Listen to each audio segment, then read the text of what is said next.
Dadi, Omaheke, Omaheke, Satana, Omaheke,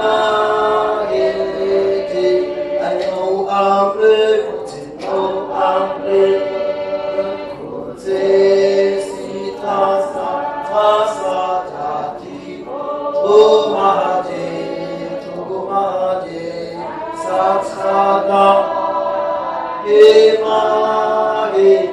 Aitedi, Twidi, Aitedi, Twidi, Satana, Omaheke, Ikwa Batidi, Aitedi, Twidi, Aitedi, Twidi, Satana, Itata, Ikwa Batidi, I know I'm ready, know I'm ready, Kote, Sitasa, Tasa, Tati, Tomade, Tomade, Satana, Emade,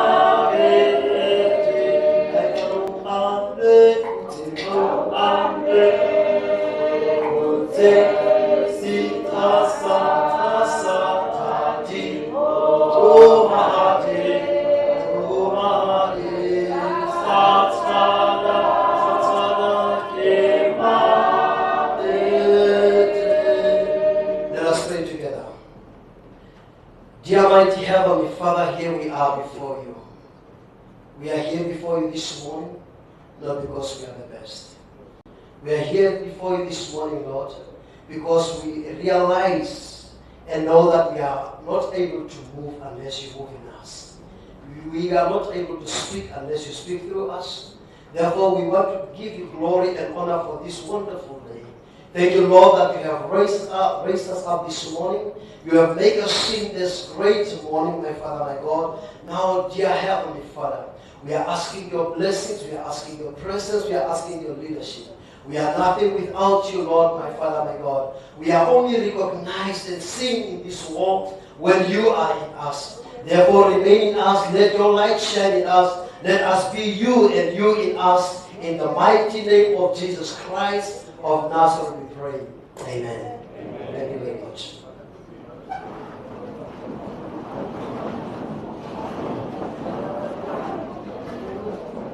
Thank you so much, Mr. Kandawaju, the school board chairperson of UPSUS. Good morning once again. Good morning.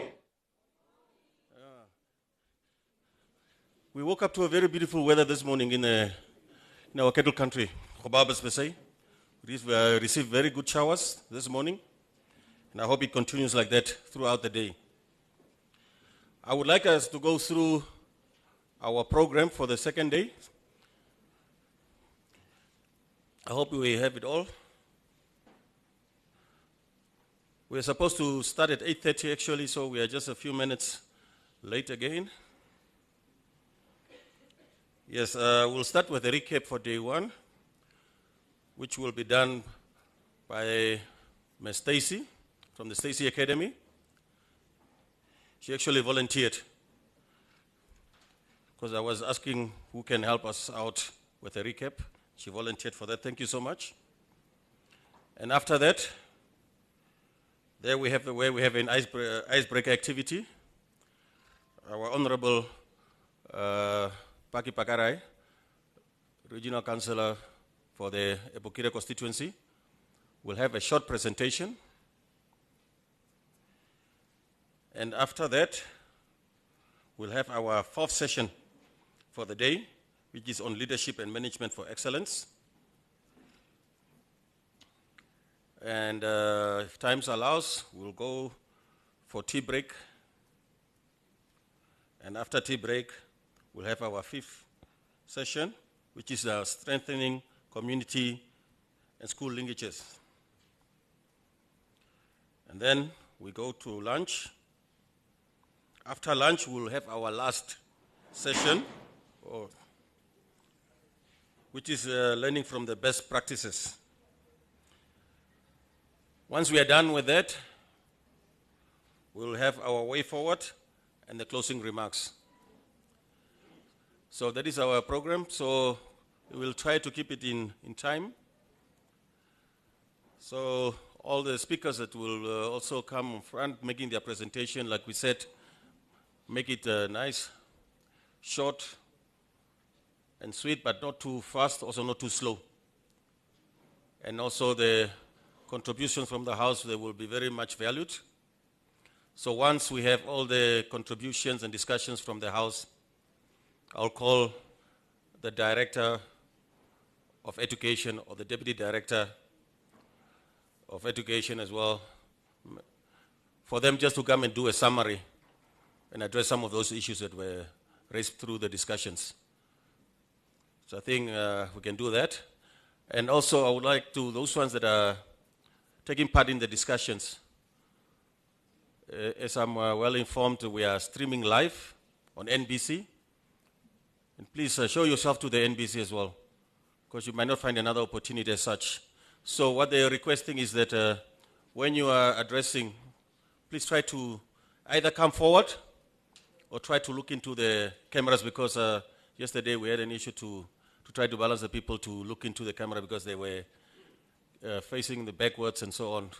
So please, I know today, I see people have dressed up very well. The ladies are looking very well. So please, make sure that you don't miss this opportunity to showcase yourself as well on camera. So I think with that said, Stacey, I hope you're ready for the recap for day one.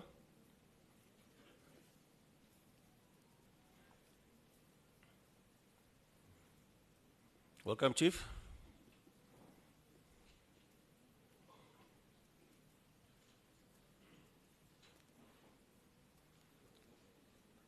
Are you going to project?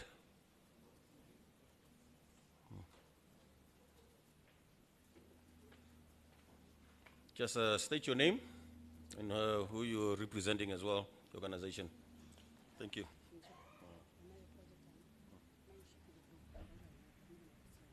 Okay. But you can make it available for the secretary. Okay.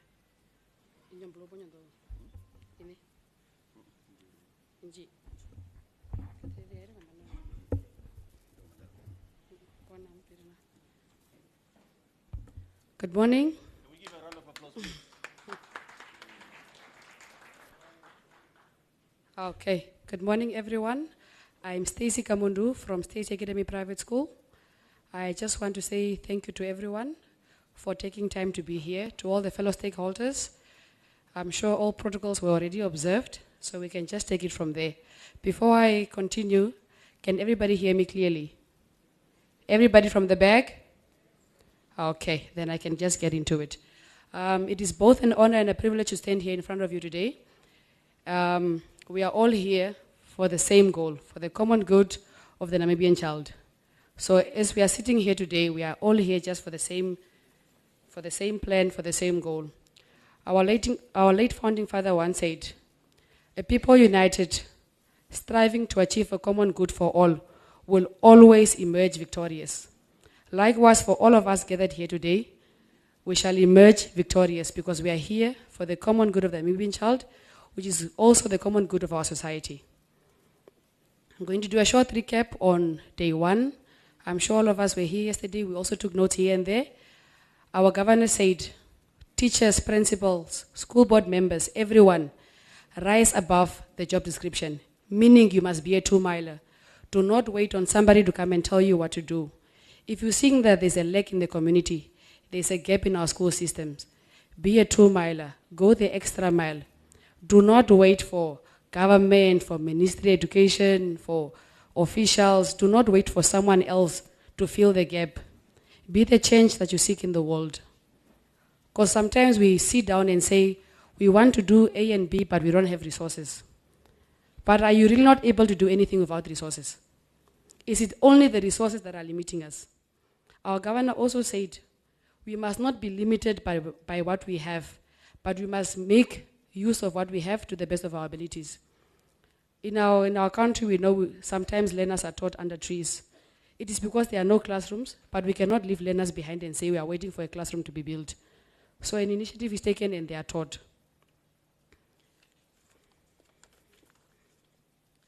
The same also, there was a question posed yesterday.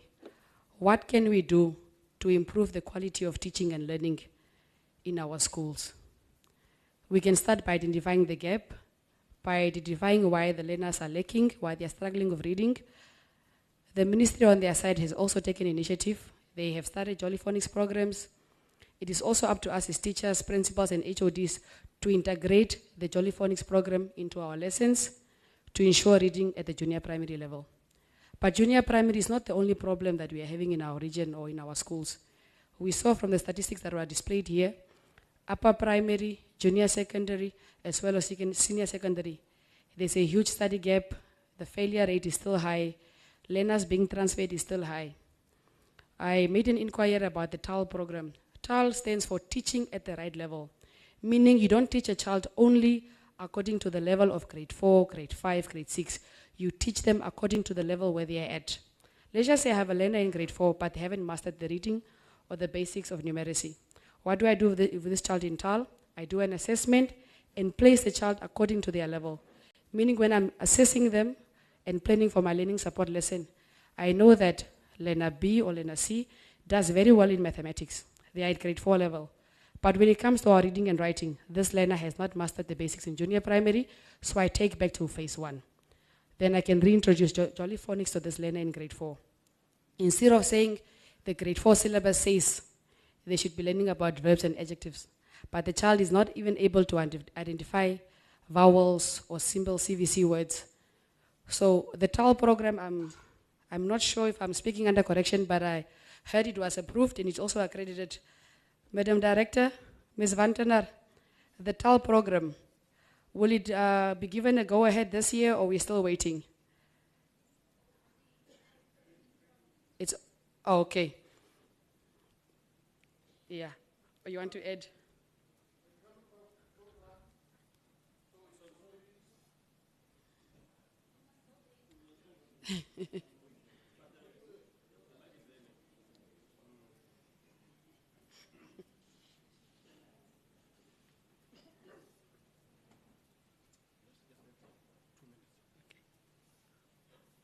Good morning, colleagues, participants. So about the TAL program, TAL is an abbreviation, as you already said, teach at the right level. Teaching the learners according to their basic situatedness, their competency, where they are, like the Kavari, where Kavari is, Mr. Kavari. Now, this program is already approved by the Ministry of Education, and the region, Madam Director, the region has been proactive to implement this program as soon as possible. So, as we said now, the logistics are in place. So the TAL program, we are going to train the teachers from the 24th to the 28th of March. So we will be inviting some of the teachers to be trained for the TAL program. Thank you. Okay, it is good news to hear that TAL will be reintroduced in our region. Reason why I am for TAL is because we had a program, I think 4 or 5 years back here, but only a few number of schools were involved in it, and it was hosted at Ben van der Walt. The learners that were part of this program showed an improvement in their basic numeracy as well as literacy skills. So for that program, also to be used for learners that are always being transferred. We have learners that are being transferred due to age and repeating and so on, but the transfer of learners only according to age does not really help the learner. Because if I'm unable to read from grade 1 and I'm transferred, I spend another 2 years in a certain grade and then I'm transferred. When I'm coming to grade 7, because I've been transferred since grade 1, will I look forward to the future of going to grade 8? Because as a transfer learner, I'm going to struggle to find placement for grade 8. I'll be placed in a school that will only be able to accept me, but not in a school of my choice. So already that learner entering grade 8, just being transferred throughout their primary school life, they have no hope for the future because they feel like I'm unable to do it. So that's where the psychosocial part and psychological part also comes in. What is being done for these learners, or what emotional support are they being given? I'm sure we need to take a deeper look at this matter, because transfer of learners only, because you don't want to frustrate them, you don't want to keep them in the same phase for long, but they must be transferred with a plan. Transferred with a plan of this learner is being transferred to grade 3, although they are not able to read, but what is the plan? How are we going to help these learners? What program can be put in place, even if it has to happen in the afternoon, even if we have to get volunteers from the TAL program to cater for also learners that are just being transferred. Because transferring a learner without a plan does not bring any quality or improvement to their life. So if we keep transferring a higher rate like that, then we are going to have also a higher dropout rate, because we also saw in the statistics yesterday, we have a lot of kids in junior primary, but then in senior secondary school, the number has dropped to almost half. I'll quote Ignacio Estrada. They say, if a child is unable to learn the way we teach, then we should learn the way that the child teach. But it also comes as a struggle in our schools because our learners, the classrooms are overcrowded. If I have 40 learners, I'm unable to adapt to everybody's learning styles. So that is the matter of infrastructure really needs to be addressed, even if it has to be that learners are divided into makeshift classrooms while we are meeting the gap. Overcrowding of learners also diminishes the quality of teaching as well as learning. I cannot cater to 40, 50 learners in one classroom and give them my best. I can be the best teacher in the region, I can be the best teacher in the country. But if I have to sit with 50 grade 1 learners, they will not get the quality of teaching. Therefore, there will be no quality learning in that classroom as well. So I'm sure the matter of infrastructure is being addressed slowly, but surely we are getting there. I'm going to close off with the statistics said we were at number 14 last year. This year we're at number 8.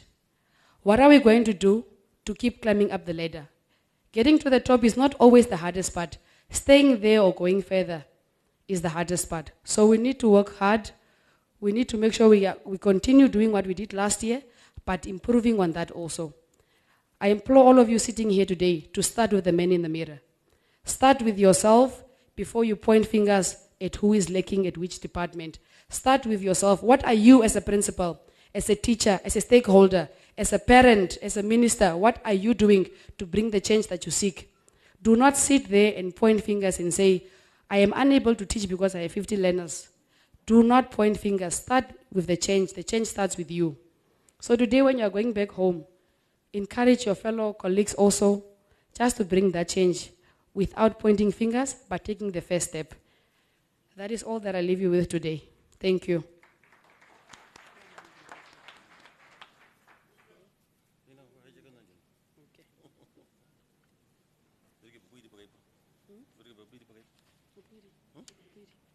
Again, I give you 5 minutes. Is it too long? No, it's fine. Just make it available for Secretary. Can we give another round of applause, please? So whatever she's having there, she will share with the Secretariat, so we can also just get it from there. Can I call upon Honorable Paki Pakarai? Yes. To come and do his presentation as well. Honorable Chairperson, welcome.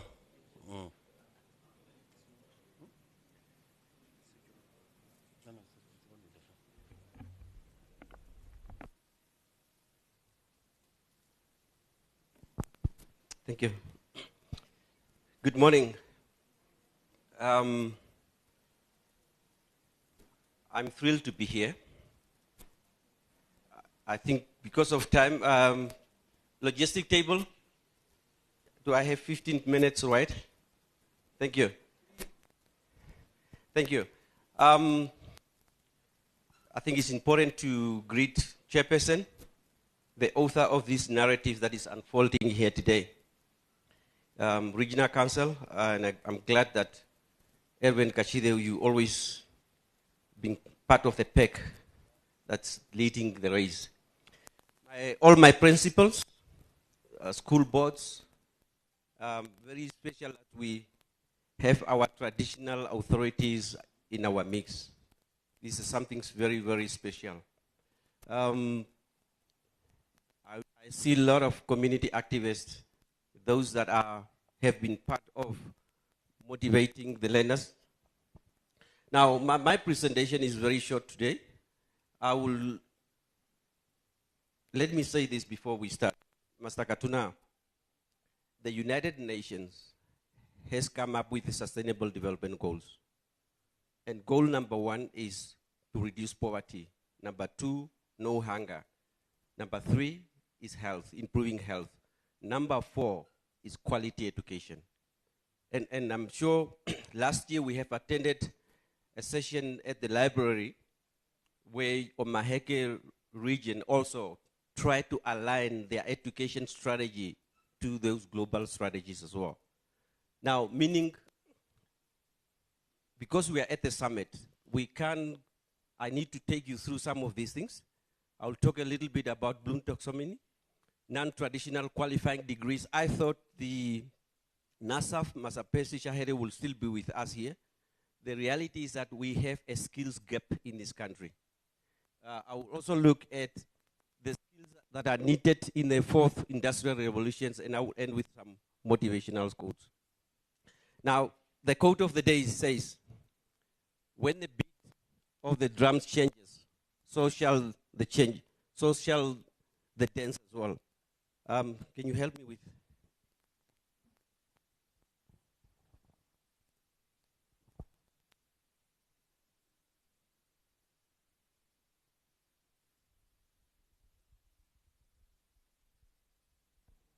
Thank you. From the recap done, it's clear that, and it's changing. The beat of the drums have changed, and they are changing. Now, if they are changing, and you are not changing to the tunes, then meaning there is something wrong. They are saying if we are planning for a 1 year, we can plan rice because it's easy to get that results. In 1 year, we will be able to get that results. If we are planning for 10 years, you can plant trees. After 4 years, you will get the shades. But if we are planning for 100 years to come, we must invest in our learners' education. Because the country can only arise to its people's competencies. Otherwise, if we don't do that, the next generation could do that. And you don't want that. Normally, as per our tradition, the elders are the ones that should get into the kraal, milk the cow, get it processed, get it into the homestead. But if the child are getting themselves into the kraal, meaning there's something missing. There's something missing in the value chain. And we don't want that. Now, my question is, Director of Education, why do we have to go to school? Why are we studying? Otherwise, we could have stayed in villages. My teachers, the first important things why you are teaching is to enable the learner to recall, to do a recollections of real facts and basic concepts or principles, isn't it? But they are saying, but the final test of understanding lies in the ability of someone to explain, learner to explain ideas or concept. Now, I'm sharing this because when you go back as a principals, as teachers, I want you to see that what you do conform to the Bloom taxonomy. That's not enough. That's why we have a lot of people with degrees hanging in their offices. Once you have understood what you have gained, you should be able to apply. The ultimate test of understanding lies in the ability to apply in real life, because otherwise, what's the point? In order to solve a daily solution, meaning we need to use those information in new situation.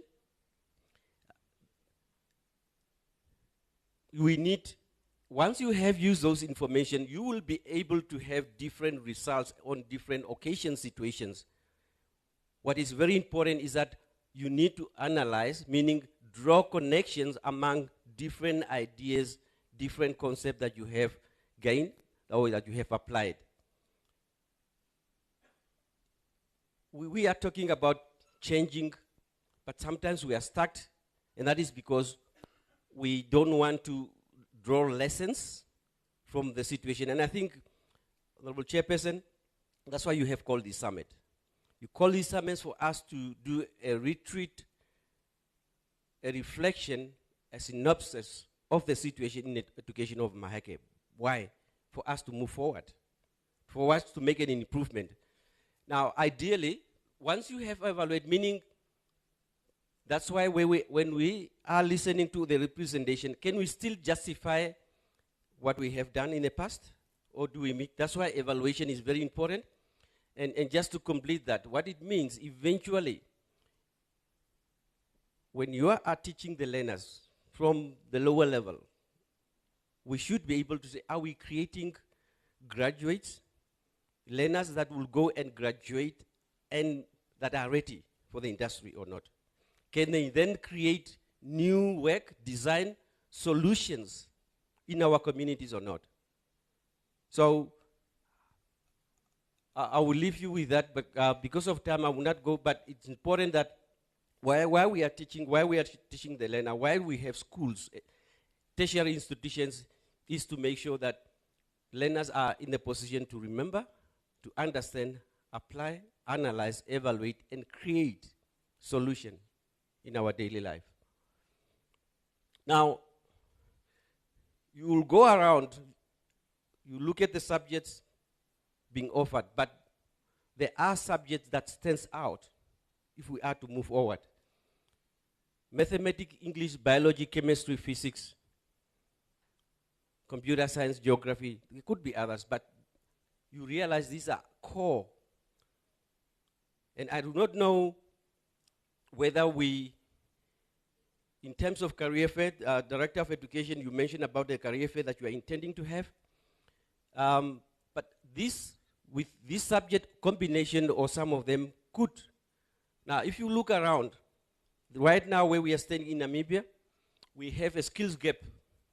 And I want to talk about this non-traditional. I know a lot of learners from there, they will go to, they want to study accounting, HR, engineering, of course, but there are some qualifying degrees where there are opportunities in hydrology, geohydrology, analytical chemistry, water quality treatment, engineering, that includes civil water and electrical, environmental water law. As we speak now, the experts we have, we don't have Namibian experts. We either have to send, whether it's even at the level of parliament, when laws are promulgated, we have to get experts from South Africa or elsewhere. Environmental toxicology, microbiology, integrated water resource management. These are all emerging skills gap that exist, that where we don't have sufficient human resources. It goes on hydrometry, integrated water and land management, water and sanitation, water governance. These are key areas that are there, but we have not yet propelled. Master Mukatu, our learners probably, I know we might not have a combinations of those degrees, but it's important just to highlight here that so that we start learners, even as pursuing, could be their major or could be a combination. Now, the reality of Honorable Chairperson, Honorable Governor and Chairperson and the team CRO, they just flew, they came from Germany. And one of the things right now as we speak is digital and tech skills, the artificial intelligence. We should not keep quiet because in Hobabes or Omaheke we are not having those courses, but we should already start preparing the learners in terms of the future. Right now, machine learning are revolutionizing industry, whether you want or not. Even our farming, we are moving to using machineries that we never used if we are to add value in terms of our produce. Cybersecurity, with increasing cyber threats, companies need experts to protect sensitive data. Even at schools, There are sensitive data that are there. How well are they being protected? At Omaheke Regional Council, at all the institutions, moving forward in the fourth industrial revolution, we need people that are experts in terms of cybersecurity. That's why you have seen now, I'm glad that the police is here. A lot of police are being absorbed in banks now. Because we thought traditionally, training, police and bank, financial, they don't go together. But because there are sensitive data and information that must be protected, it's a key, it's an area. Data analysis and data science, business rely on data-driven decision making. Data analysis skill is essential. Cloud computing. I know we are sitting here, we now have all our smartphone. And sometimes you run out of your space on your cell phone. People now have said they are saving those information elsewhere. They call it cloud. So cloud computing is key moving forward. As business migrate to the cloud, demand for cloud expertise has significantly increased. When you are changing, even I've seen Honorable Kashida who had all those smartphones, and you want to retain those information that you had for those four, someone has to assist you to make sure that it's there. But they call it cloud saving or cloud computing. So, and it involves all the other issues. Business and leadership, you can't go away with that. Once the learners, we have taught them, they have graduated from all these fields. Still project management, project managers that ensure that work are completed on time and within budget. And that's why today I think I understand there is a session on leadership and schools management. Sales and negotiations. Sales skills are crucial for revenue growth and business development. We still need and will continue needing expertise in those areas if we are to be part of the fourth industrial revolution. Just to conclude that, communication and collaboration skills, the in thing right now. And there's one thing that you don't get at the university right now. It's called emotional intelligence. I've seen the moment you are talking to the principals, they are all principals. They all have qualified because they have either similar or different degrees. But their emotional intelligence will vary. And that's what will make a difference at the school in terms of working as a team, building a team that support each other. So that's key. Public speaking and presentations, clear, confident communication is essential in leadership roles. You've seen teachers, even, I'm sure, it's one thing to obtain the academic qualifications, but there are those skills that we need that help us to build good rapport, to communicate efficiently and effectively. So those are some of the fields that are needed in the fourth industrial revolution. And I think it's very important that teachers, you go with it as well. Now, quickly, I just want to see whether you are all with me. In few seconds, I'm showing you something, and I want you to tell me what you see.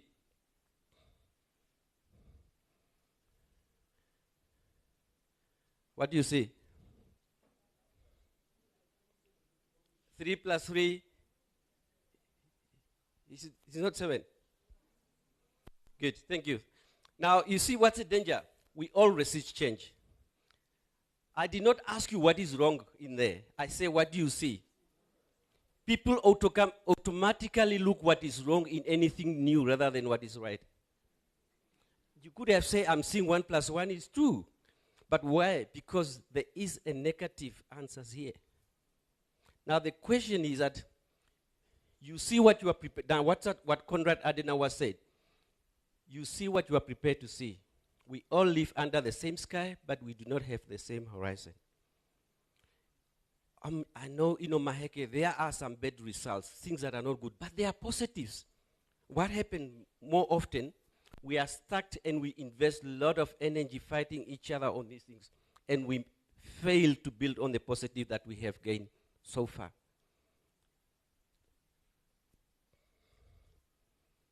We know change is difficult, but not changing is fatal, unfortunately. We have to go through those meetings, discussions, adapting, supervisions, curriculum, checking. We have to do that. But if you are not willing to do that, it will be fatal. Just to conclude, I'll leave you with some of this quote. If we want to have things that we never had before, we need to do things that we have never done before. Norman says, death isn't the greatest loss in life. The greatest loss in life is what dies inside of us while we live. So sitting here, we have all the aptitudes and potential as we are sitting here. But please, Mukatu, Simata, don't go with those things into the grave. Share it now, impart those knowledge, share the skills. Make sure that you are leaving this planet as a better planet than you found it. And that is because you have taught. And that's what it means there. Very important. Climb mountain not so that the world can see you, but so that you can see the world. Teachers, principal, as you are doing that, I know you are competing as well. Now, sometimes we do things to impress others, or so others can see what we are doing. What is being said, climb mountain not so that the world can see you, but so that you can see the world. Whatever we are doing today, Chairperson, is the preparation for better things tomorrow, I'm sure, for Omaheke region. Success is like wrestling a gorilla. You don't quit when you are tired. You quit when the gorilla is tired. You are in this enormous task of education. Don't get tired. Let's keep on coming back here. Let's keep on improving. Let's keep on rectifying what is needed moving forward. Now, Gandhi said, leadership is about making a difference. Even if I die in the service of the nation, I will be proud of it. Every drop of my blood will contribute to the growth of this nation to make it strong and dynamic. The former UN, Kofi Annan, let history not say about our age. We were those who were rich in means, but poor in will. We must cultivate a very strong will. Martin Luther King says again, our lives begin to end the day we begin silent. We become silent about things that matters, and education does matters. So let us not keep quiet. Let us keep pushing. Let's keep on having conversations. I'm done now, Director. Nelson Mandela said, on my last day, I want to know that those who remain behind will say the following. The man who lies here has done his duty for his country and his people. And this is very important. This one, who is that? Dr. Abraham Yambo. And he was writing, he said, grade 12, study. He said, we need to keep on delivering. Have we delivered sufficiently? Masakatuna, Kavari, we need to deliver. We need to keep on delivering to make sure that we... Now, the future is a matter of choice, not a chance. You are where you are. All of us sitting there. You are where you are because of decisions you took or didn't take sometimes in the past. What you study, what you did not study. It was your decision. It was your choice. Now, when we were in Central Africa, I learned something that when your father is poor, it's not your fault. Because you could not have decided who your father's going to be. But they said when your in-law father is poor, it's your fault because you had a choice. So the shape of tomorrow depends on how we are going to act right now.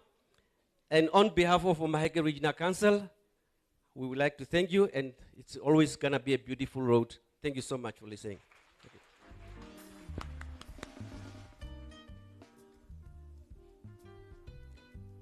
Honorable, please don't go too far. Thank you so much. That was a very, very beautiful, inspiring presentation. And sometimes, Honorable, I ask myself, whether the Honorable is in the right profession. Because your knowledge that you possess is underutilized. Wouldn't you agree with me? Maybe it's time to reconsider because your skills are really required elsewhere, like in academia or motivational speaker. So, Honorable, please look into that. Other than that as well, I would not like the Honorable just to get at the stage just like that. Maybe if there's a few questions or inputs that you also want to ask or to contribute, I'll give maybe 5 minutes for that. I see a hand there.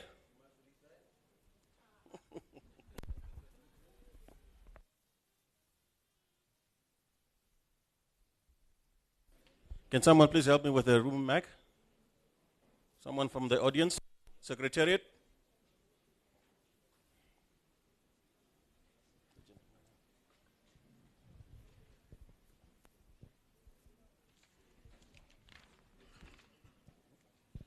Yeah, thank you very much, Director of Proceedings.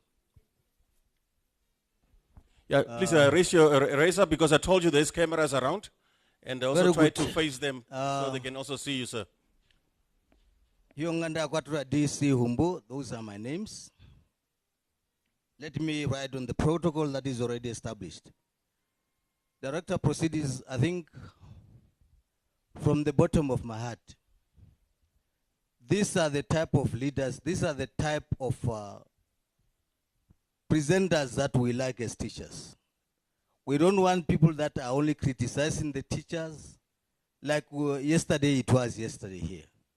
We want people that encourage us because this profession, especially these days, it has become a problem. And we have got leaders that continue to criticize us and say you do nothing and those type of things. I really say kudos to you, Honorable Councillor. Kudos to you. From the beginning of your presentation, the way you are expressing yourself, the way you are moving and the way you are teaching like Jesus Christ because you are teaching with examples. I would say that. So indeed, I'm not going to make any comment, but just to say, kudos to you, and you have done it well in these presentations. Thank you so much.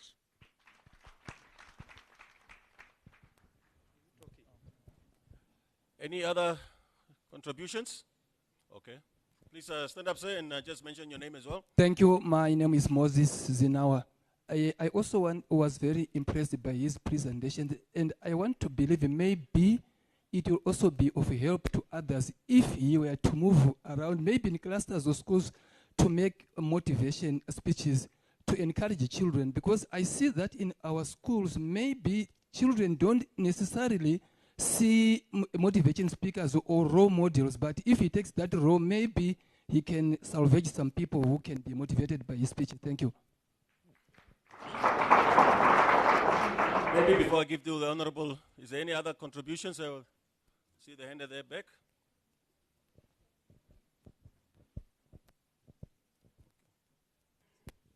Yeah, thank you very much, Mr. Kandevalo speaking.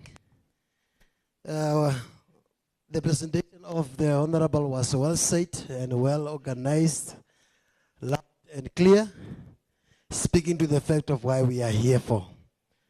But I just wanted to contribute on that, looking to the leadership and what you have mentioned there, that somewhere, somehow, I am just seeing a loophole when it comes back to the parents. We have been talking about teachers that are trained, things that are happening in the field of the teachers, but less is being done to the parents.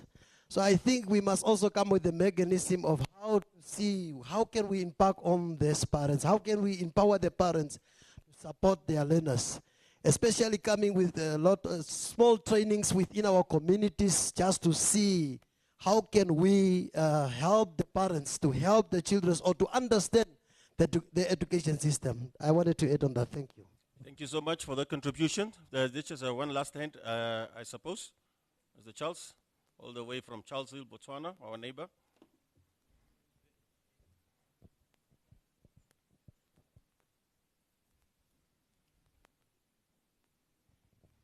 Greetings everyone once again.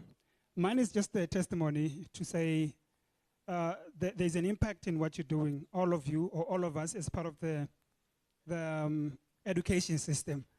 Last night, I happened to have been somewhere around the ghetto area, if I may use that word. And what I saw there was testament to the fact that we still have people in the community who are really making a difference. Where I was, there was a shabin or a bar. And then just right opposite, about 50 meters or so, there was a small shack, and there were two kids using a small cell phone to do the assignment. I assumed it was an assignment. And every now and then there was a lady who would be coming from the house to check if these kids are doing their job. And I was like, these are two kids. They are not in an electrified house. And the parents doing the best they can to ensure that that which we're given from school is being done. Not privileged, but you can see that something is happening here.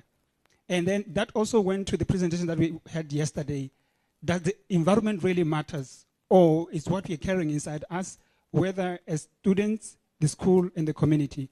Because they say education is a three-legged pot: the school, the community, and the child. And what I saw yesterday is the three were working together. The kid was given an assignment. The parent was there to check if the kid is doing, not to check if the answers are right or doing the assignment for them, but to ensure that it is done.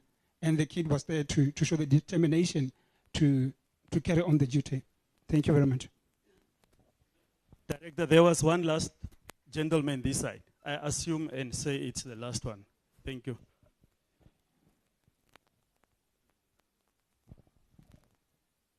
Good morning. This is Meroro from Gustav Kanji, Ochinene. I would like to really add my voice to thank the Honorable Councillor of Epukiro for that presentation. Is there any way we can get these presentations, especially the one of yesterday that he just presented, because it's summing up everything? Maybe if that can be arranged by the organizers.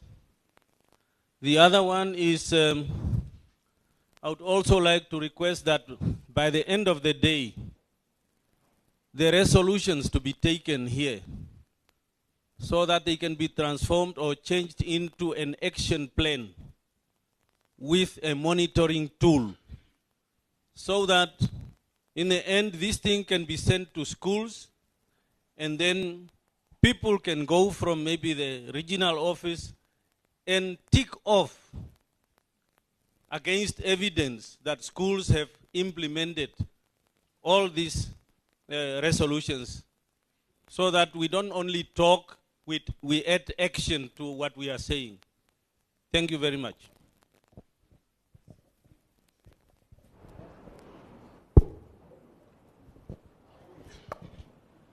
I see the contributions are coming in. That was my point, but I thought it does not fit this time now.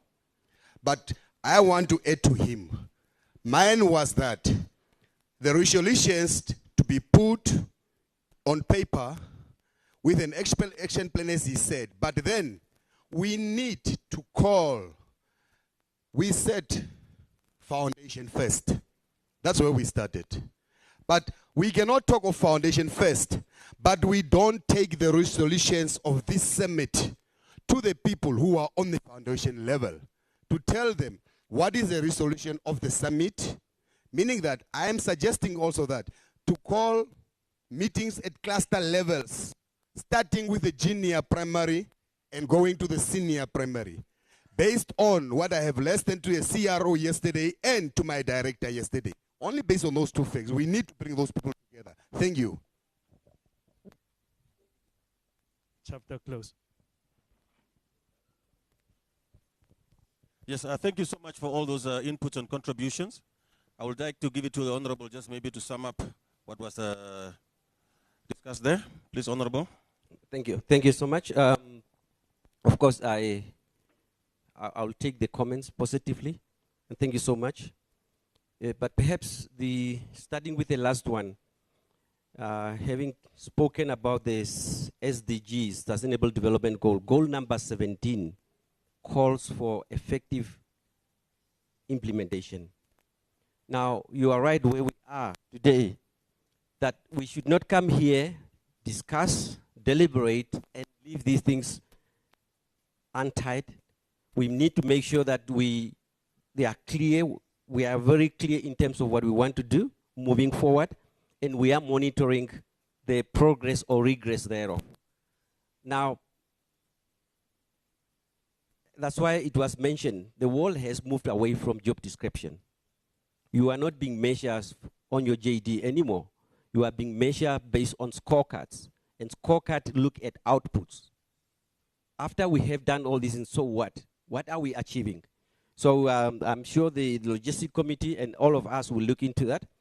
Very importantly, maybe if I have to share some of the comments, in Epukiro, under the leadership of the Principal Wanivi and the Traditional Authority for the past 3 years, we have been bringing deliberately, we went to UNAM, we went to NAST, we went to IUM, and even South Africa.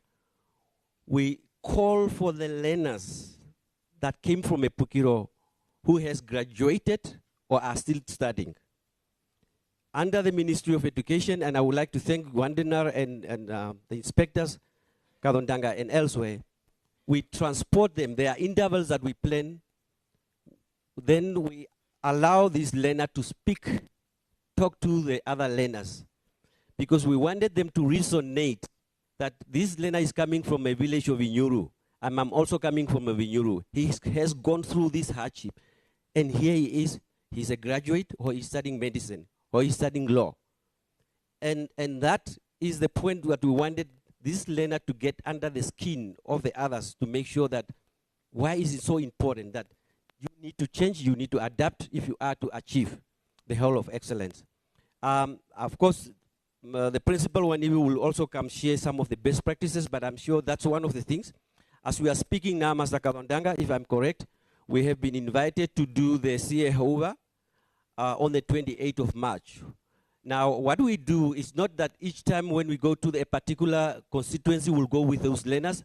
We'll ask the other learners to get the learners from Oshombinde who has graduated, who are at the tertiary institution, to be at the forefront and do the same.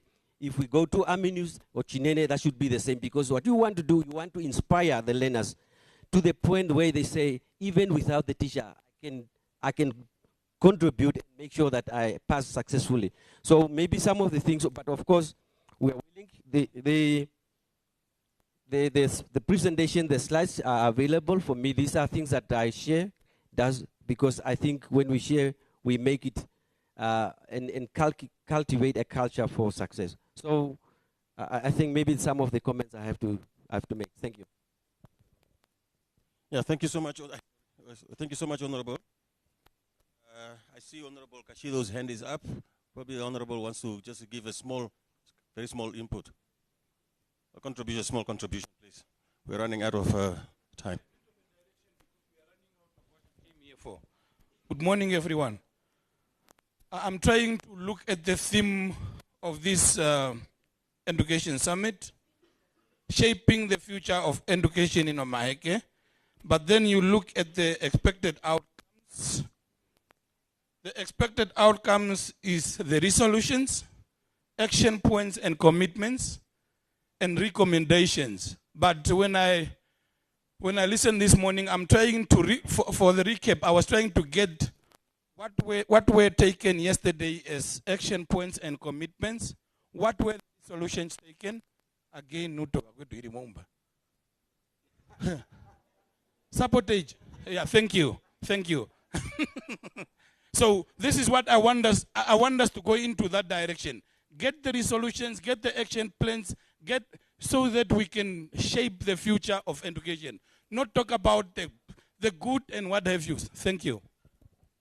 Yeah, thank you so much, Honorable. I think those are very valid contributions as well. Let's look into that as we go forward. Yes, when I was going through the program, I didn't indicate who our presenters are. The next presenter for this session will be Mr. Kadondanga, the Inspector of Education. And then the fifth session will be done by Mr. Wanivi, I believe the principal of Epukiro Secondary School. And then the last presentation will be done by Mr. Gosimang. Those are the presenters. And I was also requested by the media, when we are doing our presentation, we shouldn't be moving too much because of the lighting. So maybe focus more on this side. Thank you. Can we please give a round of applause to the honorables and also for Mr. Kalondanga coming on stage.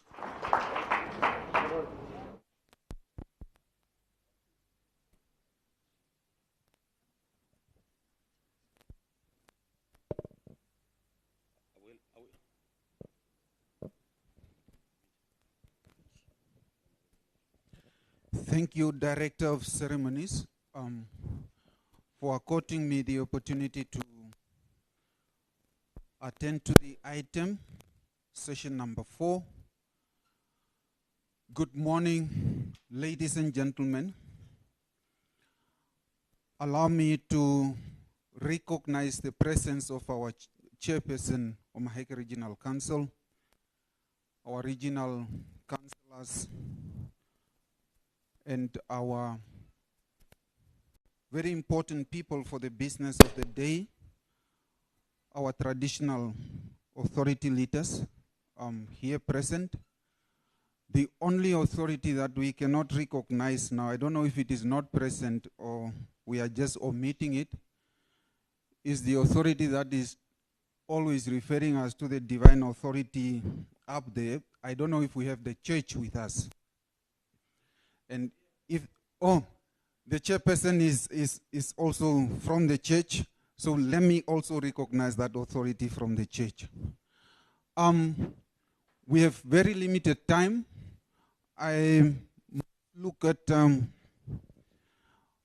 leadership and management for excellence. I have laid out my presentation based on the context of the national standards and performance indicators in terms of what is required if you would want your school to be an excellent school. Colleagues, ladies and gentlemen, the standards are already set. Everything we have to do is already defined. What we needed to do was to implement. Now, when we're looking at leadership and management for excellence, the standards in Namibia prescribed in the document National Standards and Performance Indicators for Schools has under key area number 5, performance indicators as listed there. The first one, policy planning and implementation, curriculum and attainment. Curriculum and attainment has to do with the teaching and learning. It also deals with administration of a school manager, the school leader. It deals with leadership, management of staff, management of physical resources, management of finance, and then I added something from our Basic Education Act, Act 3 of 2020. On policy planning and implementation, there are specific themes that the schools must focus on. But before I attend to the themes given on the bullets, it's very critical for a school principal to understand the national standards and performance indicators, because it's a tool at your disposal. You can only make best use of it if you understand it well, very well. If we cannot understand that tool, it will not have meaning to us. We said there are 7 key areas. There are performance indicators that are laid out.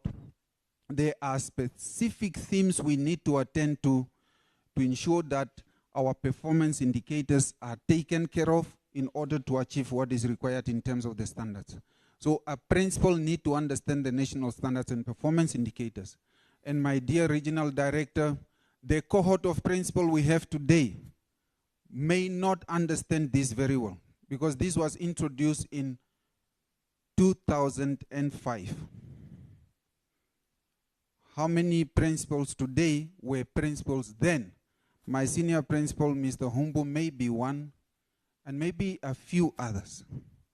The rest might have not been exposed to this very important standard. The second important thing, the principal need to have the skill, the knowledge, and the ability to engage in a process of strategic planning. In our language, we call it school development planning, but it's actually developing a strategy for your organization. So you need to have an understanding of going through that process. It's a complex process. We don't have time to share that now. And from the themes that are provided, schools should be able to do what they call school self-evaluation based on the prescribed standards, on a clear performance indicators, given on the themes that the schools are having. The outcome of the evaluation should guide the schools to develop the strategic plan or the school development plan. And when you develop the school development plan for the part of curriculum and attainment and school as a social unit, we develop for teaching and learning and curriculum and attainment, we develop what we call the plan of action for academic improvement, the last one. It's part of the school development plan, but it is focusing on improving results. So you are basically having one plan, but the two most important aspects which deals with teaching and learning are put into a separate plan we call the plan of action for academic improvement. And the rest of the plan deals with the whole school in totality. There is another tool provided in that also called the teacher self-evaluation, and that helps teacher to evaluate him or herself based on the prescribed standards, and the teacher have to be objective. The supervisor, head of department or principal has got another tool. I'm not listing it them. I did not list it them. The classroom observation instrument.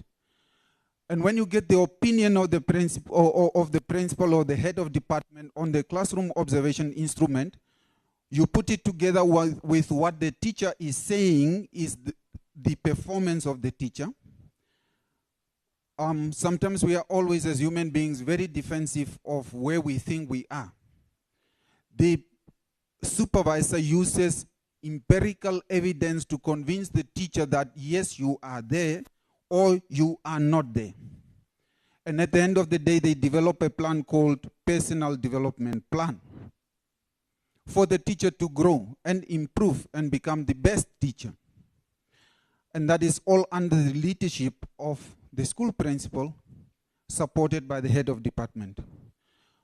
Within that key performance indicator, plans must be implemented. And this is one of our biggest problems. We do planning, we are perfect with that. Thank you, Director of Ceremonies. We do planning, we spend a lot of money, but implementing becomes a problem. And planning itself without implementing has no meaning. It's a waste of resources.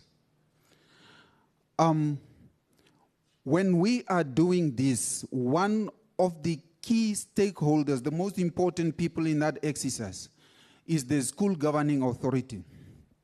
The school board must supervise this process and ensure that this process responds to the need of that particular school. Going to the next key performance indicator, it's on curriculum and attainment. There was a lot of discussion on that. I would want to come up with my interpretation of that, the way I've dissected that to have meaning to us. The first theme refers to planning the given academic year. You need to know each academic year is unique. And this is one thing our schools need to understand. One simple example, sometimes we reopen on the 9th of January and sometimes on the 14th.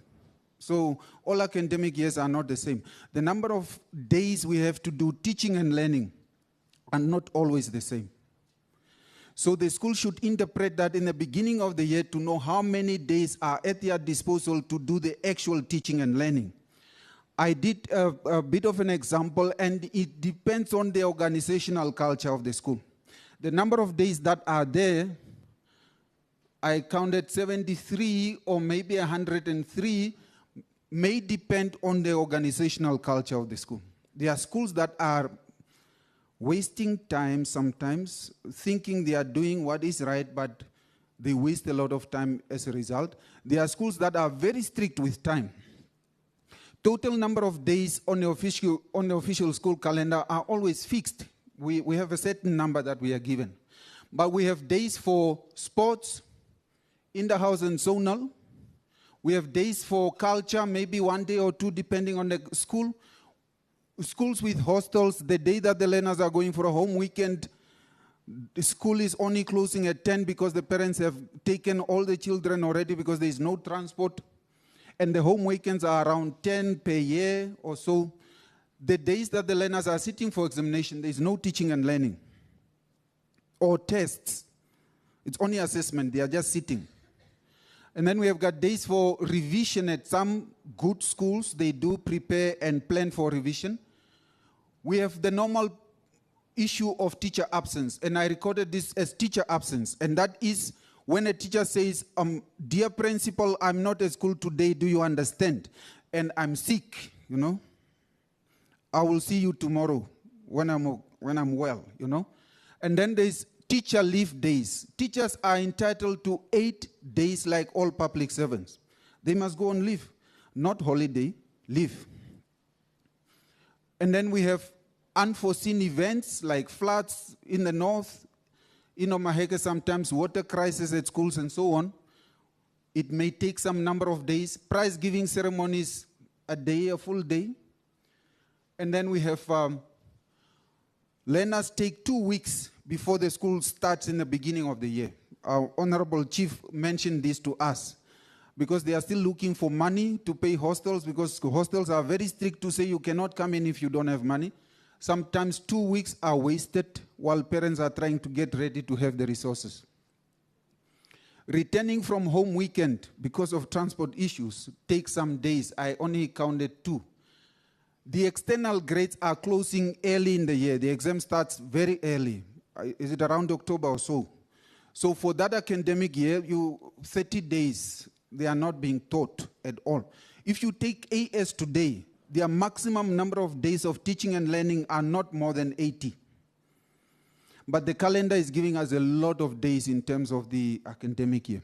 So when you look at this, you will end up with around 73 days if you don't look at external grades, or 103 days that are going to all the other things that are important, but I don't know how priority they are because we must develop the child holistically.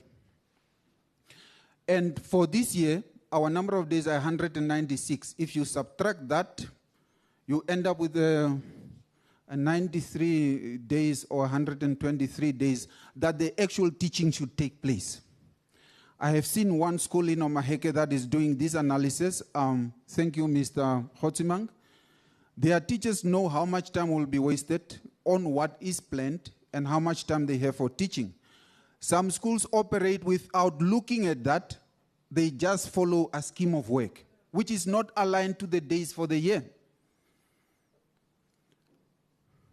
And I come to the next theme, schemes of work, year plans, which should actually talk to the specific year. And if you go to many schools, you will see that some will have a scheme of work that talks to 2023, and they will tell you it's not updated yet, but it's relevant because that's what I'm covering.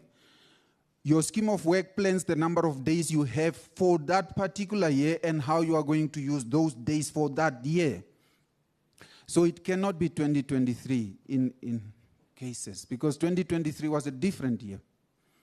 So we need to align our year plans and schemes of work to the number of days we have for that particular year. Because you have to account for every single day in terms of you had the time, what was your input in that, and what is the outcome. We need to develop what we call subject assessment plans, which will tell us how many days will be taken by examination and test and project and practical. Because we need to reduce that number from the teaching and learning program. It's good, it's part of the business, but you are not teaching the learners. The learners are seated, they are fixed on that particular assignment you have for the day. The one very important thing that a principal must do when it comes to curriculum and attainment on that theme, the quantity and the quality of our lesson plans needs to be controlled. Quantity is easy with technology. We just duplicate them on a laptop. We change the date and the competency here and we print. Quality is the most important one when it comes to the national standards and performance indicators. Because one speaker here said, you need to answer to the need. You need to respond to the learning styles of the learners in your class. And that is why you need to plan every day for those learners. Some grades are smart. You plan because they are smart and you allow them to continue being smart. Some learners are a bit slow. Because they are slow, you plan so that you take care of the slow learners. So the quantity is easy, but the quality is very, very important. And there is somebody who should control the quality. There is a quality assurance officer in the classroom, in the school, and that is the head of department or the principal. We should, honorable principals, have a situation where lesson plans are not approved because they don't meet requirements in terms of the level 4 lesson plan. And then we get a teacher to say, go back and correct this so that when you implement this, your learners are able to learn. But in most cases, because of time, we sign them off knowing our teacher is experienced. Curriculum and attainment continues in terms of the effective timetabling. Dear principal and head of department, our timetable should be provided by the end of the academic year because that teacher should psychologically prepare for the new academic year. You don't need to surprise the teacher by the beginning of the academic year that now you are teaching this subject. Serious teachers use the holiday to get resources for what they are going to teach the following year. And psychologically, it's just fair for the teacher to know that. And it is possible. We should assign our teachers to responsibilities respecting their area of specialization. Some schools are looking at the interest and the preference of the teacher. That's fine if you are that leader. But the key is the specialization of the teacher. But we have good teachers that are put in wrong areas of specializations. And sometimes when you talk to the people in charge, our dear principals, they will tell you, but the teacher is doing very well. It is true. Who says that teacher will not do well in the other area, in the subject where the person is now qualified? So we really need to assign our people correctly. I know there are times that we end up with that one extra subject which we cannot place because we don't have enough teachers, and we persuade one teacher to help us. That's a different situation. We need to always provide relevant information to our teachers on a daily basis. The trends in education, the changes in curriculum and all that. All schools must be deliberate and intentional, systematic in terms of promoting attainment.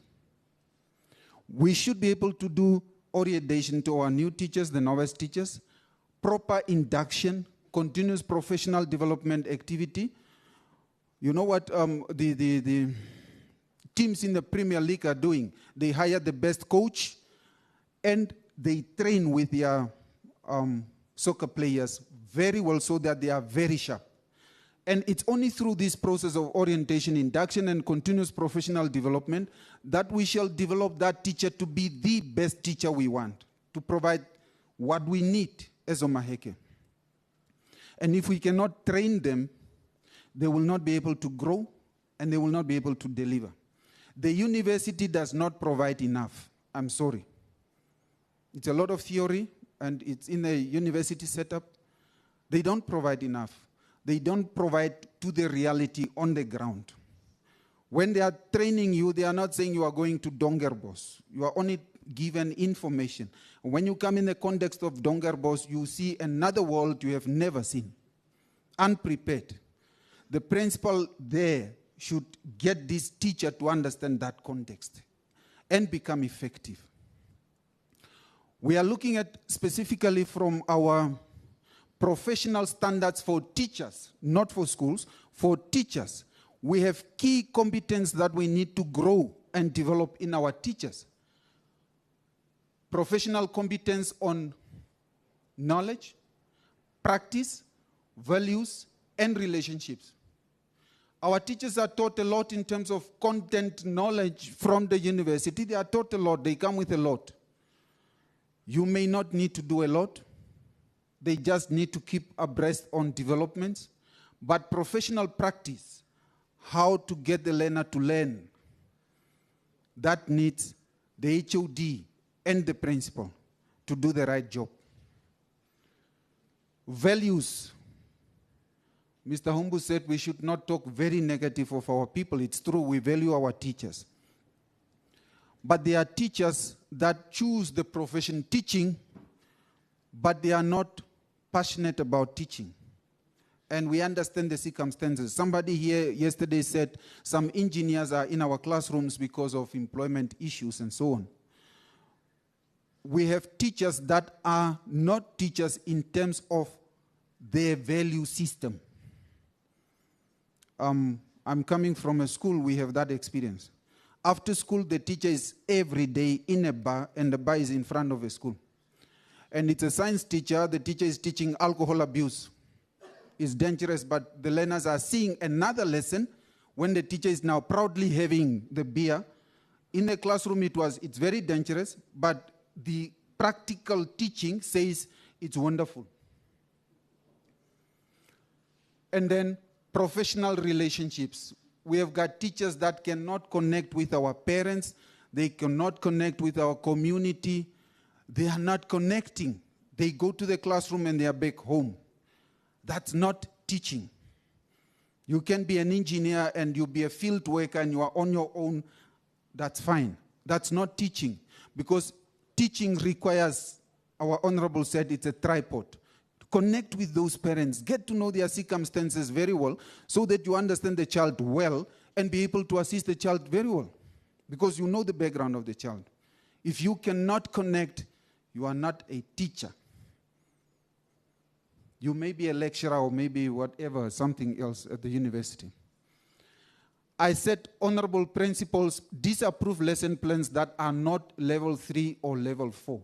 Because quality is determined when the teacher is getting ready to go and teach. We should not wonder only when we see the results. We should see quality before the process, ensure it is in place, let it go to class, and expect the outcome. Because we know quality was ensured. We need to monitor our teachers daily, weekly, monthly. Their achievement should be monitored on a daily basis.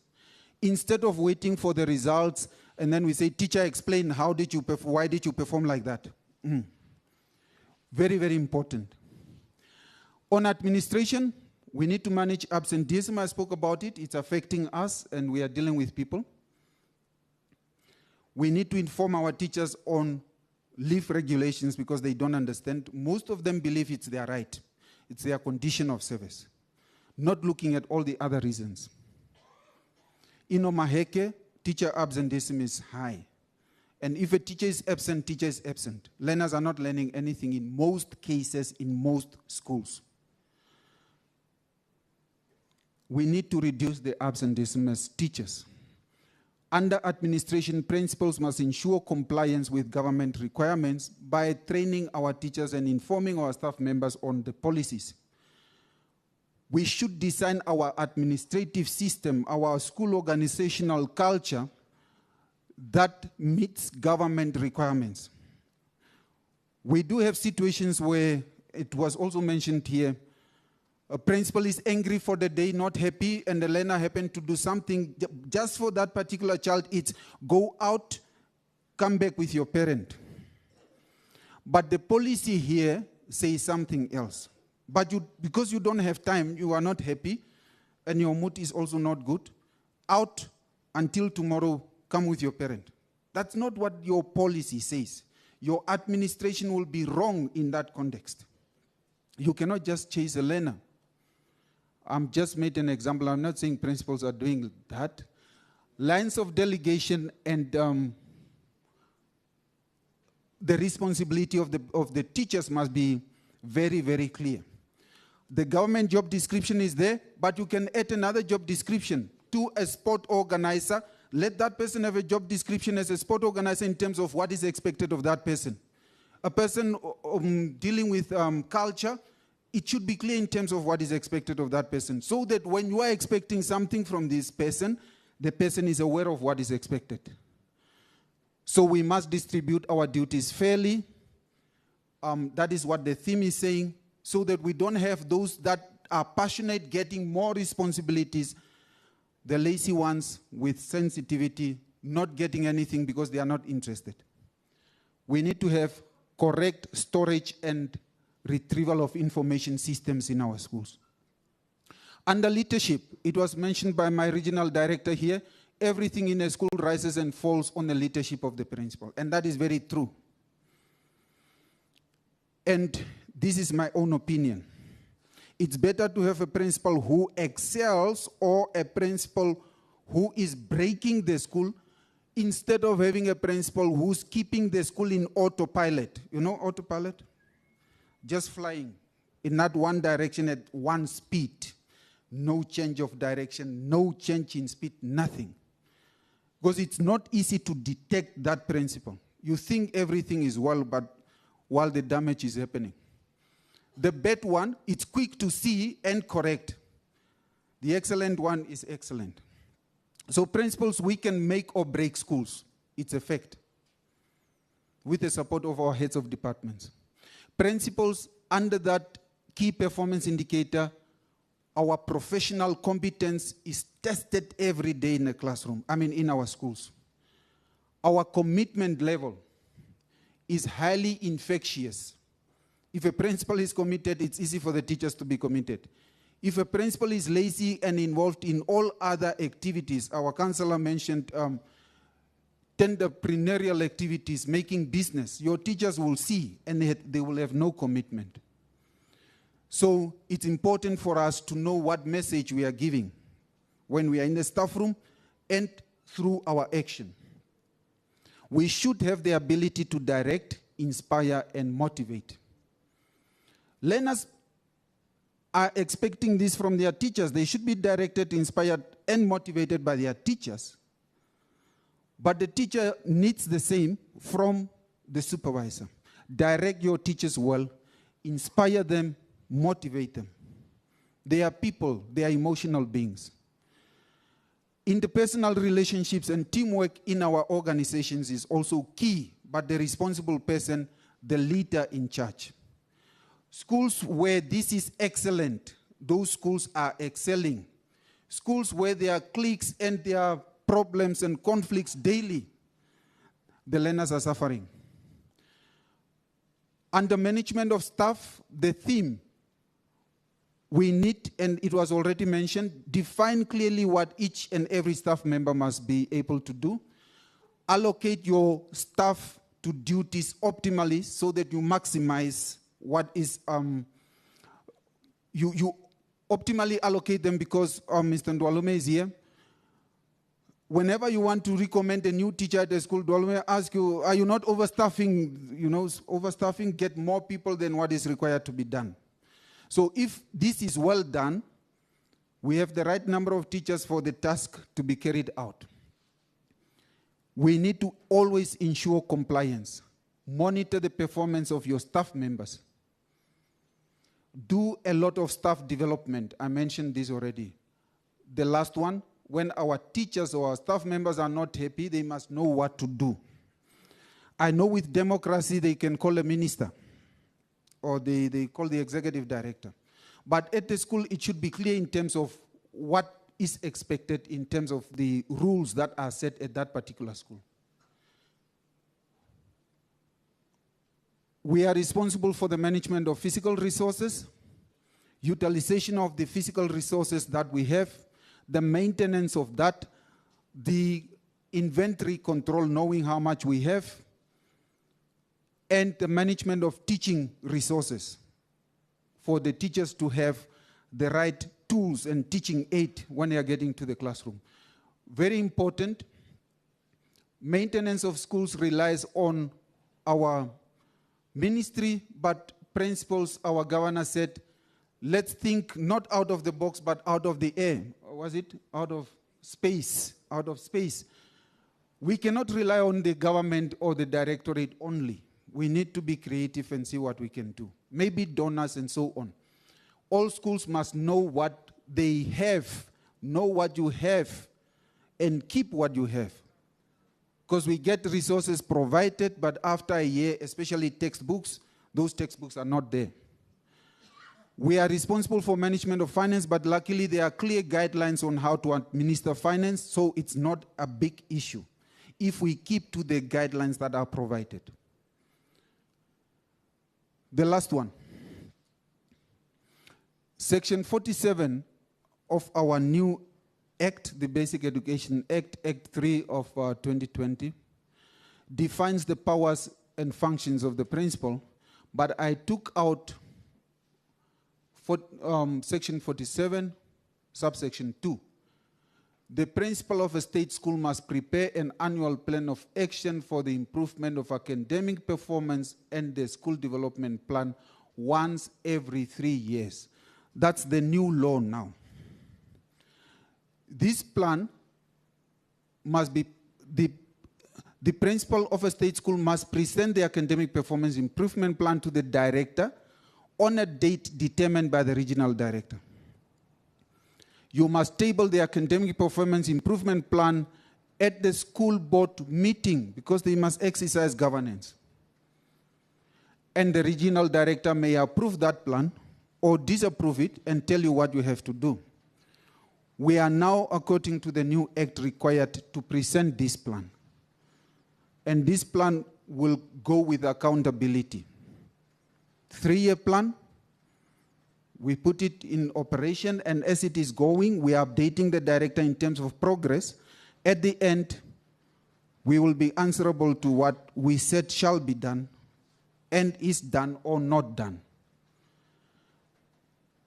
Recommendations for the important summit. Let us assess our training needs for our school leaders and managers. What do they really need? Because they are also human beings, they need support. And let's provide training accordingly. We need to train our school principals on the national standards and performance indicators, because those are the current standards we have in Namibia. 20 years old, but those are the latest for now, until we get something else, and ensure that our schools implement the national standards and performance indicator. We need to select a few schools and carry out what we call regional external school evaluation, using the standards, because principals would have been trained, and see what is happening there. And as required by the Act, submit our results improvement plans to our regional director, let it be approved, and let us implement them. I thank you very much.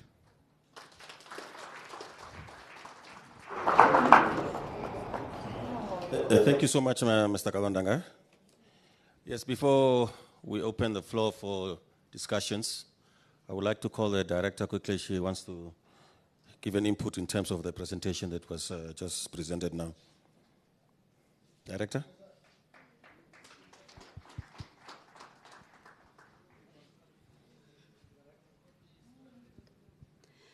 Good morning, everyone in this beautiful room. I just see a lot of beautiful faces, people that is eager to learn, people that wants to bring change in our region. And with these, I would like to say good morning, everyone present. Ladies and gentlemen, I would like to thank Mr. Kadondanga for a very comprehensive presentation. And I would like this presentation to be discussed tomorrow at the principals' meeting as well. Because there are certain issues that I discussed with the deputy director that we really need to clarify with our principals. So I would like to say that if we summarize this whole presentation, then the following points stood out. That leadership is not a solo performance. You need people. You need to know the people that you are working with so that you can delegate tasks to make the administration, the management easier for you. So being a good leader, a manager and administrator requires a blend of skills that are people-oriented, that is now leadership. You should be task-oriented, that is management, and process-oriented, that is administration. So, dear participants, ladies and gentlemen, esteemed councillors, I would also like to encourage us present here today that we have to make use of our moral power. We possess a unique form of moral power. That is now for us as parents, teachers, educators, whosoever in any leadership position. What does it mean? The power to shape the future of our learners and children. Because to us, your child is a learner.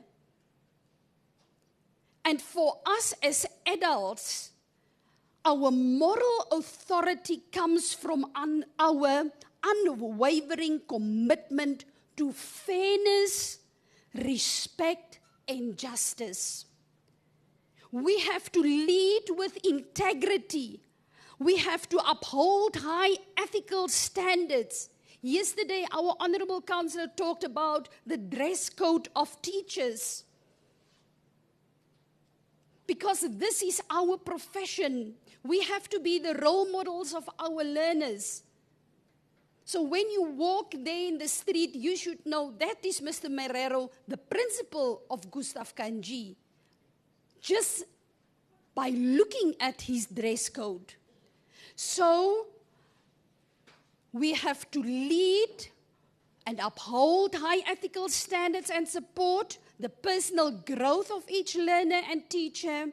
And then we inspire the whole school community to strive for excellence. The governor said that we want to be a region of excellence. So the influence we have as leaders is not based on our titles or positions, but on the strength of our character and the values we instill in those we serve. And who do we serve? The Namibian child. I would like to leave you with the following, because leadership and management is very, very close to my heart. As a principal, you should lead by example. You should manage the resources like Mr. Katondanga pointed it out today. And when you make decisions, it should be based on the policies and the legal frameworks to your disposal. So, ladies and gentlemen, we have to empty ourselves and make space to learn from others. We as leaders, as parents, as principals, we do not know it all. We have to be open for learning. And you have to know that without teaching, learning can't take place. And without learning, there's no teaching. Thank you so much. Yes, thank you so much, Director. Okay. Thank you so much. Can we give another round of applause? So the Director will not be with us for the remainder of the time. She has other engagements that she needs to run to quickly. So, but Mr. Kavari is here. So, and Mr. Golondanga as well. It's almost 10:30, but I want us to finish the discussions. So at least after tea, then we can move into the next session. Please just bear with us.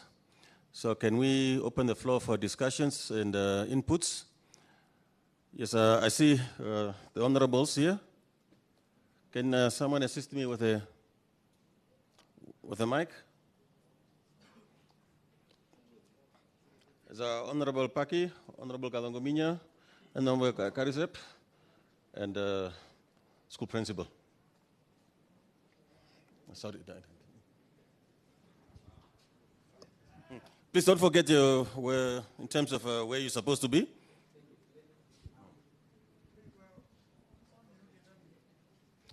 Please don't make it too long as well. No. I also want us to focus more on the presentation rather than also going out of the topic that was discussed. Thank you. So let's just keep it also short. Thank you. This one. Okay. Thank you so much. Thank you for the presentation, Master Kadondanga. And I think my interest is more on quality assurance. Now, ordinarily, when you talk of quality assurance, you will either have internal quality verifier and external quality verifier. Help me to understand in terms of the setup of education, what do we have in Omaheke in order to ensure quality education? Thank you.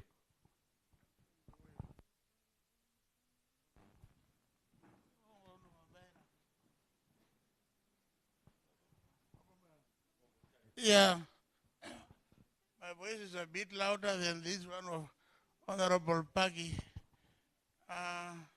Thank you very much.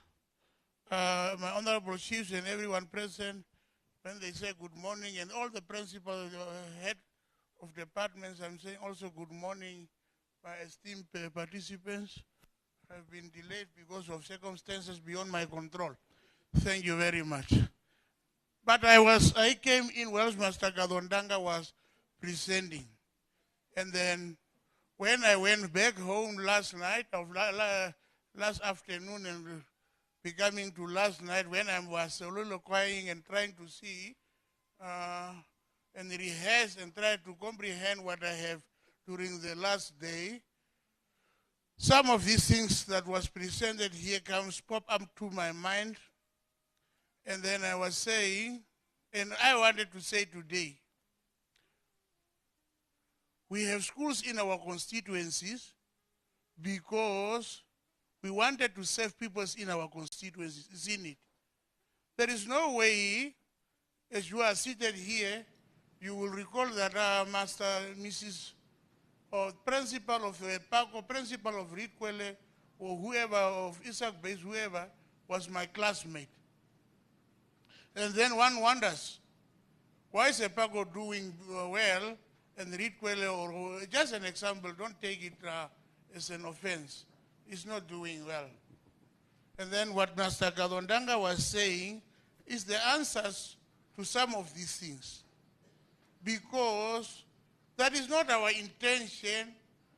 Government look into everything to have a primary, junior primary, secondary, and whatever school in a constituency. Because we have to cut on distances, we have to cut on spending, we have to cut on everything. So every school at its own constituency should excel. For us not to have a problem of traveling around, sitting at Epako, overcrowding the school of Epako because we think it's the only school of excellence.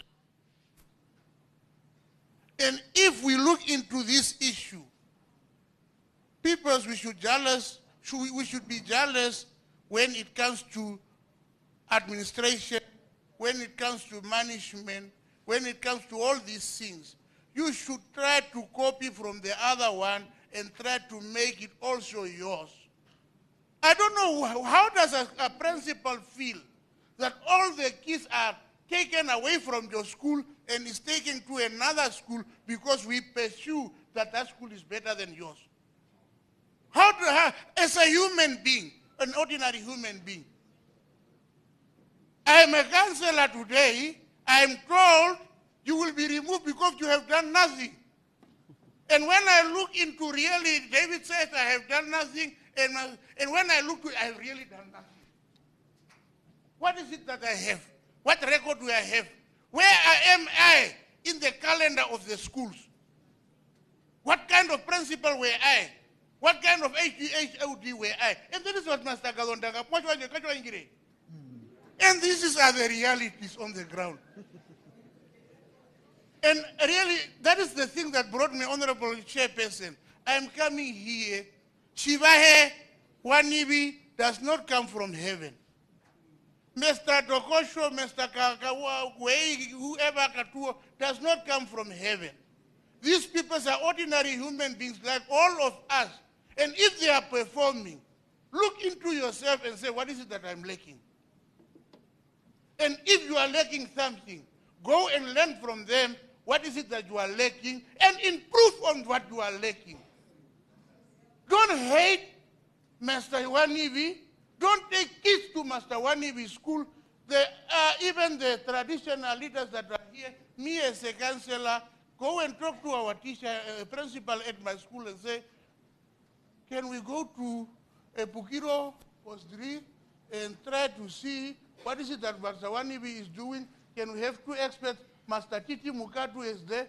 Can he accompany us? And when we are back, can we try and introduce what he is doing and see step by step how we are coping and how we can make it ours, and tomorrow we excel.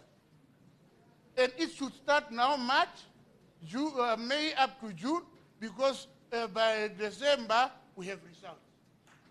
That is what we should do. And if leaders are not saying what I'm saying, guys, we are not at a friendly club and be friendly to one another. That is not the reason of this meeting. If that is the reason, I will hand over the mic and I will go and sit, because we should not talk to one another. But the pain is, let the kids of Aminus stay in Aminus and all the schools of the Aminus constituency excel. That the kids of Khobabe's constituency stays in Khobabe's constituency and Khobabe's constituency schools excel. That immigrants, people that move from Aminus to Khobabe, stop because of education. They should remain in Aminus, and we improve on the quality of teaching that was taught here yesterday. We improve on it. Thank you very much.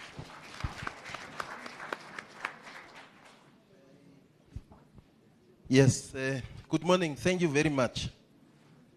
My dear presenter, I want you to look at me. Thank you so much, really, for the presentation. Mine is a very small thing, and that is, in your presentation, you mentioned something about subjects and specialization, I think. And then you also indicated that in some instances, teachers are just placed in that specific classroom. That's what I heard. if I'm not mistaken. For me, it's a very worrying something. And I thought probably as part of the recommendations, we need to conduct a audit in the region so that we can understand the gap that you are referring to.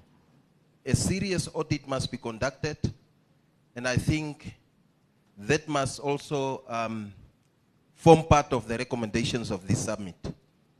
I'm also happy that the director also indicated that you are sitting tomorrow as principals with the rest of the other staff. And I thought, as she indicated, this presentation must be interrogated to the core. It must be interrogated to the core, and at least after the interrogation, we must get down to the lower structures so that they can also understand the content of this presentation. And when you are going to sit tomorrow, please make use of two strategies. One, the SMART approach. I believe you know it. And then the SWOT analysis. Thank you very much.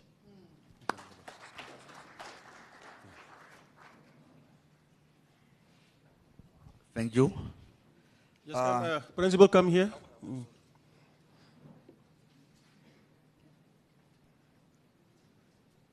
Yeah, Inspector mentioned in his presentation about the absenteeism, but I discovered that principals are also not honest with each other. They know this colleague is a problem at his school. And when you do a reference check, they will tell you all the good things about that colleagues. But then, so let me come to the big elephant is the absenteeism about sick leaves with our doctors here. For instance, a person was taken to the clinic like today. Then the evening, the nurses discovered this person is really not sick or did not drink what tablets or whatever. The next morning, the person go to the doctors here. You principal only receive a book off letter. The person has been booked off. So that is a big elephant that this summit must come up with something, because people probably misuse this sick leave. And the learners are suffering in that situation. Thank you.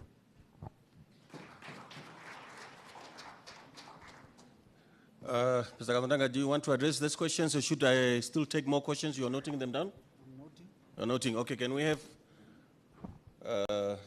where is my team to help with the mic, please? There's two gentlemen at the back.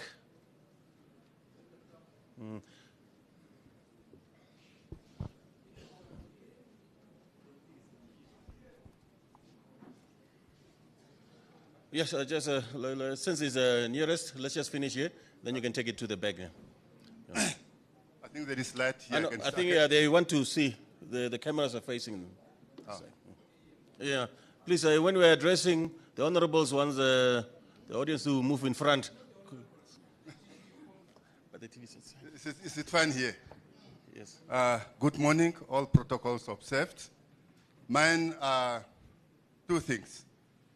First one is I did not hear you, unless I was fast asleep, about the induction programs or periods of teachers when they enter the system. Because I also believe that during that period, you can also touch on the Public Service Act in particular. You can also touch on the Education Act, and if possible also the Labor Act. So these are documents that need to be known. And I also believe that such documents should be available either in the libraries of the schools or in the files of the schools for them to acquaint themselves with what is expected from the government side. The other part is the planning documents that you have talked about. I believe that we are stakeholders. So we also need to know things like school self-evaluation. Is it really the truth that it exhibits to the stakeholders? And what inputs can we perhaps put in the school self-evaluation?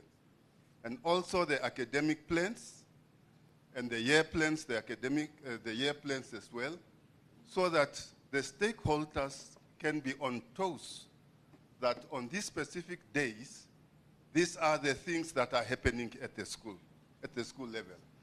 Perhaps it will also assist the stakeholders to be part and parcel of the school setup. Thank you. Thank you so much. Before you go, sir, I just want us, those ones who are giving contributions, please to introduce yourself and which institution you are coming from. I do. I'm Kaihiva. I'm from the Maharero Royal Authorities. Thank you. Thank you so much. And those colleagues at the back, come forward, please. I think it's a logical thing to do because you cannot address people while at the back so that they all can also see you. Yeah, so at least the ones in front, they also want to see who is addressing. Can we, sir, please just make your way forward so when he's done, and then you can take the mic. Yeah, please. Thank you very much, Chairperson. Thank you very much, Honorable Chairperson for the Regional Council. Yes, my name is Lucas Manuel, Head of Department and Acting Principal at Tianchu. So I just wanted to make a bit of a contribution when it comes to this key area number 5 of standard performance indicators. Yes, before that, yesterday we were talking of an issue of key area number 4, school as a social unit. And one of the presenters here made an example of how learners at the PACO sometimes used to come to school with different clothes, change somewhere, and so on. Now, this drives me to Section 35 of our new Education Act, which deals with prohibition of certain items and power of search and seizure provided to or subjected to the principals.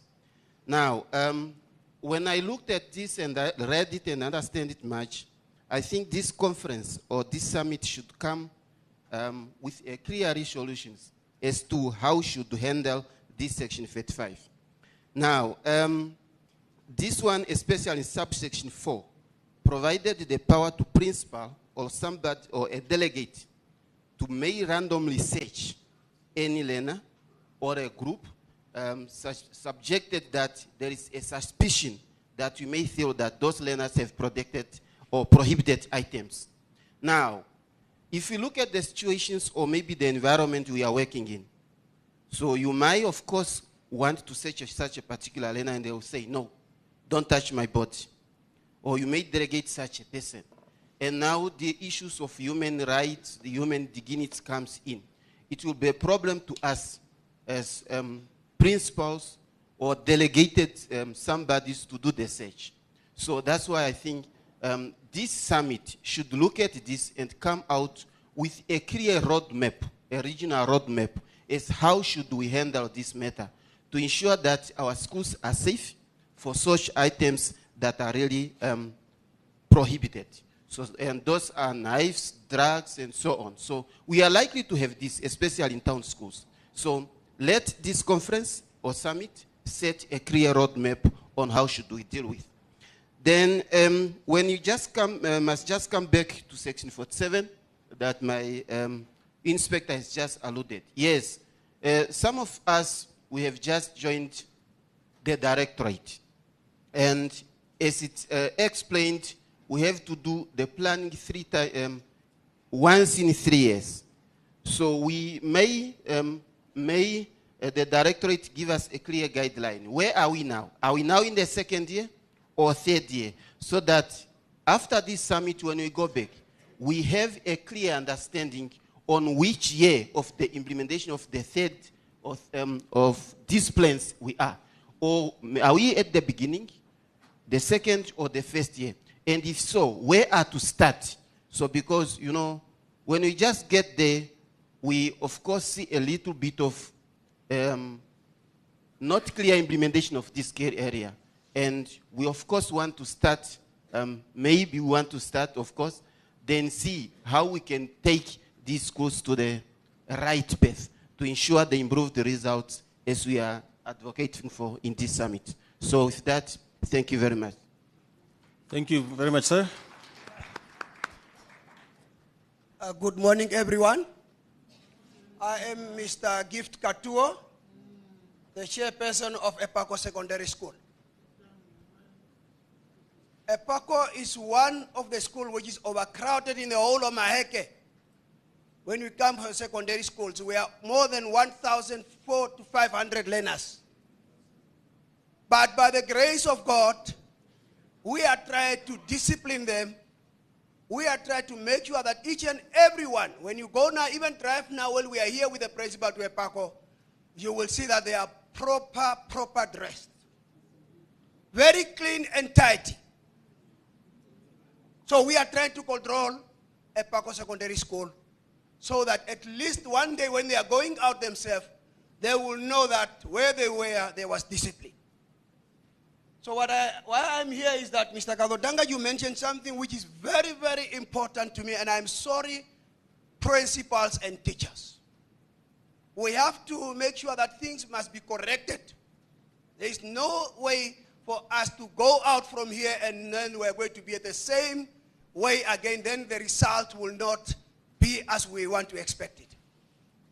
The first thing what we talk about is dressing code. Please, with a humble request, principals, I have been at the Epako for some times. Sometimes I wonder whether this is a teacher from a certain school. The way teachers are dressing, it's a big question mark. Maybe it's because of a female teacher is coming dressing proper, then you just say, oh, you are looking nice the way you dress. The following day, because he heard that maybe Mr. Katuo said you look nice, the following day you cannot predict it. Then the learners now are coming say, Mr. Katuo, what is it? Look at that.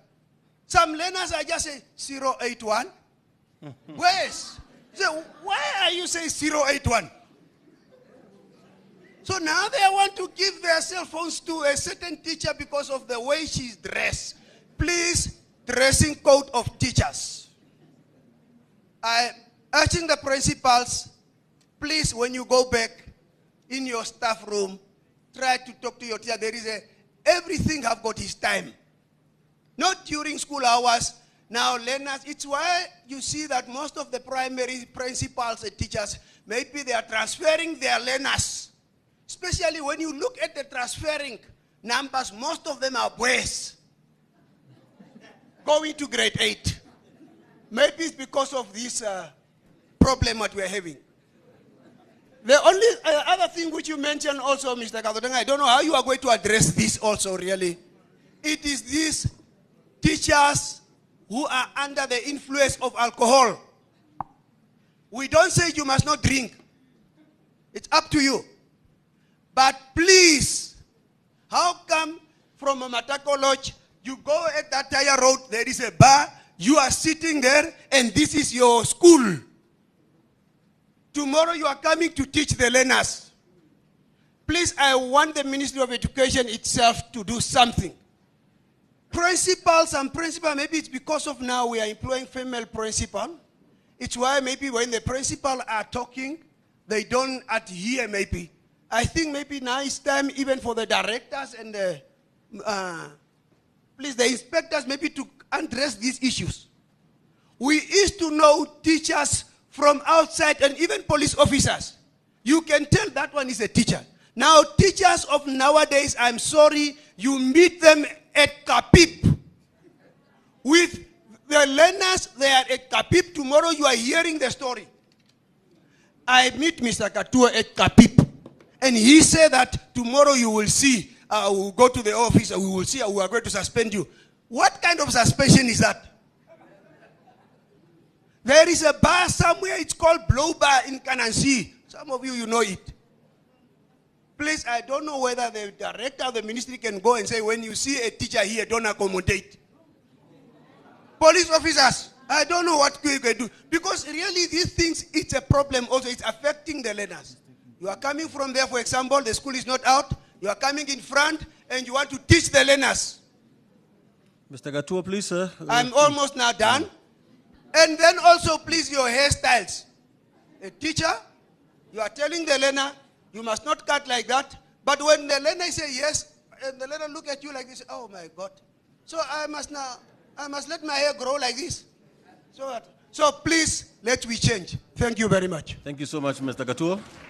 Yeah, actually, you will be the last to give your input, since you're first female that I see that is coming forward for the mic. So please go ahead and give your contributions, please.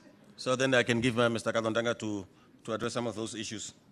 Good morning, everybody. My name is Promise Mazila from Beta Post.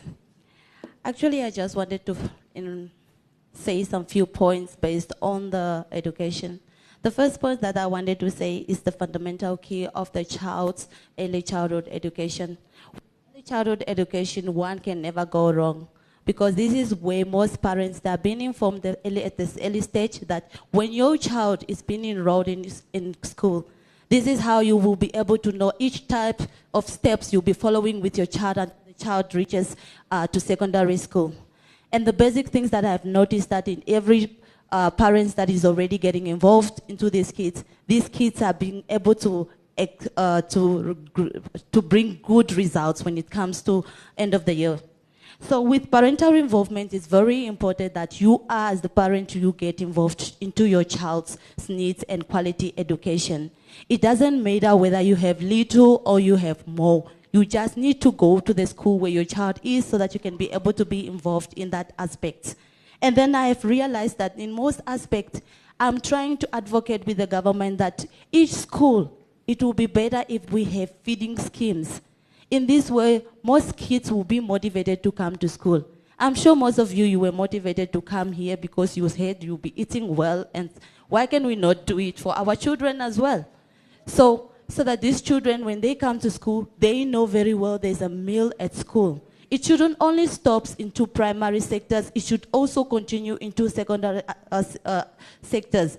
Because imagine a big school like Venidup and El Paco going to school, you don't even know each child's background, and the teacher cannot focus in almost 14 numbers of learners into that class to know where is this child's background and where's the child coming from. But if the schools can be able to afford to accommodate a feeding scheme, that will definitely help a child. If this cannot be labeled, let it be known into the community that one area, like let's say for example the clinic, has a feeding scheme where they feed children on a basic daily basis so that the children can go there and eat. But it should be given with a report card or something, and a tendency that shows that this child is just definitely going to school and the child is really in need of a meal.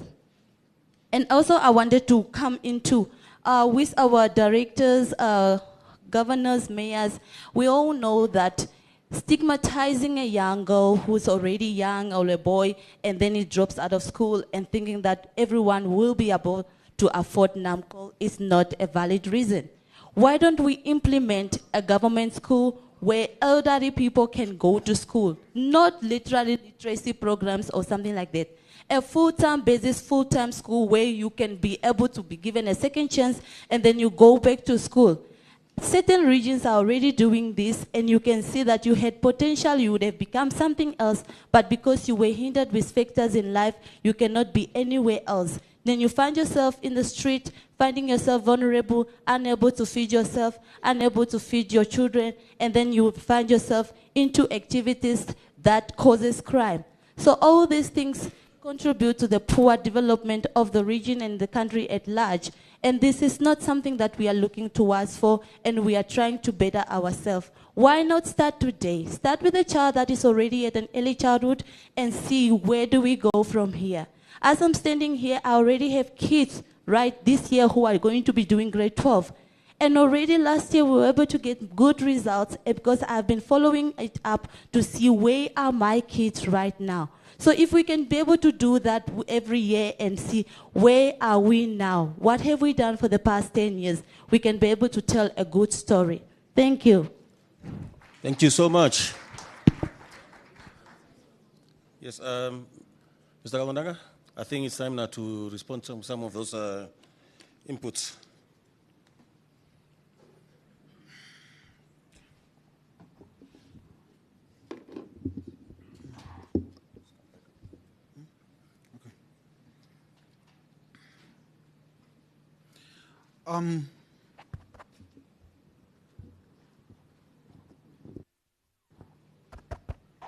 Can you hear me?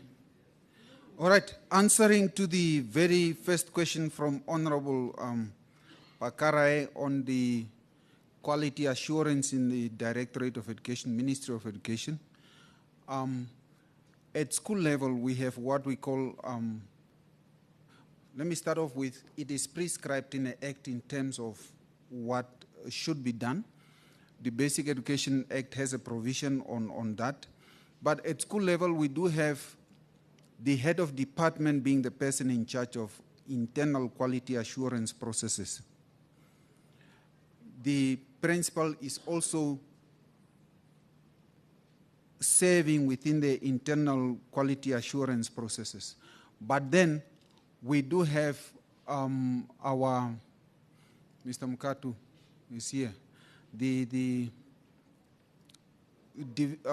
professional development division, the senior education officers are also doing from outside now external evaluation of the performance of teachers to do what we call quality assurance. The inspector is handling mostly the part of management and administration, but they are specifically, because they are subject specialists, they deal with the specific subjects at that level. But the Act is also, as I said, providing for the executive director may appoint anyone to do that at any school. All right. I don't know if I have answered that question. And then from Honorable Kavongominya, that was more of comments in terms of why different performances at different schools. And that was the reason why Namibia introduced the national standards and performance indicators, because schools needed to do the same things the same way. The only difference could be the context and resources. So that was mainly a comment. And from Honorable Chairperson, we took it as it is put to us. Let us do the audit and see how many of our teachers are misplaced and correct that. So it should go as a recommendation. It was said. So the Secretariat should have captured it that way. And we must use the SMART approach and the SWOT analysis approach. Honorable Marandona, dear Principal, not only to Mr. Maradona at this time, my dear Principal, but to all of us, colleagues, we really need to understand policy. We really need to understand policy. There is nothing that says you cannot take action against a teacher who's abusing sick leave. Abusing sick leave. You know what I'm saying? There are provisions in the law that we should use to deal with a teacher who's abusing sick leave. Sick leave should be requested, sick leave should be granted by the supervisor. So whenever we realize that procedure is not followed, it's in the hands of the supervisor to correct that behavior, whether it is sick leave or any other matter. And if you are not doing anything, start doing it from the summit. You will correct the behavior. One practical example to the dear principals. A teacher did not apply for sick leave and teacher tells you, I'm in Khobabes because I'm sick. Procedurally, that arrangement is wrong. Procedurally, the arrangement is wrong. Substantively, maybe the doctor will say, you were really sick. But when you come back, I will take action against you for not following procedure, not to say you were not sick. And then the law will take its course. So let us as principals, if we want excellent schools, understand the law and implement the law to correct the behavior of our teachers. Mr. Kahiva called on the issue of the induction program in terms of the details of it. We had very limited time to broaden up the subject. I'm very sorry for that, and we needed to show the tools so that the summit can see the tools also. I take note of that. Dear Mr. Lucas Emmanuel, Acting Principal Tianchu, the power, Section 35, power of search and seizure, this summit must attend to that and give us direction in terms of how to handle that. It is a recommendation, it will go, as you are saying. But my advice is from what I presented. The administrative processes at different schools are the responsibilities of the administrative officers at those schools. The context of EPACO is not the context of Tianchu. If we develop our own internal policy answering to those issues, befitting our context, will be much better than coming up with one rule that applies to all, but we are from different contexts. But you recommended it should be resolved as that, so it's up to the summit, not to me. I'm just giving advice. The next question was on the results improvement plan. Which year are we? This is a plan of a principal at a particular school. All schools will have their different plans. So I will answer to the situation of your school at another point, at an appropriate time. Because I don't want to talk as if the plan should be one for all the schools. It's a 3-year plan for all of us, but it depends on the different schools that we have. Tianchu, I will provide that to you when we are meeting over lunch. Thank you very much. Mr. Katuo, the Directorate of Education should do something about the dress code and the hairstyles of teachers. I answered that already in terms of let EPACO come up with a policy for the teachers at EPACO. And when you are developing a policy, all stakeholders are involved. What are the values of the people living or having children at EPACO? How do they view a teacher? What is the value system within that community? And what is regarded as right and wrong within the context of the community of EPACO? The school can do that and ensure that that policy is implemented to make sure that our teachers are not getting to school with the wrong, whatever, codes. So it is up to the school board as the school governing authority to demand of the principal to make sure that the principal provides a proposal of that policy which can be discussed at different levels and endorsed by the board, and it's implemented. Alcohol abuse of teachers, the policy is also very clear. And if we read the act, at least this act now is supporting us on the conduct of the teacher in the community. So we do have a code of conduct for teachers that we can read, present to our teachers, discuss it, and also supported by the act. And then we see what happens when our teachers are misbehaving. The good thing now, the act says even if you do that in the streets, not at school, if you are a teacher, the ministry may take action against you, and that will be your supervisor, depending on what the community will report to the principals. So the community can come and say, we do not like this teacher in our community because this is not the best example of a teacher. And they come with evidence, and the processes will ensue, and then we see how far it goes. We know we have Sisana Manje in the whole equation also, but it's not the reason why we should not do it.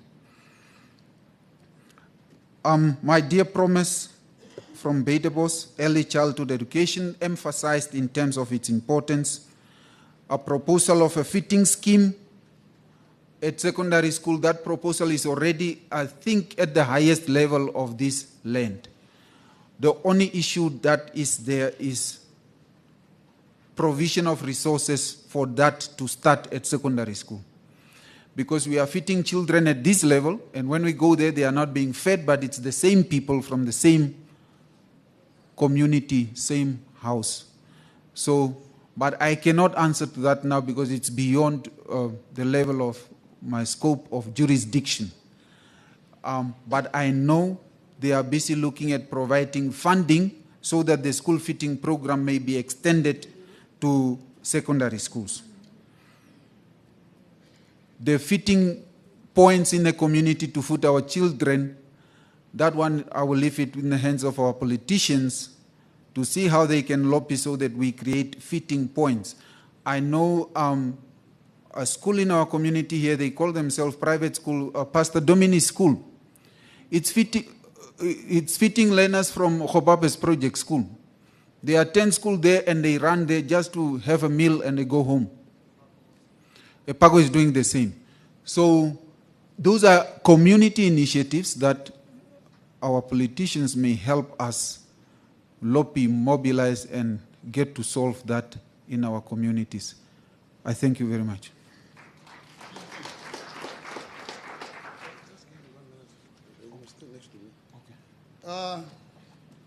Good. Which one? This one. Aye. It's the issue of the stomach. I cannot reach. There is a. Otherwise, I must stand like this. Good morning, colleagues. I will try to be very short. Ms. Kawaria, I'm talking, ne? So if you are a teacher, you don't want to step in. No, thank you, Mr. Kawandanga. You know, this person is having expertise. Can we applaud him, please? It's very good. I'm very proud of you. You are the right inspector I have seen ever. So I want to add on what Honorable Bakara have said. There was a national assessment on numeracy and literacy for grade 1 to 3. I don't know who can remember. Which school was visited in Omaheke? I mean, kind of assessment. Yeah, Master Shido. And who else? Master Shido is Dr. Fisher. Master Nunuhep. It was assembled school. It was a selected schools. And it was done nationally. Last week, we were in Swakopmund, the directors and the directors.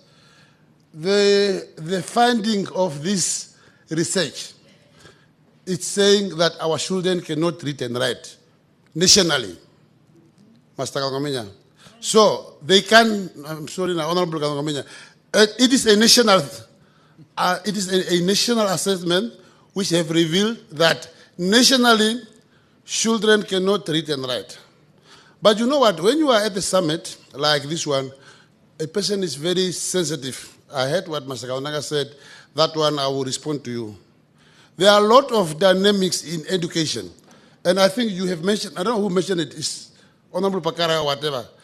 If you are not in this system, you will not understand. Number one, and I'm saying this, whether I'm live or not, we are having a lot of mushrooming institution of higher learning.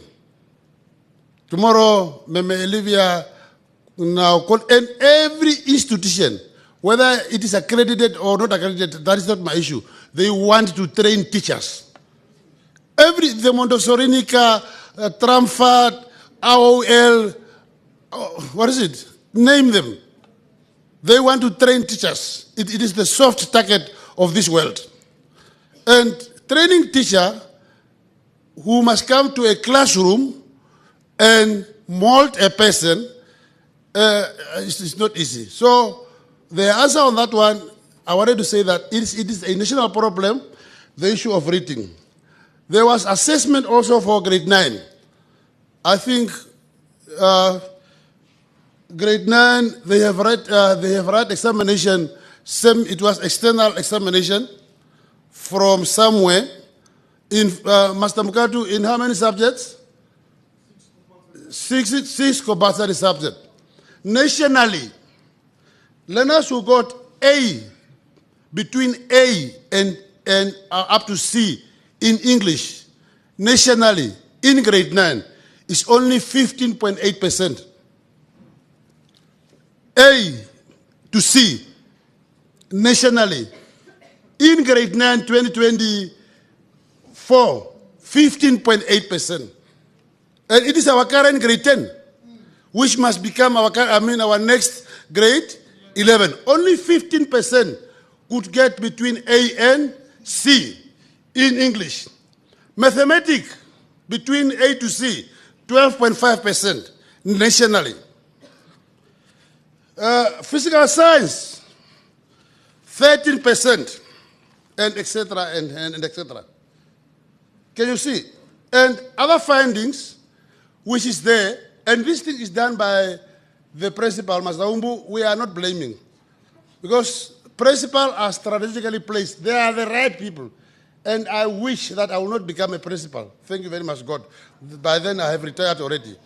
Because really it's not easy. Because everything which is happening, when it is good, it is the staff. When it is bad, it is the principal. Issue of management. What I wanted to say that our children, especially at grade 9, you will hold them, they fail grade 10, you don't want to move them to grade 11. You hold, 13 or 20, you send 10. And you do nothing to these people. Because you are afraid they will go and spoil your result. The next year, the system will force you to send them. You will send them. Now, you will be surprised, my dear, and get your use. So the issue of retaining learners, it is also a finding. It's why we are having fluctuating results. You understand? This year is good. The other year is very bad. But if we move learners per competency to the next grade, we will have good results. You can hold them at grade 10 for 5 years. The day you release them to grade 11, they will expose you. They will expose you, no matter. Keep them if you want. You will shine. Fine. Shifutako. When you release this coral, when you open the gate, they reach grade 11. And it is what is happening nationally. So the advice was, colleagues, let's do extra to assist. Because if a child, I was at Master Wanivi school one day. The first day of the school, I think it's last year, I found learners writing a test. I said, who? This is a surprise. How did you get it right that the kids, the first day, they say it is diagnostic assessment test. But it was not in Corona. They were writing that test so that the new teacher can know what is the level of the children I am receiving from Huewop. And it helped the teacher also when he or she is preparing that, okay, because I asked one principal also, we are getting results from the primary school, which is very bad. And then I asked that principal, the primary school principal, man, why are you not giving misconduct to this person who's teaching mathematics? Because all the learners, I checked the schedules there. It is you. Who is this teacher? It's me. It's me. He's the one teaching mathematics to grade 7. You see? And then I diverted myself from that story. But you see what is it there? The issue here is that as long as we are not planning proper, but we will discuss this tomorrow. I wanted to mention this.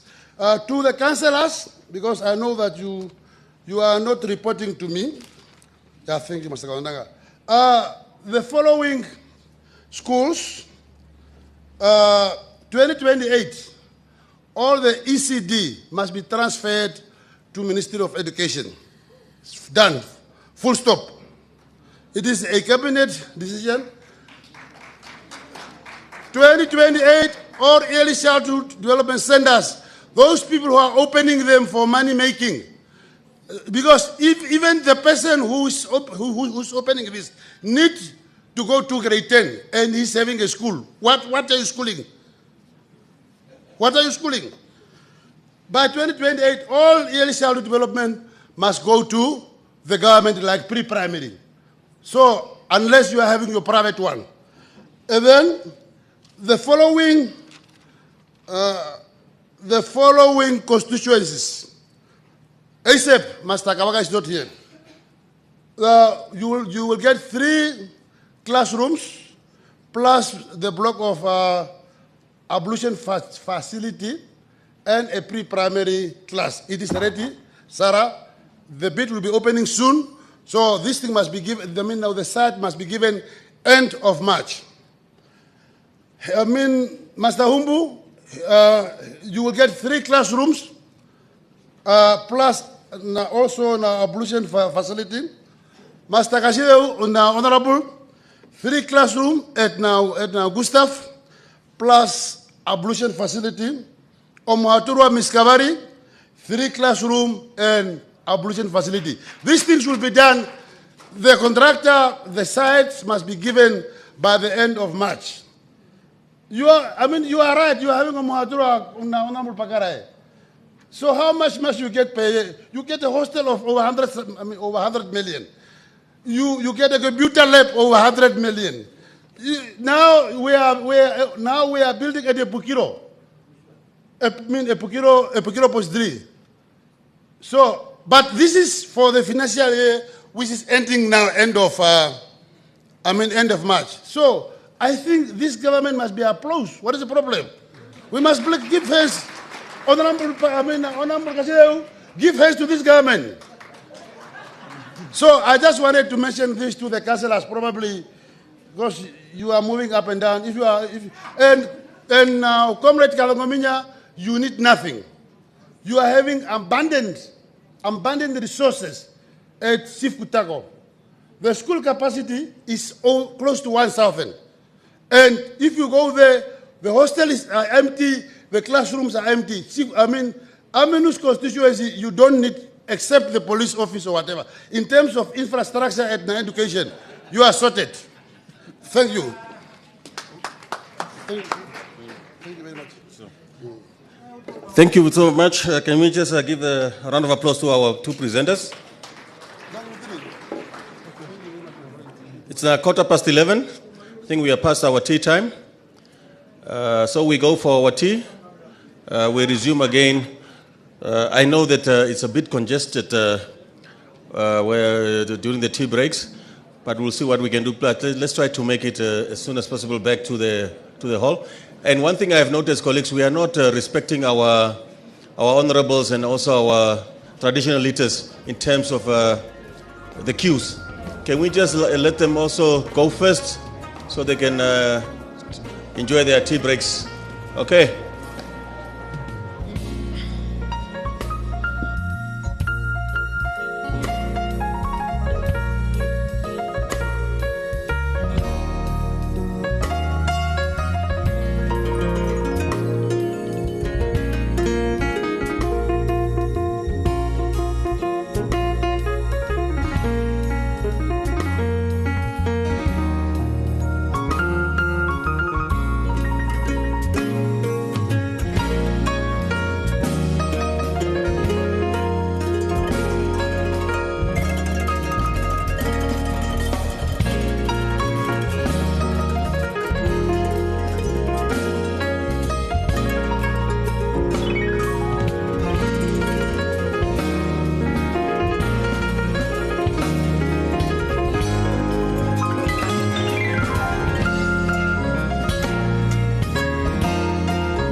Please, can we start gathering? Please call your neighbor outside to join.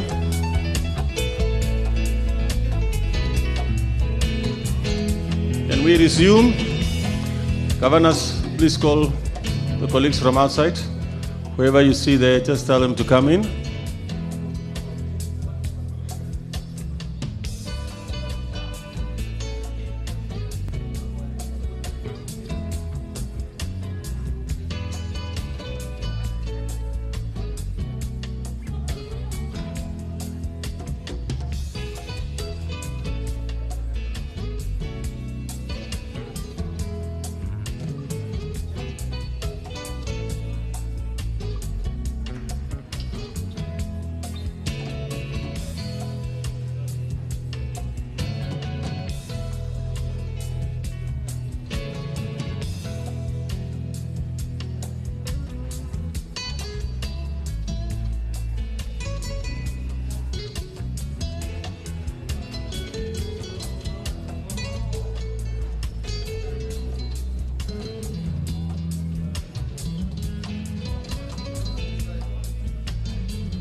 Mekonjo from the Rural Development Center.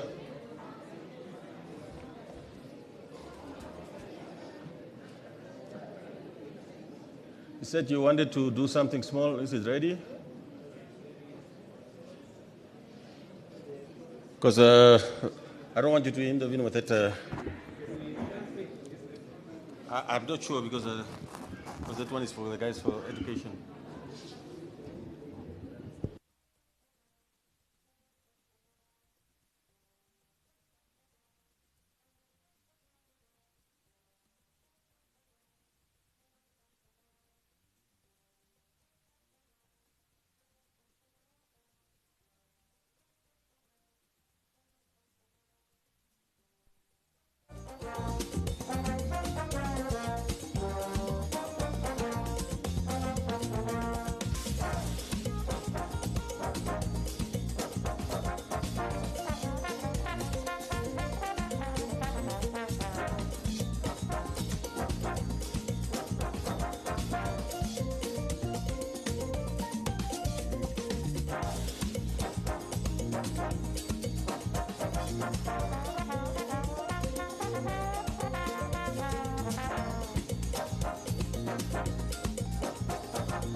Mr. Mkatu,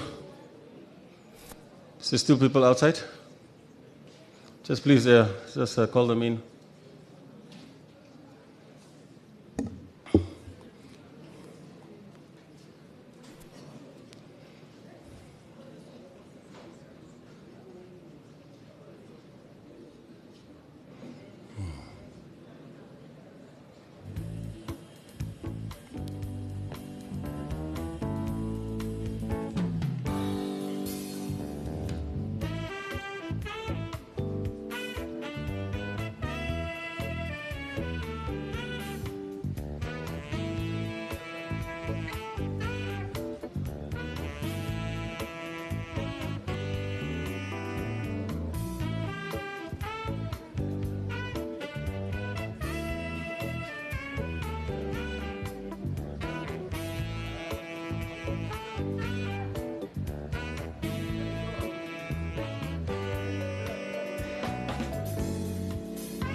Can we please come in? Can we please bring your colleague with, bring your friend with?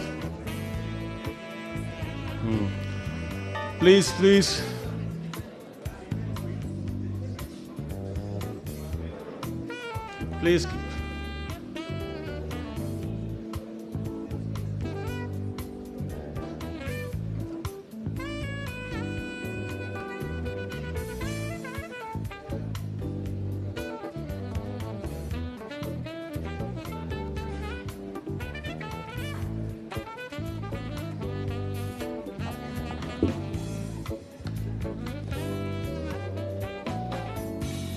I still see people roaming around.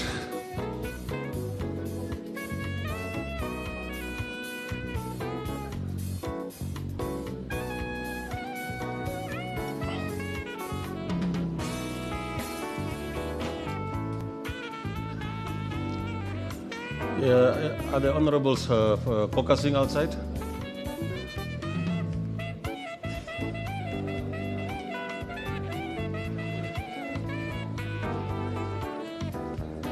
I see Honorable Kalangomenya is coming in. Just check for us quickly. There they will.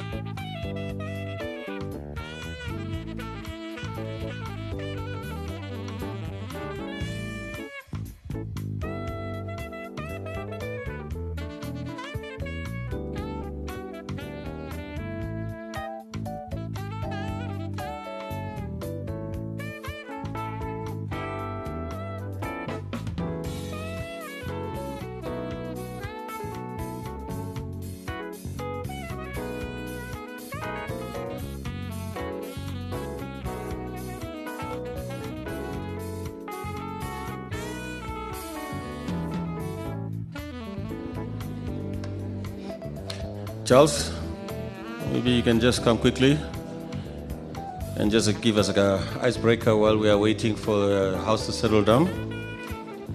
I see my honorables are here. Let's just wait for Honorable Kalangomenya to come and find his seat.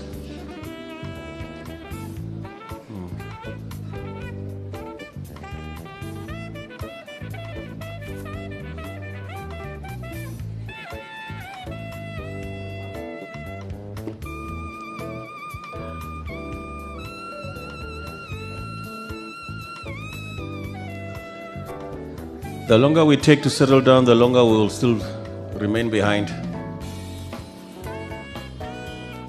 So let's try to settle down as soon as possible.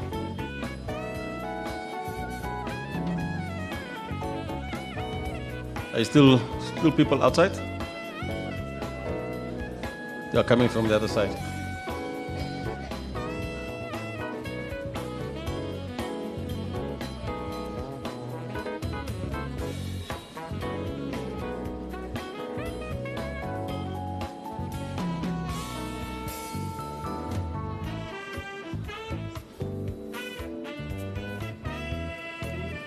I don't know from your side, NBC, are you ready? Your colleagues, I see them, some of them are still not around.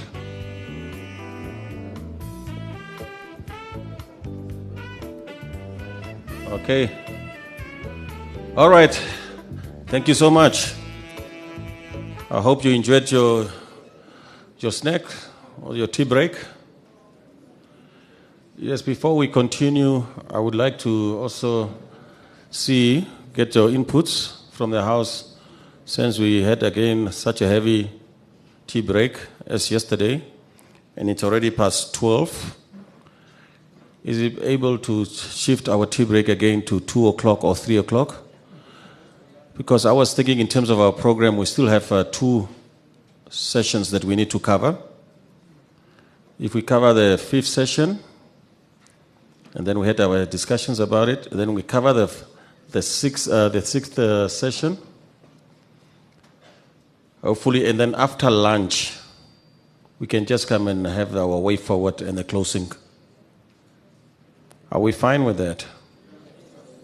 So we can have our lunch again at 3 o'clock. At 2. Now, which one is it? 2 o'clock, 3 o'clock, I see different hands. So which means that if we have at 2 o'clock, so we'll only have probably one session, and then we break for lunch, and then we come back and have the last session and the way forward. Okay. So 2 o'clock it is. 2 o'clock it is, democracy. So I would like to call upon Mr. Charles to give us another poet. And after that, our Rural Development Center, which is the Benin Rural Development Center, they would also want to just to make a small presentation, just to indicate to the school what do they stand for within the region. Maybe you might need them as schools as well. Yeah, so then from there on we can move on with our presentations. So we just move in that order now. Okay, Charles, please give us something very much sweet and short. Yeah, short indeed. He said it must be short like a miniskirt. Gentlemen and ladies, boys and girls, uncles and aunties, grandmas and grandpas, it's quite a privilege to be here. I will forever be grateful to this nation for its home away from home for me. Thank you, through you, Chair, to foresee me as a child at home. So, you know, you just call them without hesitance because I'm yours and you are mine. I would like to share with you a poem that is close to my heart. It's titled Still. I hope you enjoy it. The second poem, Director of Ceremonies will come maybe after lunch. And again, my name is Charles Kakomeshea. In the art space, they call me Charlie, the only genius with an IQ of an idiot. And the poem goes, Still. We are here today for we survived extreme temperatures of our yesterdays. We are here today for we emerged victors on wars against us. Wars on xenophobia, apartheid, genocide, and otherwise. We left our beloved ones in places far, far and wide to embrace coexistence with those whom color of blood is similar to ours. Don't pity us, it's fine. We made a choice. We came here for we want to be remnants of change we want to see. We came here to prove to everyone that we are the chosen generation, chosen to free our nation from political constipation and moral dehydration. Forward we move and backward never, no east, no but, no maybe, no question.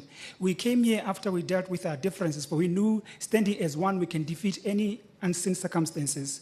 We came here for we knew Mother Earth is in ICU and she needed our full attention.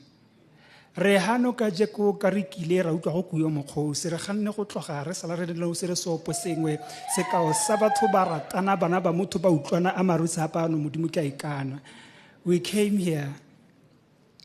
Rehano ka jeko ka re kile ra utlwa go kuyo mokgosi re ganne go tloga re sala re le nosi re dikakapa ga re magatapa a o tšhatšhela morago ga re ba ditshele le dinyao so moshimbesha now mbashambishe now. So allow me to take a bow and say ciao. It's your poet, Charles Kakomeshea, and I'm out.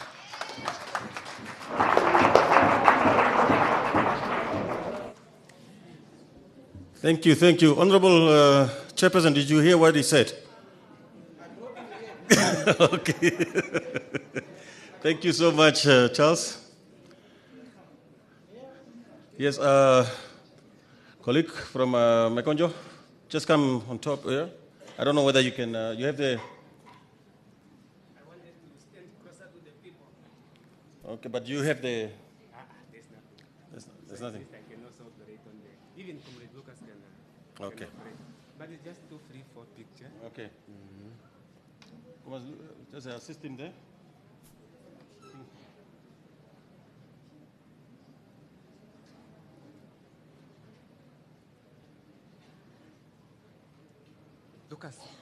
Lucas, you can just scroll.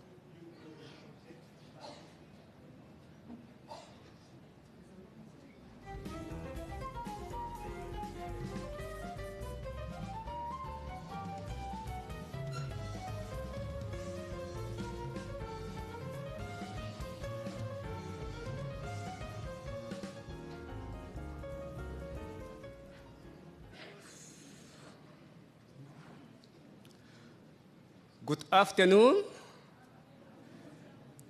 Allow me to stand in the protocol that were established in day one. My name is Mekonjo Hitila.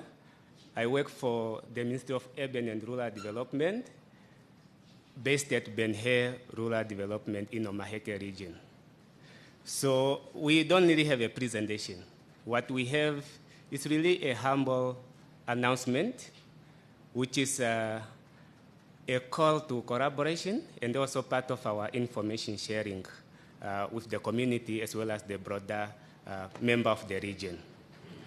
So at Benhe Rural Development Center is one of the centers established under the National Rural Development Policy of 2012 with the mandate to promote rural development in the region, as well as to facilitate the development of appropriate technology, as well as technology that farmers can use in the production of farming activity within their area. So with the school, we think we have a lot of areas where we can collaborate, particularly when it comes to the school furnitures. Because understanding from day one that one of the topic was on school infrastructure. So at Benhe, we have a workshop that focuses on carpentry and joinery, as well as cabinet making. Mostly we do manufacturing of school furnitures, office furnitures. We do repair and as well as design for those new wooden products. So we have worked with some schools in the region. We worked with Dr. Fisher Primary School. During Mr. Isa Kadondanga 10 years day school, we were collaborating very well. I think he will be able to amplify on what I'm saying or to attest to it, and maybe also to tell us how they did it so that at least other schools can come on board to say, at least to join. What I'm going to share here is not really, it's not a presentation at all, but also we understand that human nature, they do believe when they see. So we just come with some pictures just for you to see what we are talking, at least to compliment on what I'm telling you. So these are the school furnitures. These were from Dr. Fisher Primary School. If you look, if there was a picture for before when they were brought at our workshop, it was quite something different. And we refurbished them and then they become again brand new. Look at other furnitures that we do manufacture from the design until the finished product, and then all this. And then we also transport them to the school. You don't really need to come and pick them up, or you don't really need to come and drop them to us. You just need to tell us the quantity, and then we'll be able to come and pick them up, provide you with a quotation that is really affordable, because for us it's not to make profit, but just to recover the cost of the input. So for the school, if you have school furniture, we have tables, chairs that you need to be repaired, please don't look outside the region. We are here to serve the region, and we need you to make our work more relevant. So thank you.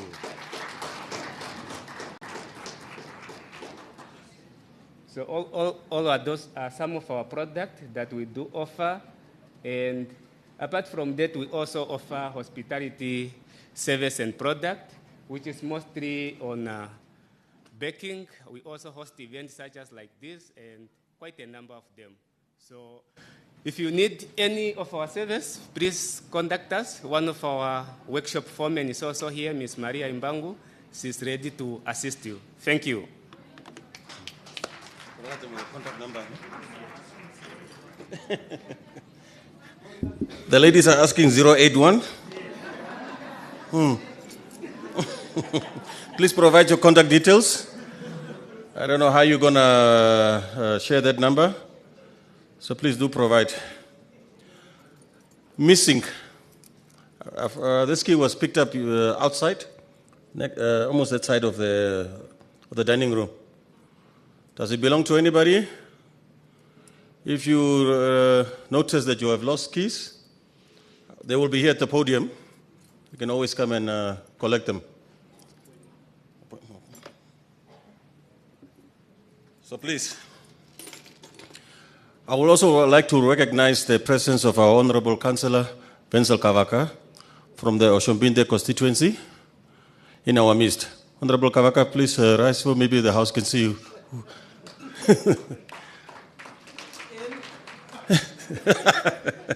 Yeah, the rest will be discussed behind closed doors. Yes, Mr. Wanivi? Give him please a round of applause.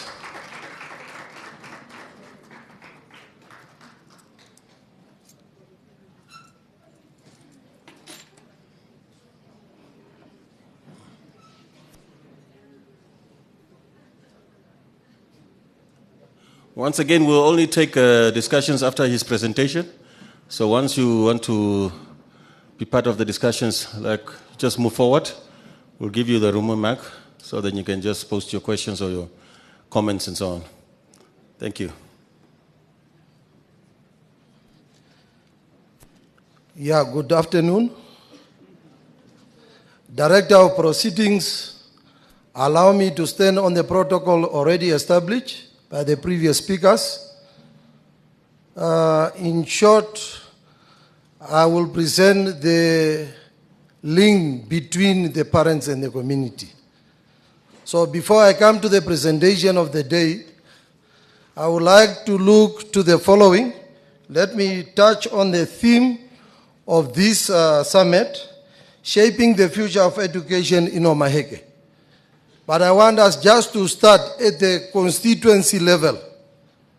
At the constituency level. Instead of us throwing stones to the principal, to the teachers, I want us to do the planning starting from the constituency level by looking to the following. We want the honorable councillors of the different constituencies, the school principals in that particular constituency, as well as the traditional leaders, just to come together and look to the shortcomings and the challenges in education in their constituency and find the amicable solution to their problem. Instead of us gathering here, wanted to make improvement in the education as a region, in the region as a whole, I want us also to start at the constituency level. So based on that, we also mention strengthening partnership across the primary school, secondary school, as well as the tertiary institution. Now today, you hear a Bugiro Secondary School is performing, but remember that the product that we got, we got it from our feeding school, namely the primary school, Omohaturwa, or Omorukutu, Huyewop. Whenever we are celebrating the result, we want the feeding schools also to celebrate. Because the achievement that we have is due to the product that we are getting from the feeding schools. Yeah, coming back to my presentation, it's about the link between the parents and the community. But all my presentation will be based on a Bugiro Secondary School. It will be based on a Bugiro Secondary School, just to share what we are going through so that the other schools also can emulate or also see how we can do it also at our respective schools. So before I go ahead, let me look to the links with the parents and the community. Remember that currently as we are talking, and I would like to recall what was presented by the Honorable Gadongominya, learners are moving from one constituency to another. What is the reason for the learners to move from one constituency to another? So the parents are claiming that education is not taking place. At some of the schools, that is the reason why they are moving the learners to other schools. So as we are talking, I want to give a background. First, I would like to give a background when I have started at the Bugiro Secondary School. I started in 2017 at the Bugiro Secondary School with a learner population of 320 and 13 teachers. But currently, as I'm talking, I'm having over 1,000, that is 1,200 learners that we are having, and the teaching population of 46 teachers, comparing to the time when I have started. Look to the number of learners that were there in school, we talk about 320, today we are talking about 1,200. So the performance of the school attract learners from different constituency, from different region, and to come join a Bugiro Secondary School. So we are not the one forcing the parents to bring the kids, but we are delivering, as it was presented here by the Honorable Councillor. Our teachers are delivering, our teachers are committed to teaching and learning, and that brought the improvement that we are talking about. So now, if we look to the links with the parents and the community, links with the parents produce a procedure for communicating with parents, quality of information given, co-responsibility of school, and parents for learners' progress, parental involvement in school activities, parental contribution to schools. Now, if I look to the first bullet, when we talk about procedure for communication with parents, remember that we have stakeholders, and all the stakeholders, they have to know their role, their responsibilities, what is expected from them. So now, if we talk about the procedure, remember that we need to call the parents. So to call the parents, we need to call for a meeting in order for us to share the information about the school activities. That is one way of communicating with the parents. We can use social platform.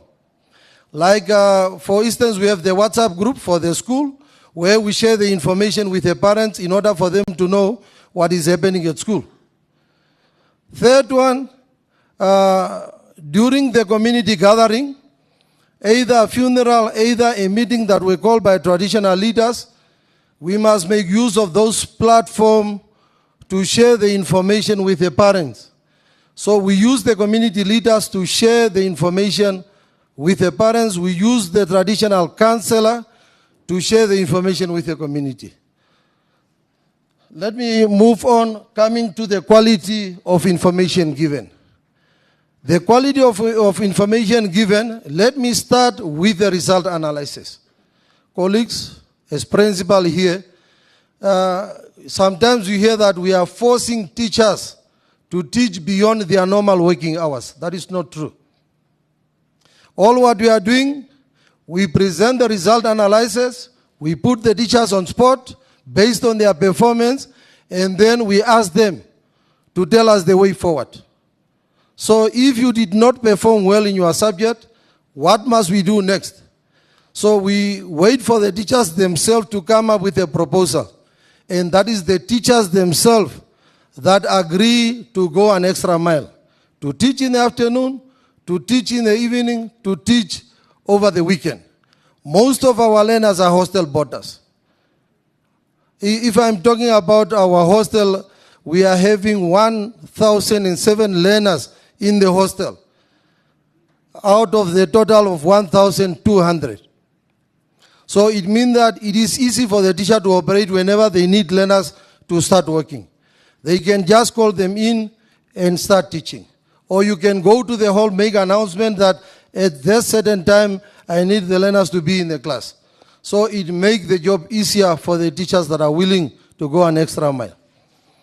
Whenever we are presenting the result analysis, most important things that we must consider, so let us not correct the figures of the result analysis in front of the parents. The result analysis must be presented to the teacher, to the school board before it goes to the parents' meeting. So for that reason, we want to rectify all the mistakes before it reaches the parents. So whenever also you are presenting the financial report to the parents, that is the quality of information that you are giving to the learners. It must not just be a report. It must be an audited report. So that will give a clear picture on where you want to go and how we are utilize the resources at school, or how we spend the resources at school. Going ahead to the core responsibility of the school and parents for the learner's progress. Remember that at the beginning of every academic year, we need the parents to come register their learners. We have to know who are the parents of that particular learners. But in many times, you find learners from the disadvantaged communities coming without parents. But in fact, you cannot just send them back. We end up registering. But in the process also, we try to trace their parents to get their parents so that we can know who are the parents of those learners. In case if anything happened at school, so that we can know to whom can we communicate with. So after registering, especially the first week after registration, we ask the learners to put the target for themselves in a particular subject. And normally the school is also setting a target for itself, and the target of the school is 60% plus. So that means that the subject target, the learner target, should be in line with the school target. It cannot be lower than the school target. So after every test, every topic task, examination, we compare the performance of the learners. So whether they reach the 60% or they score below the 50%, just throughout the term, and as we are approaching the end of the term, we call the parents to come check their learners' work. And it is the time when we inform the parents about the performance of their learners in different subjects. So we need the intervention from the parent side, based on the target, based on the performance of the learners, because we don't want to be an embarrassment come at the end of the year. A parent were expecting a learner to be promoted, but the child is not promoted. So most of our parents, especially in our communities, they are not following up the learner's progress. They register the kids the first day, from there they just disappear. How can you invest in a learner but you are not following the progress of the learner? It is so imperative for the parents to come to school and try to follow up the progress of the learners throughout the year. At the end of every term, we are issuing report cards. There is no issue of saying that I will give or I will issue the report cards on the request of the parents. As long as we are approaching the end of the term examination, we issue the report cards for the parents to see the performance of their learners. And the other thing is that after every examination, even after the May-June examination, we compile a result analysis. So that helps you to force the teachers that did not perform well also to go an extra mile in their subject without you imposing decisions on them. They decide themselves. Then the other issue also to my core principle, which is important, is the syllabus coverage. Remember that if you listen very well to the presentation of Mr. Mokatu, especially for the Namibia Senior Secondary Certificate Ordinary, it's a 2-year course, but the teachers are expected to do 75% of the work during the first year. So that means that if we approach the second year of grade 11, by that time, we expect the teacher to cover 25% of the remaining work. So by doing that, it will help you to have proper revision with the learners. It will help you to invite experts from other regions to come share their expertise with our teachers. Most importantly, whenever we invite experts, we are not just inviting anyone. We look to the experienced teacher, the national markers that will be able to bring the difference, and especially the chief markers.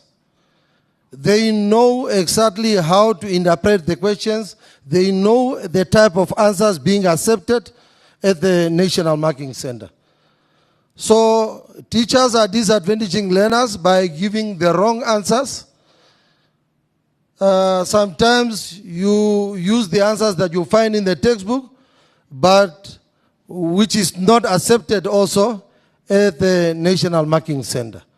Therefore, it will be good also to encourage your teachers to work with the markers in the region to share the memorandum of the previous year or to share the examiner's report.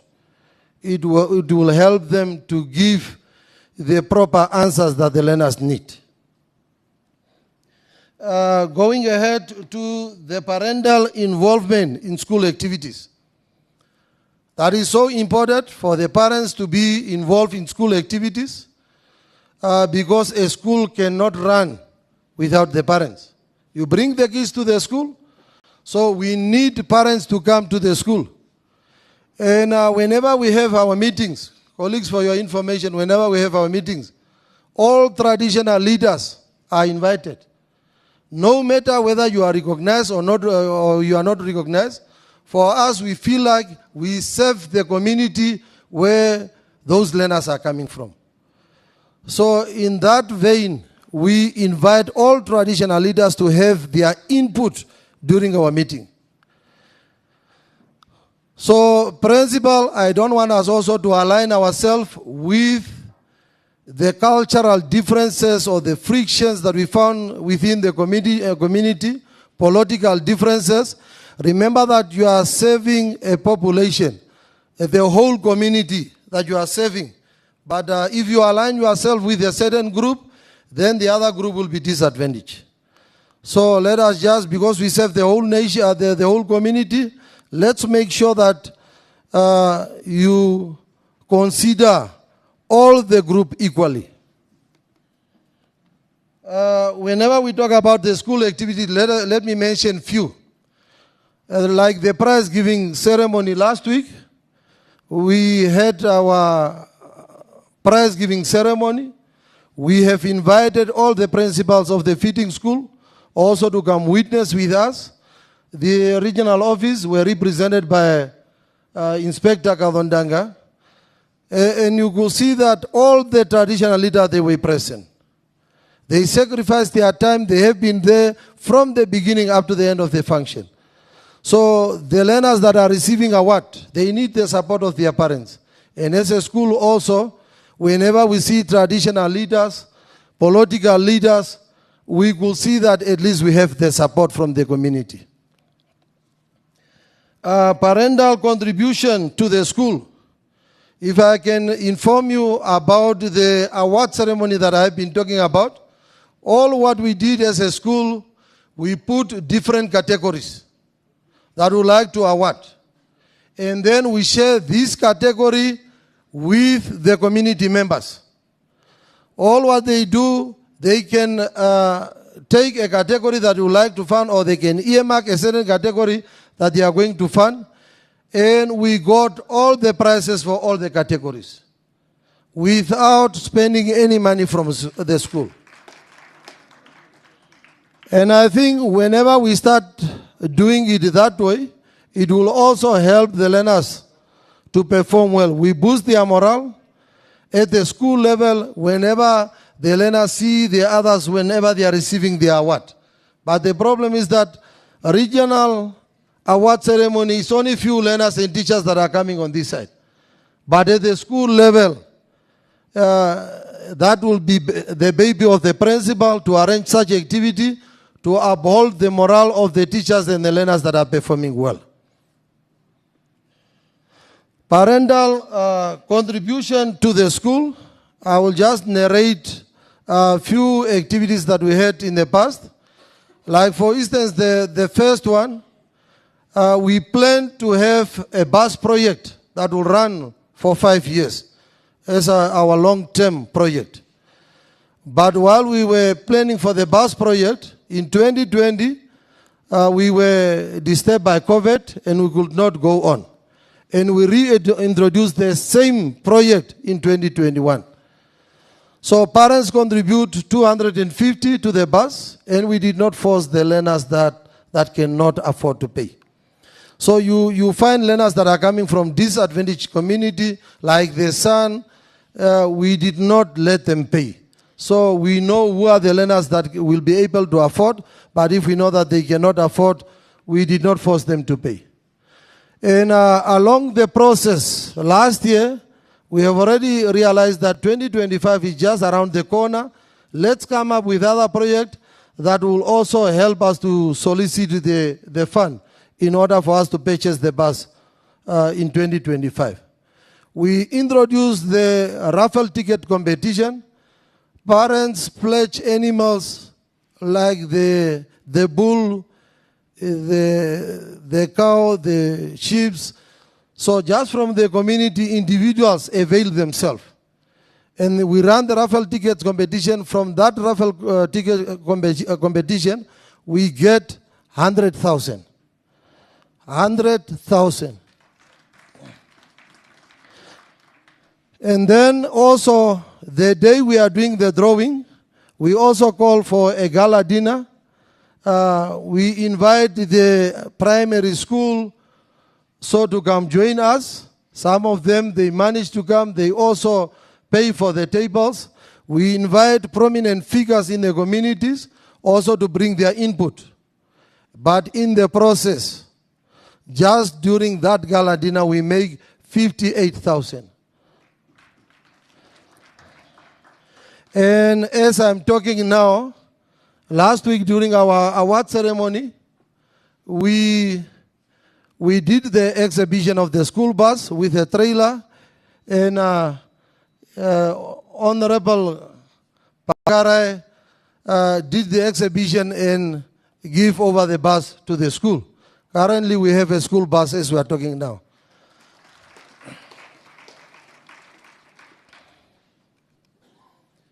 Let me proceed to the second part, link with parents and the community again. But now we are talking about the functioning of the school board. Action to secure the community support. Assistance from the community for the school. Assistance from the school to the community. So now there must be a link between the school and the community. Remember that the first one that I'm talking about, functioning school board.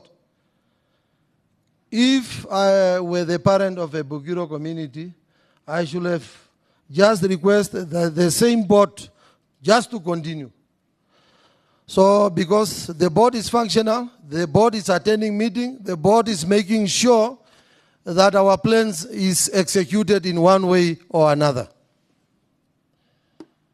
The action to secure community support. I can tell you that our school board chairperson, those that are Ojero speaking, Matundu or Kaukwata, they used to make announcement about the school activities over Ojero radio. Every time, whenever we have any activity, they make sure that the information is circulated, it gets to the people themselves. During the funeral, I can assure you that my honorable, although he's not here, he went out.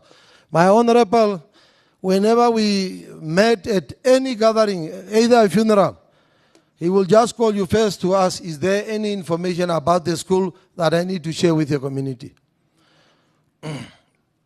So I share the information with him, and he makes sure that he makes that announcement to the community. Even when I'm talking about the raffle ticket competition, the Honorable Councillor at every funeral, we're emphasizing that we should buy those tickets, we must give the support to the school. And at the end of the day, we end up getting 100,000. Let me go on to the next part. I cannot see here.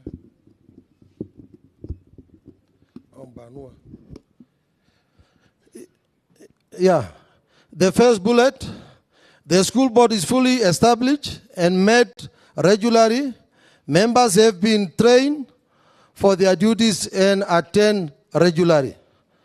So the outgoing school board, I remember after the election, the regional office sent a team to go train the school board. All of them, they were trained, they know their job, and the board is functional. Business is conducted efficiently, and the board make useful contribution to the policy and functioning of the school. Now, whenever we are talking about the policy, let me narrate few policies that we come up with the board. After the renovation of the school, we come up with a fencing policy. Because after the renovation, we realized that learners were cutting the fence, making a hole, and going out. We put a policy, so whereby we inform the parents, we inform the learners, if you happen to get involved in the cutting of fence, you will pay an amount of 1,400. It happened the first year. From there up to now, nothing is happening anymore to that fence. There was a complaint that came to the office of Mr. Kavari about the amount we are charging for the fence. But lucky enough, before the parents reached the office of Mr. Kavari, I share already our policy with him. And the intention was to make sure that the fence remain as it is, untouchable. That was the main reason, nothing else. The other policy, it's about the pregnancy policy, is talking more about the school. It's not talking, I think it's more silent when it comes to the hostel. So, but whenever you are changing or whenever you are creating an internal policy for the school, you will not change a national policy. The national policy remains as it is. So, but where it is a bit silent, it's where you come in. And coming to the hostel, in terms of the pregnancy policy, to discourage the learners not to become pregnant, we say that as long as your pregnancy becomes visible, you will forfeit your place in the hostel and you will find accommodation outside. The reason is that we cannot take care of the learners when we don't have facilities, also proper facilities. We give them back in the hand of their parents. And also on the pregnancy policy, after giving birth, we did not want to have the mother child back to hostel. So once you become pregnant, you give birth, you will not return back to the hostel, but you can attend classes. That was to discourage most of them not to become pregnant. If our regional office could witness this, I remember the first years when I started, our pregnancy rate was very high. Now it goes down. For the fact that the learners did not want to forfeit their places in the hostel, they want to remain in the hostel. Their parents are staying far from the main town. So that policy was compiled by the school board. It was endorsed by the school board and the parents, and it became a working document. Let me go on. The school take every opportunity to establish link with the community and to invite them to attend the school functions and events. Yeah, I think that one I mentioned already. Variety of media is used for this.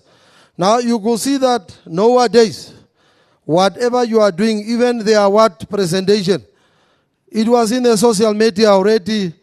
People are coming there, and this time around, because there were also other meetings, the NBC, the Ministry of Information were also there just to capture or to cover the event. But then it spread. But you see, most important things that one would like to commend to those that capture the event. After all, just from Friday going to the weekend, people are pledging for the next award ceremony. So as I'm talking, I'm having 10 people already that pledge for the next award ceremony. Yeah, let me move on. The financial need of the school are made known appropriately and support is invited. I think I also touched on that one already. The community shows awareness of the work of the school and has shown evidence of contributing time, money, effort to support its work. That for now I can say we have 75% of the parents that are supporting the school. Mind yourself, if you talk about traditional leaders being part of the event from the beginning up to the end, they are sacrificing their time. And those that were there, also they could witness that some of the prizes are animals. And traditional leaders themselves, they give animals to the best performing learners. So I think in one way or another, they need to be applauded.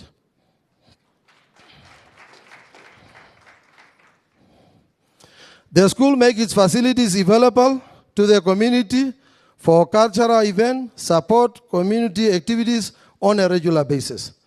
Now remember that whenever we look for the support from the community, but in one way or another, we must also try to accommodate the community at school level.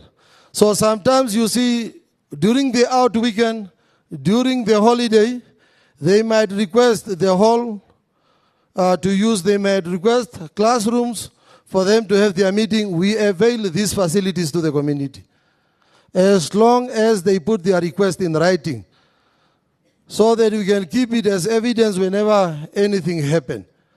But we avail those resources. But coming to the last part here, so whatever bullets that you read there, I want you as a principal to see whether all those activities are happening. If they happen, then you can rate your school at level 4.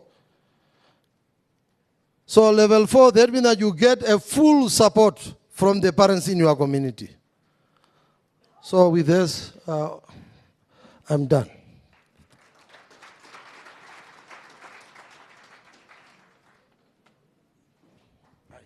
Yes. Yes, thank you, Mr. Wanivi. I see already hands are going up. I see Mr. David's there. Mr. Davids, maybe you can just move forward. Is there anyone else? Please just follow as well. So for now, I see only 2 hands. Okay, 3 as well, Mr. Lucas. It's on, Mr. David. Thank you very much, but it's very low. Yeah, thank you very much. I think we are getting there.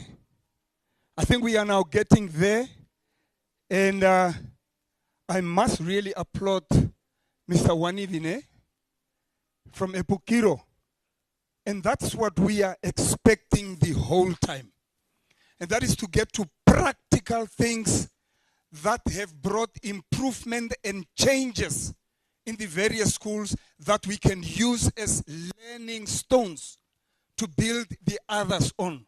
I think he has mentioned the involvement of other principals as well, but that is the crux of the matter. I think there are 3 things apart from all the very wonderful, many goodies that he has mentioned. I picked up 4 very critical ones that I really want us to think about, to chew on, and to check how we can implement them also in our various schools. The one that he touched on is the linkage between the outside world and the inside world, which is the school. That involves everybody, stakeholders, parents, everything. Secondly, what he also brought on board that was very critical for me is the issue of tracing parents of learners that are having difficulties. It's important to know who are these people, what is the background of such a learner, how do we help such a learner. You know, I am finding myself in a very wrong environment, work environment, that I moved to local authorities while I was really a teacher by profession. You know, when we started the Yetuyama Center in Windhoek, where we also founded the Namibian College of Open Learning, it was due to the passion of learners that can make it in the school. Where we have asked ourselves, but what is that we can do to help these little ones to move? Because they were expelled from school and now they need to get into a stream that will help them to actually ultimately excel in school. And that is where it was created. I don't know whether you have seen the logo of NAMCOL.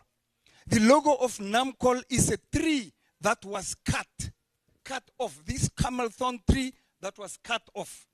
But then there was a child, when we have asked her, can you come up with a logo for NAMCOL? The child came with his logo and he said, we feel like trees that were cut off. But ultimately, the sun has risen, there is a sun, and there are new branches coming out of that tree. That's new life. And secondly, this child said, this center rescued us from ending up in streets. We call it Yetuyama. It rescued us. That is why education is such a very important, passionate trait that I really, up to now, fancy. Thank you very much, comrade school chairperson, principal, because I think really the example that is set by Epukiro is one that we should emulate to make sure that really this involvement, this bringing on board, this tracing, this issue of linkages are really seriously taken up. Then we can learn from one another and see how we move on. So thank you very much. I think that is just a little that I wanted to say so that we can know that we look at the current and learn from it in order to reach the future. Thank you. Thank you. Thank you very much. My name is Philip, and I just want to also come in there, you know, with the disadvantaged communities. I don't know if you guys see the challenge we have here in Gobabis. There is a lot of street kids roaming the streets of Gobabis. And I wonder, you know, where does this leakage come in? Is it the community leaders that's not taking care of the communities? Is it the parents that's not taking care of their parents? Is it the government that's not taking care of the people? But where does this come in? I mean, it bothers me, really. I was born here in Omaheke. I had the opportunity when I was very young, we left. And I was also in Germany, you know. And I came back to Windhoek. I worked in Windhoek at a radio station, Radio Way for that matter, for 15 years. And just during Corona, I came back to Witfley. I was born in Witfley. And lucky enough, I got an opportunity, you know, I'm employed now at Henko Engineering as a marketing and sales manager. And I'm here in Gobabis now, and I'm with Chief Mekub actually, as the traditional leader. But as you all know, he's not recognized. So when you are not recognized, you don't have the mandate. But I feel the San chiefs and the Tobanin chiefs, they also do have mandates, but they are not using those mandates to empower the people. So my call is to these kids that we see every day in Gobabis. What are we going to do with them? Are we going to just leave them like that and continue with our life? Or are we also going to look at ways how we can get them back into track and to benefit? I thank you. My name is Wynand Lucas. I am from Kostek, Omaheke. Allow me to thank you for something that I'm passionate about that you said, Master Wanivi, the quality of information. Most of the time we will keep on talking about, I have an open door policy, open door policy. Your policy is open, your door is open, but you don't have any truth about what is happening in your office, at your school, in your community. It does not help. So, with regards to the quality of information, schools are currently finding themselves into having nothing because of themselves. You created yourself. Because parents or the community knows that education is for free. but we don't inform the community that education is free, but we don't have enough money to sustain what we are supposed to do. Because we don't have audited reports, we don't have reports that we are sharing with the community as the school. The only thing that the school will be saying, or the parents will be saying, is that it is for free and we are giving you contribution. It should be enough. But are we informing the community that it is what we are receiving, the subsidy that we are receiving from the ministry, what we are collecting from the parent is not enough to sustain the school? Henceforth, the importance of really having truthful information being shared with the community which the school is in, and the ability of the school to listen to the community. You cannot keep on shutting your door and keep on thinking that, no, I will be listening to who, or when I'm feeling like this, I will be. But then having the ability as the school to listen, even if you are not changing the circumstances of the community. Thank you so much.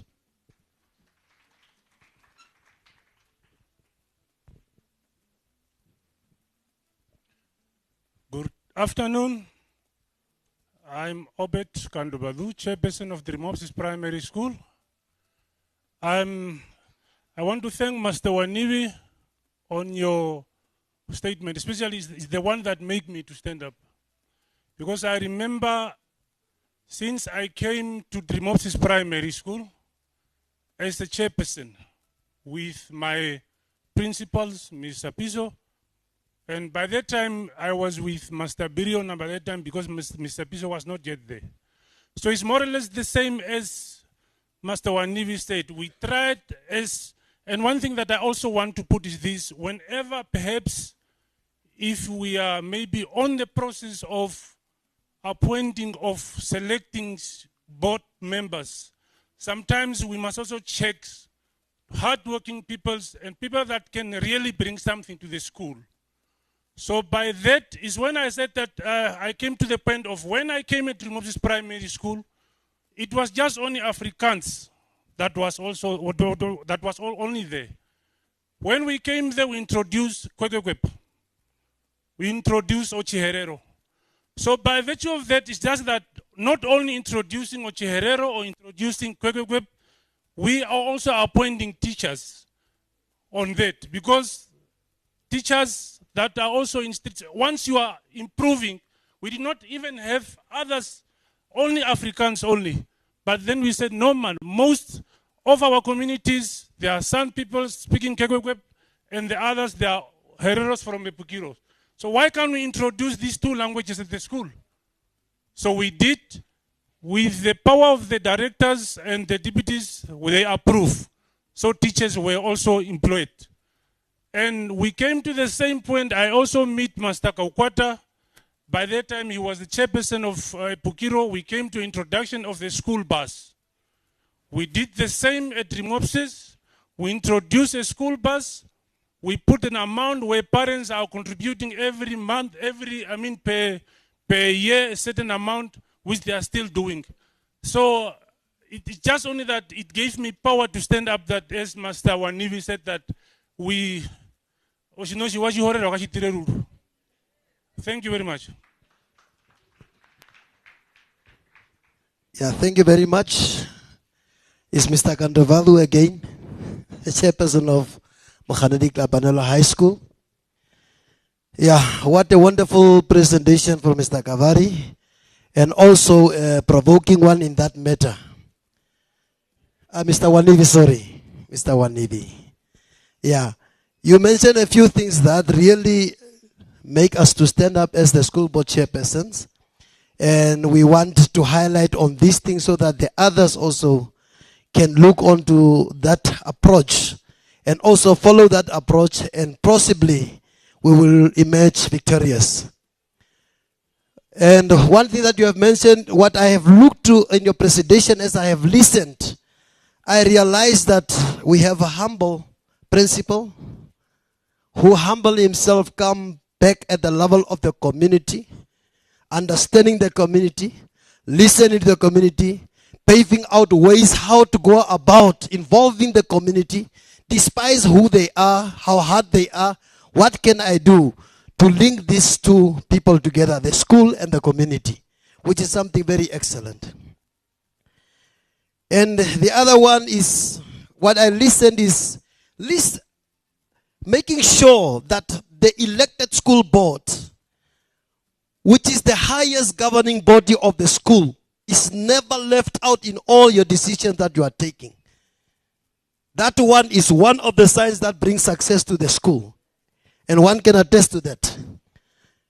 If you leave these people out, if you don't recognize these people, if you only call them when you need something that is benefiting you, and you don't call them in the time that it benefits the whole school, then it will bring this loophole. But what I observe is that there is a good communication and relationship between your school and the school board. And that is what makes the success of the school. And I hope that we are going to learn from that. Last but not the least, I'm done actually, is involving, you mentioned something of, sometimes it's give and take. I give you, you give back. You mentioned one thing that is also one, we have a community, a broader community around us, and we have got these facilities at our schools. And sometimes when you want to make use of the facility as a community, you have been told a lot of things. And sometimes we take these things very lightly, but at the end of the time, it brings dispute among the community and the school. That relationship, it start breaking down. But by availing that through the right procedures of writing a letter and all this, that strengthens the relationship between you and the community. So we really want to applaud you and thank you very much. And I hope that the others will follow. We are also going to follow this example. The major problem is just only the linkage between the school board and the school.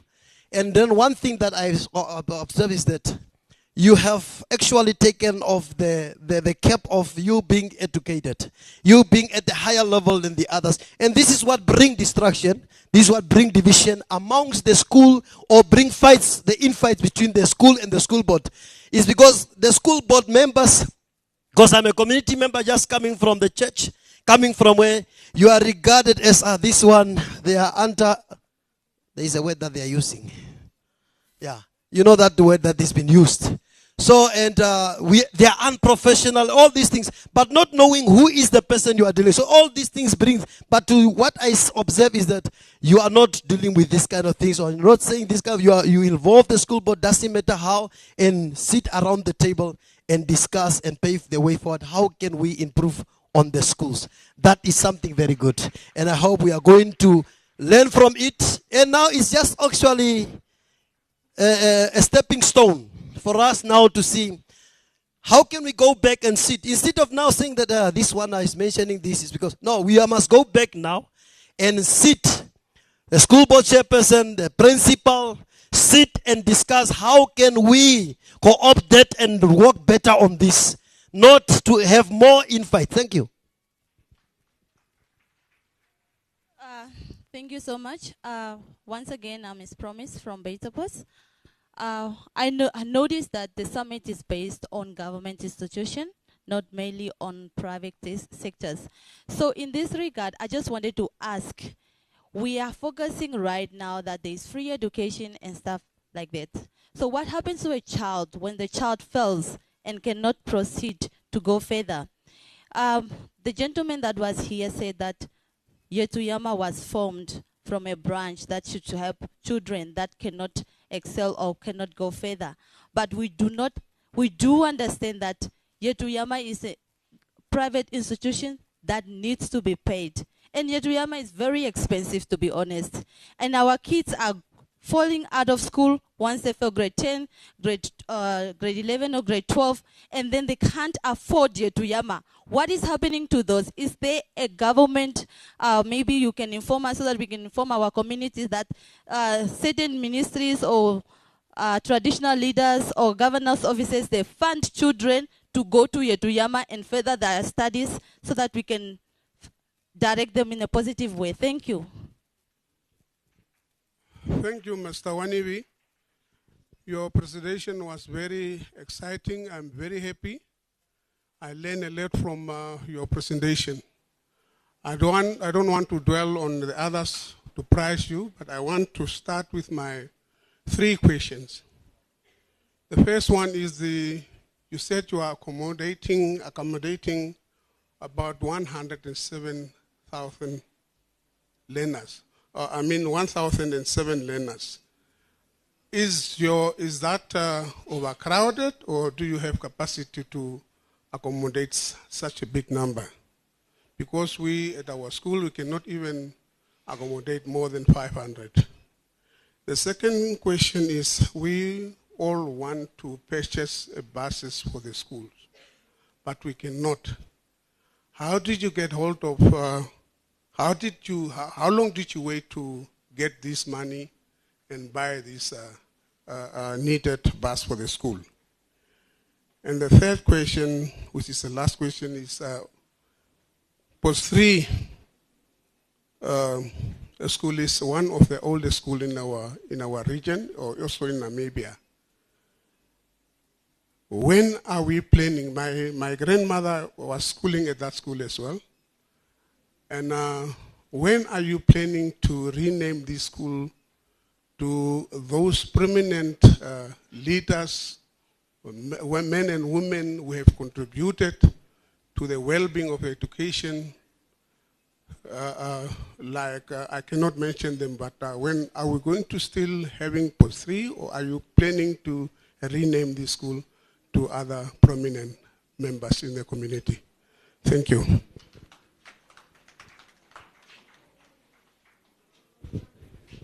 Mr. Wani, what I have noticed, most of them are just comments and discussion. Maybe the only questions that I've picked up is just those ones that were just presented now. And for the lady that was here earlier, sorry about you, the one from Betepos, I just want to clarify that Tuyama is a state-owned institution. It's not a private institution.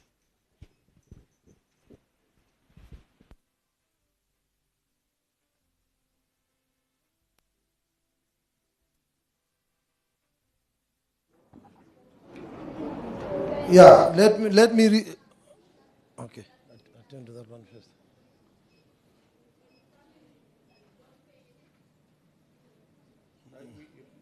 You can do it. Yeah, maybe we'll address your question later, because let just Mr. Wanivi answer now. I'll give you to the experts to address that, what you're having there. Sorry about that. Yeah, just to respond to those 3 questions. The first one, it's about the number of learners that we have accommodated in our hostel. We have exceeded the capacity with 40 learners. We have exceeded the capacity with 40 learners, and that is because of our learners that are coming from the feeding school that are not reporting on time. Sometimes they went to town, take 2 weeks before they report back at school. And that is the only thing that causes us to exceed the hostel capacity. The bus project ran for 5 years. We started in 2021 up to 2025. 2021 up to 2025. And the last question, it's about the renaming of school. We have already started with the process. It is not an easy one. If you cannot handle that issue with care, it will cause another friction in the community. So it's a very sensitive issue that needs to be handled with care. But we are busy with it. Thank you. Yes, thank you so much. While you're standing here, Mr. Wanivi, I would like to call upon Mr. Gavari, maybe to clarify some issues that you're also having there.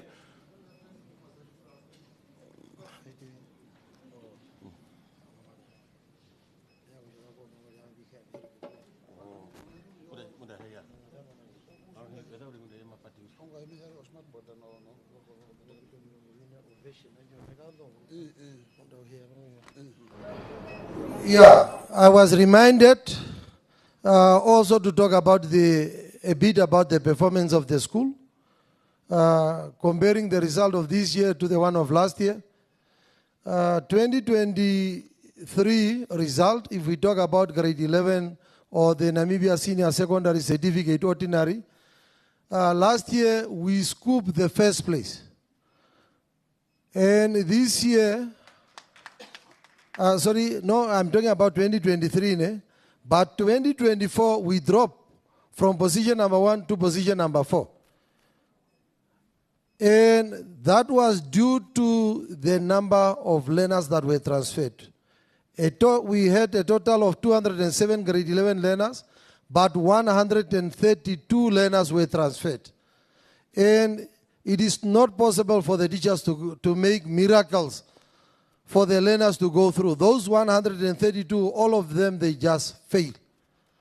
But we got position number 4 in the region. Nevertheless, although we got so many transfer, we got position number 4 in the region.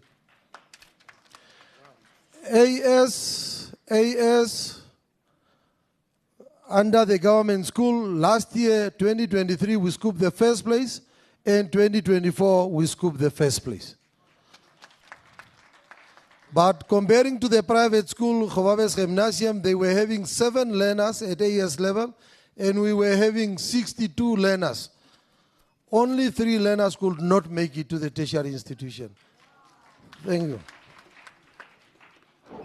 Big man, people are proud of you. Let's give them proper hands, man.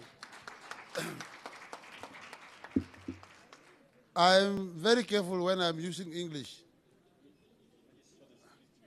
Sometimes you must say, what is it now? Now a round of applause, So it's better to say, let's clap hands. It's easy. Yeah, then saying the other applause. Let's clap hands. Simple English. Really, it's not easy to follow this modern English. Colleagues, Ephraim, thank you very much that you have set up the pace of discussion. Master Wanivi, thank you very much. I wanted to add one thing to Master Wanivi, that we want to make a school of excellence in Omaheke. That is our dream. But you cannot make a school of excellence without doing injustice to the policy. To the policies. We at least, it must be part of the resolution. We must say we want to make a school of excellence. I'm not saying a Pukiro or Veni or whatever, but we must have a school of excellence.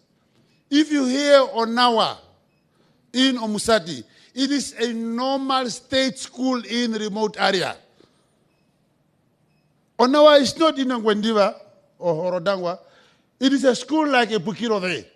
It is in Otapi somewhere, 10 kilometers, I think so. But the community of Omusati have decided they will make that school a school of excellence. We are having the capacity. If people can have a school bus, 50% of our schools are having buses now. Master Meroro bought one last year. Ms. Dogojo is having, Master Anivi, Frans van Veek. 90% of our schools, they are now having their own transport. So we are having 3 schools with AS, which is Veni Duplessis, which is Paco High, and Veni and Epokiro Post 3. So we have opened computer study. What do you call that subject, Master Anivi? Computer study at Epokiro. And all the schools with AS, Ms. Dekojo, they were provided with a smart board. The clever smart clever touch board, that name, that one. It is whereby these children can link with the teacher TT who is in Sabesi through that smart. You know what is smartness? Smart is clever. So, and what I want to say, we are going to have school board election. Now, I think it will be the last meeting with you, those who are here, unless you are re-elected. But the good thing, what Master Wanivi has said, he's hoping that the current school board of Epokiro Post 3 will come back. Why must the principal wish that the school board of Epukiro must come back. Why? But some colleagues will say, I hope that my school board, all of them die in the car accident. Really? But the other one is saying, I hope they must come back. So I want to say that because of the school board of Epukiro, I mean, where are they? There is any school board member here? School board, just stand up, madam. Just, we are saying thank you to you all, and really you have done a great job. If you are not re-elected, so we are thanking you, and give them a big hands, not the other things, not a round of applause. So now, do you see what I'm saying? That now the main thing here is that it is the school board who's playing a role, because there is a link. Master Wanivi, most of the things he was now mentioning, it was the issue of school board. When Pastor Candorado was here, if you are having normal common sense, you can read what he was saying. Yeah, please, you must organize the school board. You cannot want them when you want. You can see what is the mood. So please, we are going to do the election between now, when I'm saying, and I'm saying this, between now and before the end of the term. Because most of the school board have already expired. So please, thank you very much, Master Yituka. Thank you very much, Master Wanivi. And let's hope that the best practices, this is not a presentation to me. This is a best practices. What Master Wanivi said is how do they maintain the result. And the good thing is that Master Wanivi is owning the result. He's not blaming the regional office. He said, we were number 1, now we are number 4. He's owning the result.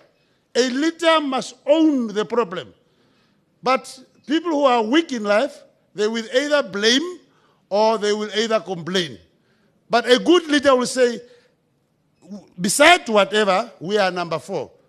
Thank you very much, Miss Master Wanivi. And we'll give you another big hand. Master Yituka, you can have your floor.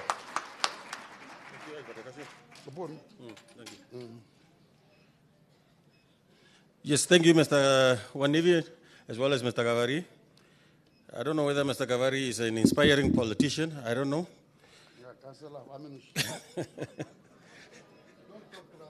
Thank you so much. Thank you so much. I'm still having the key here. Anyone that has lost his key or her key is still here. I'll leave it here at the podium. So if you remember it, maybe you can come and look at it, whether it's yours or your neighbor's. It's now almost 1:30. We agreed for 1 o'clock. And I'm just afraid that if we start with the next presentation, we might not finish. So I think maybe if the lunch is ready. Is the lunch ready? Okay. We're just checking quickly whether it's ready, and then we can just break for lunch, or then we can resume at 2:30. Maybe just hang on for a while they are just confirming. If they are not ready, we can just continue with the presentation. Maybe then we can continue with the discussions after that.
Yes, from what I'm hearing, they are not ready yet.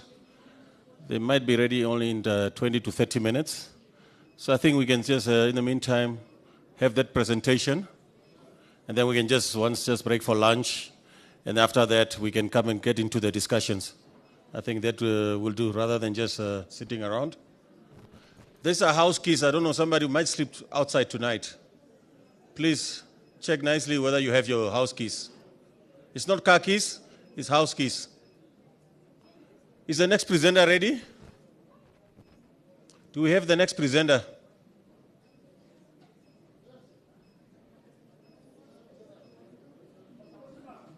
Mazakosima, can we just continue with your presentation, please?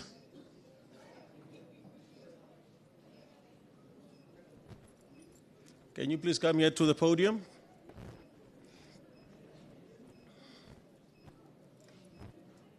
While we are waiting for him to come, lost house keys, please.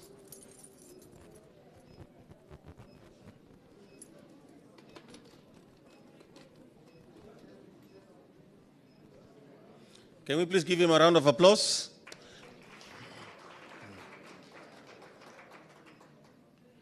IT, please assist there.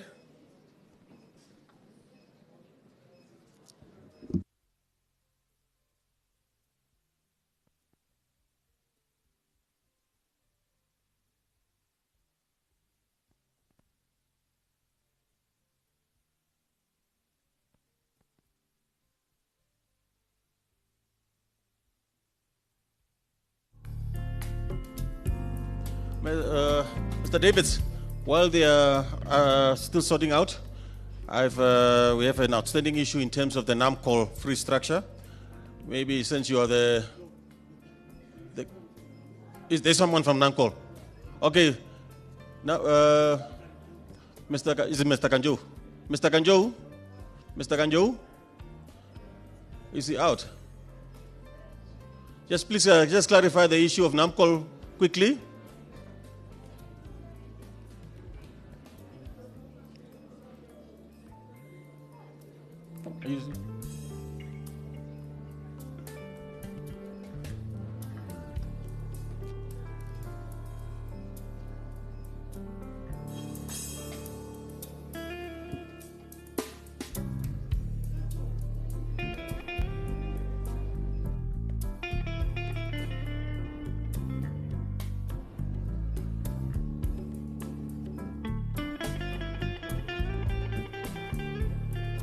Is Mr. Kanjo coming forward?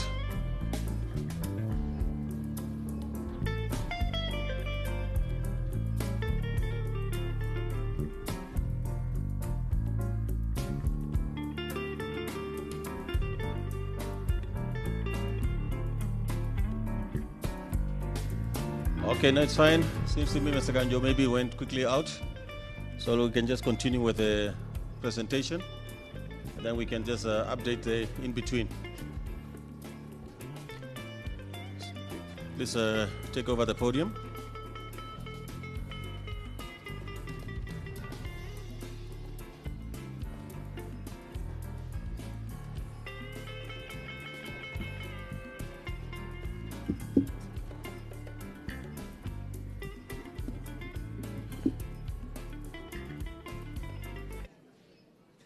Yeah, good afternoon.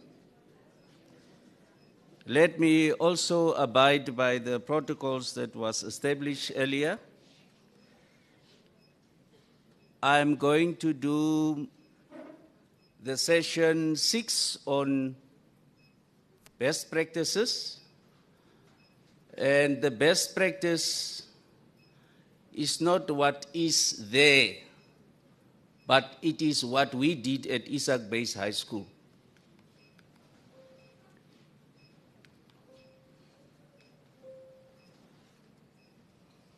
Okay. Let me introduce myself. I am Mr. Venantius Kosimang. I am the principal of Isaac Base High School. Isaac Base High School is in Leonardville. I am also the vice chairperson of the Omaheke Principals Association. Best practice, I was called by the Deputy Director on a very short notice that I should prepare for this. And at that time, I was not at the school. But because I know these things by heart, and I was involved as the principal in every step of the way, it was a little bit easier for me. So like I've said, we don't have much time. Everyone is rushed. So I'm going to talk about best practices, what worked for Isaac Base. What worked for us might not work for you, but you can tap in where you can tap in. I'm going to deal with those elements, vision and mission, which is directly linked to leadership, networking, strategic planning, school administration. I think Mr. Kavindanga did it justice by elaborating on a lot of issues around school administration. I'm also going to deal with undisciplined learners, how we are dealing with them, as well as motivation in our success stories.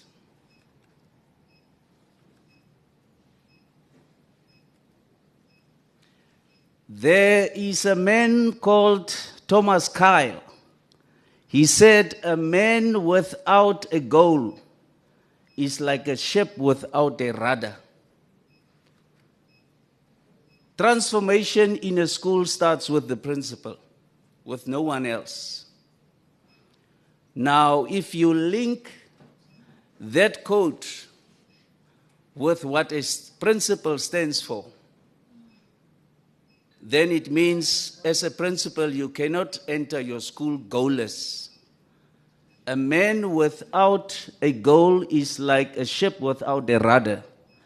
Now you might maybe wonder, what is a rudder? A rudder is that thing that propels the ship to move. If the ship does not have a rudder, and imagine the ship as the school, then the ship will not move forward. So I want to urge our principals that they must start becoming propellers of their schools. They must not make the schools to stagnate, because if you don't move this ship will sink at the end of the day, because it will not stand a very long time at one place. So colleagues, at my school, I'm trying everything that I can to propel all the activities of the school.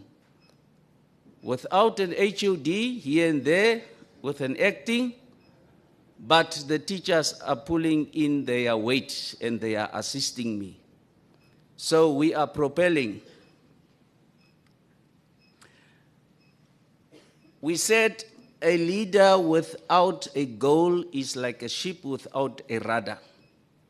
Now, as a principal, as a manager in charge, you must encourage your staff to envision the future of your school.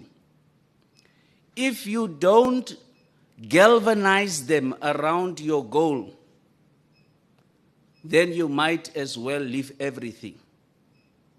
Galvanize means you need to let them buy into your idea. So, with envisioning the future, you make them buy into it, you make them see what you are seeing. Many of us might have great ideas and have a very nice vision of our schools. But if you don't implement it, if you don't start implementing your vision, then it will also be meaningless. So galvanize others around your vision, let them buy into it. Not only your staff, if you have a hostel, also your hostel staff. If you have support staff, get them on this boat.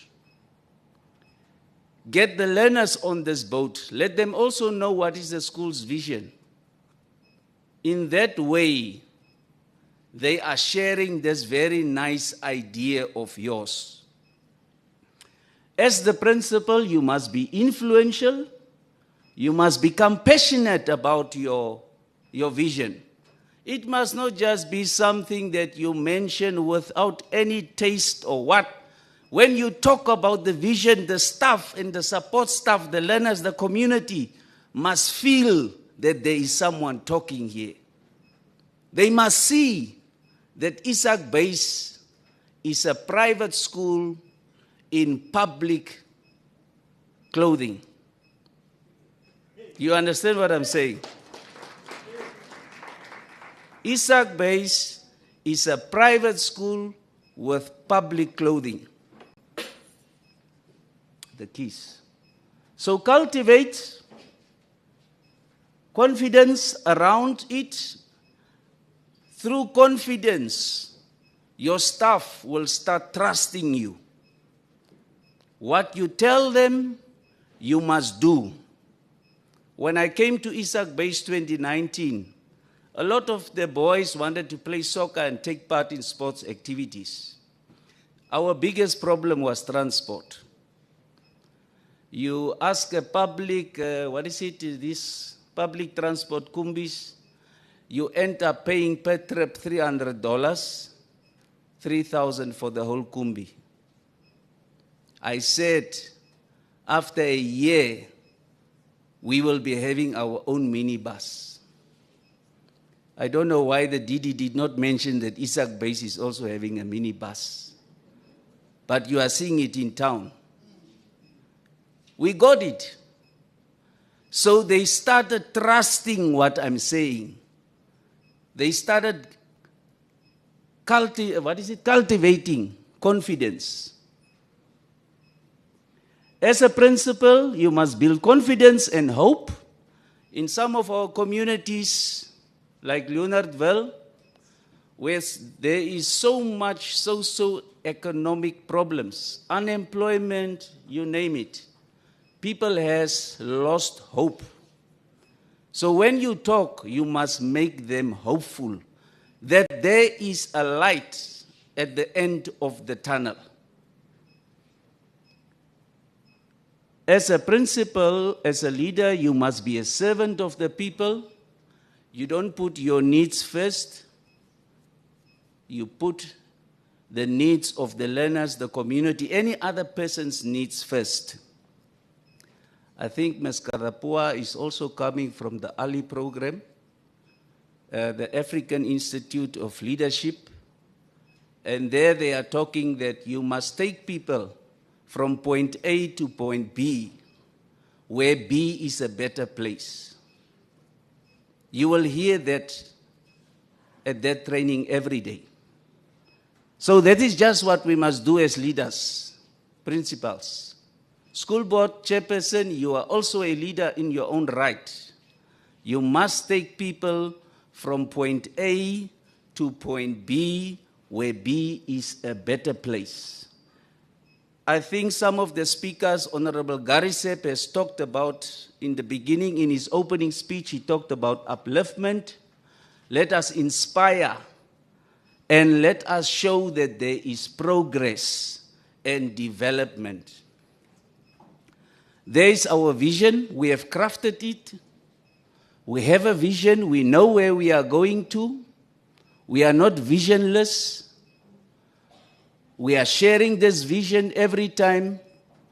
And I'm reminding my staff members, my learners, my parents at parents' meetings, always where we are heading to. And we want to be the best. You can see, the beste is niet die beste nie. The beste is the best in Afrikaans. You know, Leonardville was an Afrikaans-orientated school. So, that is it. There is our mission, what we stand for, what we believe in, what we are going to achieve with this whole thing. Now, what worked for us? What worked for us was networking. For Mr. Wanivi, maybe it was getting the community on his side. That was his biggest priority. But for me, it was networking because, you know, when I talk about Isaac Base and when I talk about Leonardville, it's as if people ask me, what is that? Where is that? One day I came at the roadblock and the officer asked me, where are you heading, sir? I say, Leonardville. So he said, what is that? So really, Leonardville, for me at the beginning, was not a place that was known. So I decided I will start networking. I will start forming relationships with sponsors, and I will try to let them buy into my idea. I connected with the Deputy Auditor General, Mr. Gomes Menete. He is a farmer also in the Leonardville area, and he's also, I mean, I can say it, he's also a friend. Really, people, it is through him that in Afrikaans ons sê, wat veroorsaak het laat ons kop bo water hou. It was through him that we really tried and started to get things. His influences, his innovativeness as a leader. I started connecting with him and I told him, Mr. Gomes, man, my vision is this. My mission is this. I promised the kids a minibus. A minibus, a Toyota of that caliber is almost 500,000. He said, man, it's not a problem. It's not a problem. We'll go and see a few people. That was one of the meetings. We could see almost 5 to 6 companies, and I connected with him. I networked with them. And at our 90th school anniversary, that was in 2019, the year that I came, I said I'm going to have a different approach to celebrating an anniversary. I'm going to invite all those companies. And at that particular anniversary, many of them pledged. I told them my needs. I made a very long list so that at least you can give me half of the list. It's just that it is cut there, Mr. Mukatu, but I don't know whether you can see. We started with Prudential. Prudential now is called M&G Investments. That is how long we are coming with them, since 2019. And they have adopted us now. You know, to adopt a child, you say, this is my baby. They have adopted us. So at that anniversary meeting, they gave us 50,000. You can see the previous director, Mr. Semba, was there. Those are the representatives of the company. We took group photos. I enlarged that one. I put it on a canvas. I sent it to them as a token of appreciation, just so that, and it is now hanging at M&G Investments in Windhoek.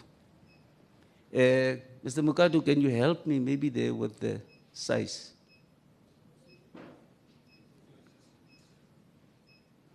Just to narrow it a bit.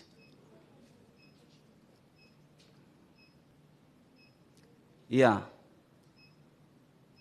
I think that will do, sir. So there in the photo is school board members. Mr. Gomes is there. You see Mr. Mukatu, that time I think he was acting inspector. And I sit there with my staff and representatives of the companies. Our councillor, I talked about networking. When I network, I do not only network with people with money, but also those politicians, the owners of the constituency.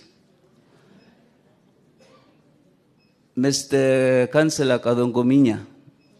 You will see him in many pictures. So that is how long we are coming with him.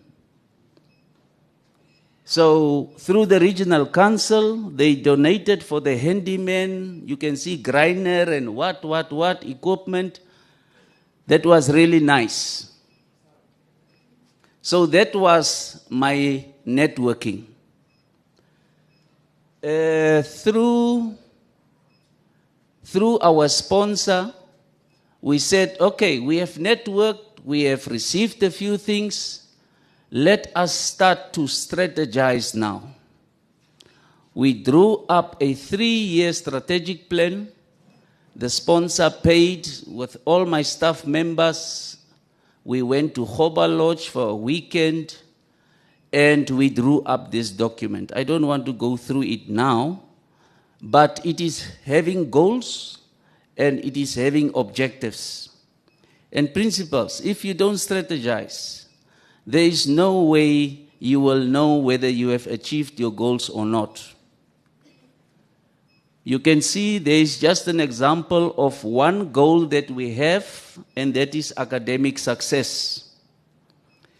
And under it is a lot of objectives, what you want to reach within a short period of time. There are 5 goals. So it's a 3-year one. So that is just something that also helped us to focus. This year, the 14th of February, I think it was Valentine's weekend, M&G Investments paid for all the teachers. Now I wanted to change the scenery. I believe in teamwork. I believe in motivating people. And if you want to motivate teachers from a rural area, take them there where they've never been. You will see if they come back, they are not the same persons. So first, I told you for the strategic plan, we went to Hoba. We have our strategic plan. We went now this year, the 14th of February, the whole staff. We booked in at West Nest. I invited the director, she was there. We reviewed now. Review what? Where did we come with our strategy? And that is the outcome of it. The review, what resolutions did we take there? We decided this year we never had, what is this, holiday school. I want to copy now from Mr. Wanivi. So, Mr. Wanivi, I'm also going to have a holiday school where we are going to invite experts in different fields from other regions, not to underestimate our teachers, but just so that the learners can hear this, what they hear in the class from someone else. This will be fully sponsored by our sponsors, M&G. We are going to give incentives, all that and that and that. We are also going to adopt an incentive scheme for teachers based on performances. Not only at the end of the year at our prize giving, but now in June. I just need to work on that because most of the time now I'm just out of office. But we need to work on an incentive scheme where if teachers produce quality symbols for us is ABC. We don't think of any D or any E. You have heard Mr. Mukatu said one of my teachers in accounting got 85% NSSCO. Currently now at the school, she is there and she is number 12 in the country. Obviously, such a teacher qualifies for an incentive. So we are also going to have our prize giving ceremony. It has become now an everyday thing for us. Since 2022, M&G is sponsoring our prize giving, 25,000 every year. We told the kids that we are going to give them cash on the spot. There's no EFT, there's no what. We give them cash in an envelope for your performance. we give them a certificate, we have a floating trophy, your name is appearing on the floating trophy, and then it is put there in the office for everyone to see. So if Mr. Kavari comes, he is going to ask now, who is ABC? We also award the teachers. That is just about some of the other resolutions that we took at the, the review. We will prioritize our grade 10s because you cannot start molding the secondary kids really at grade 11. That is where you must round off. So we said, let's start prioritizing our grade 10s because that is where senior secondary will start. We are going to compile an internal policy on homework. There is a government one, but we want the teachers to give much more homework. It's through homework that the learners exercise, and then when the test and the exam comes, it's easier for them. We have at school what we call continuous assessment. If the government continuous assessment is asking, deurlopende evaluering, roep ons dit in Afrikaans, Mr. Godongominya, as if the continuous assessment of the government requires of the subject says the kids must write 2 tests, now we say they must write 4. So extra. Increase the frequency of teacher performances, motivating learners, especially underperforming learners. Principals, I don't want to bore you with school administration. But administration is a very, very crucial part because these are instruments that are assisting you. So if you don't apply them, I don't know, how do you give directions to teachers? How do you tell them that you have underperformed here? A TSE, like we all know, is a teacher self-evaluation. I give teachers, evaluate yourself. In the evaluation, they must say what are their weaknesses, what are their strengths. We will concentrate on the weaknesses. Then you draw up your personal development plan. And then we have a one-on-one discussion. What will you do next in order to improve your weaknesses? We are also concentrating on setting targets per subject, per grade, per teacher. You know, if you go in the field and you say you go and hunt, you must have a target. You cannot just hunt. You might hunt a lion, then the lion hunts you. You must say, I'm going to hunt a kudu, and you must say, I'm going to hunt a fat kudu. Then you are being specific. You set high standards for yourselves. So at school, we are using, you might be familiar with this, colleagues, subject targeting, what we also call the plan of action for academic improvement. This is things that you cannot live without at school.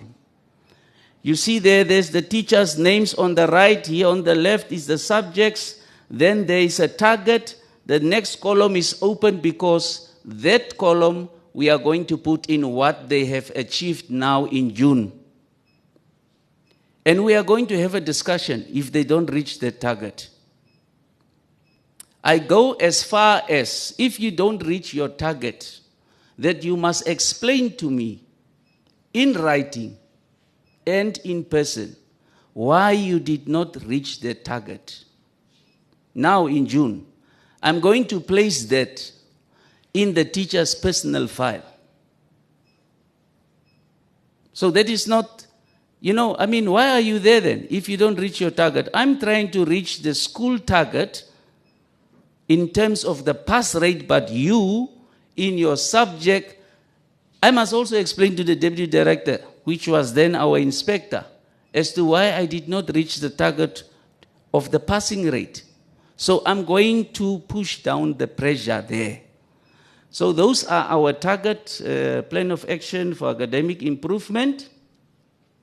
One other thing that is also helping us a lot is what we call and know, Mr. Shido, the school self-evaluation.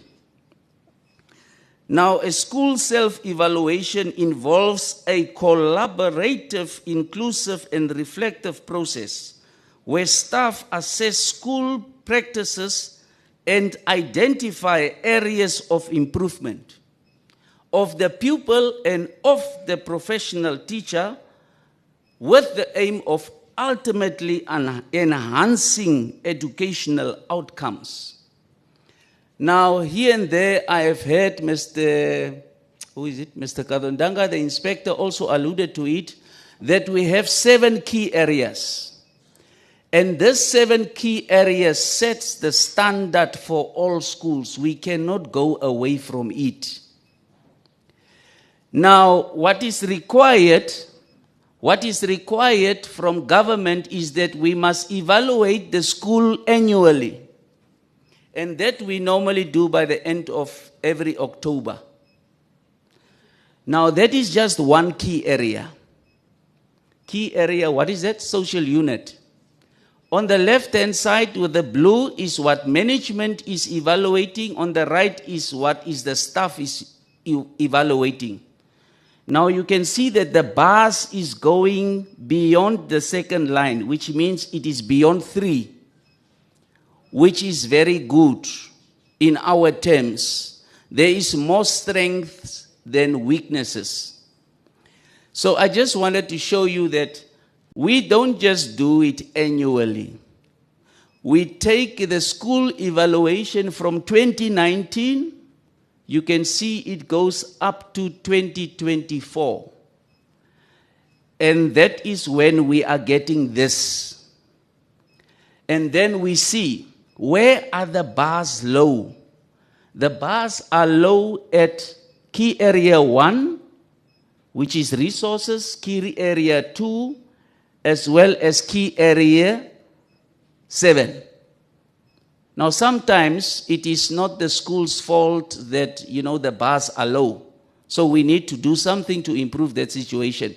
Let's look, for example, at the last one. That key area is about clustering. We belong to the Venidub cluster. Venidub was without a principal for a very long time, so we could not have cluster activities. Maybe now that they have a principal, activities will start. Then obviously that bar will go up. The first 2 is resources. I think the other one is, I cannot just see from here. Is it curriculum and attainment? So we can see from that thing that at key area 3, 4, 5, 6, we are doing relatively good. The basic point here is teachers. This self-evaluation must tell you where to improve. You cannot go without it. From there, you must have a plan. Remember what I said at the beginning. A principle without a goal or a man without a goal is like a ship without a rudder. So you must now put your school development plan in action. I said you are doing the school self-evaluation at the end of October. So now the 1st of November until the next year, end of October, your school development plan must run.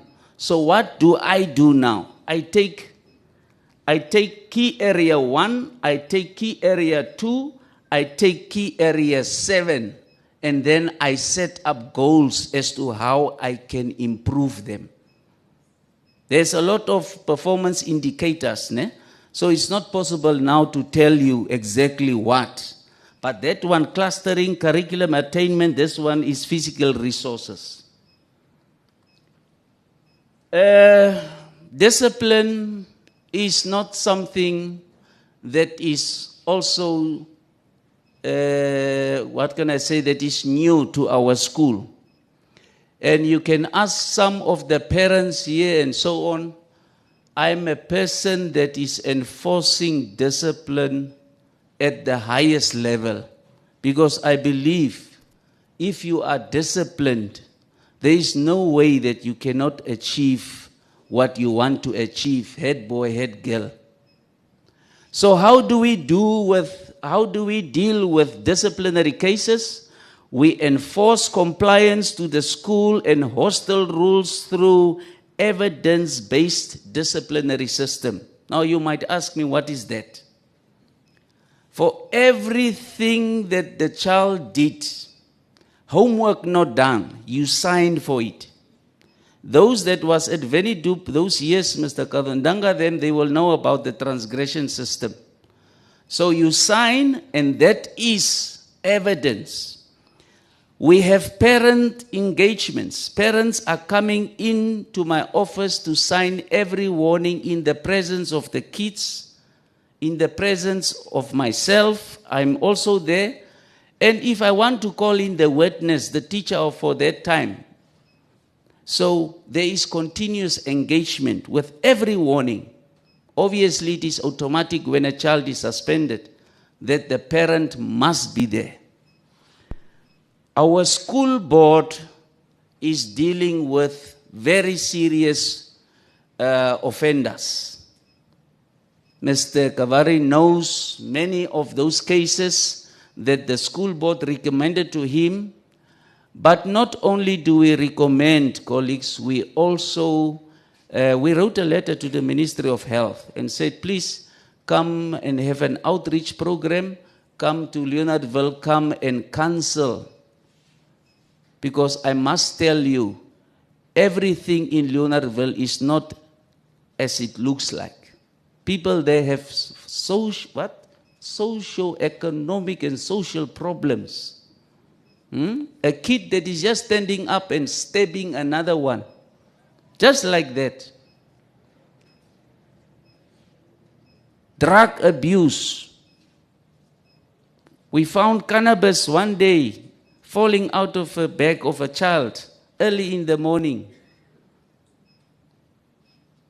So there's a lot of problems, colleagues. So, but that is how we deal with our disciplinary cases.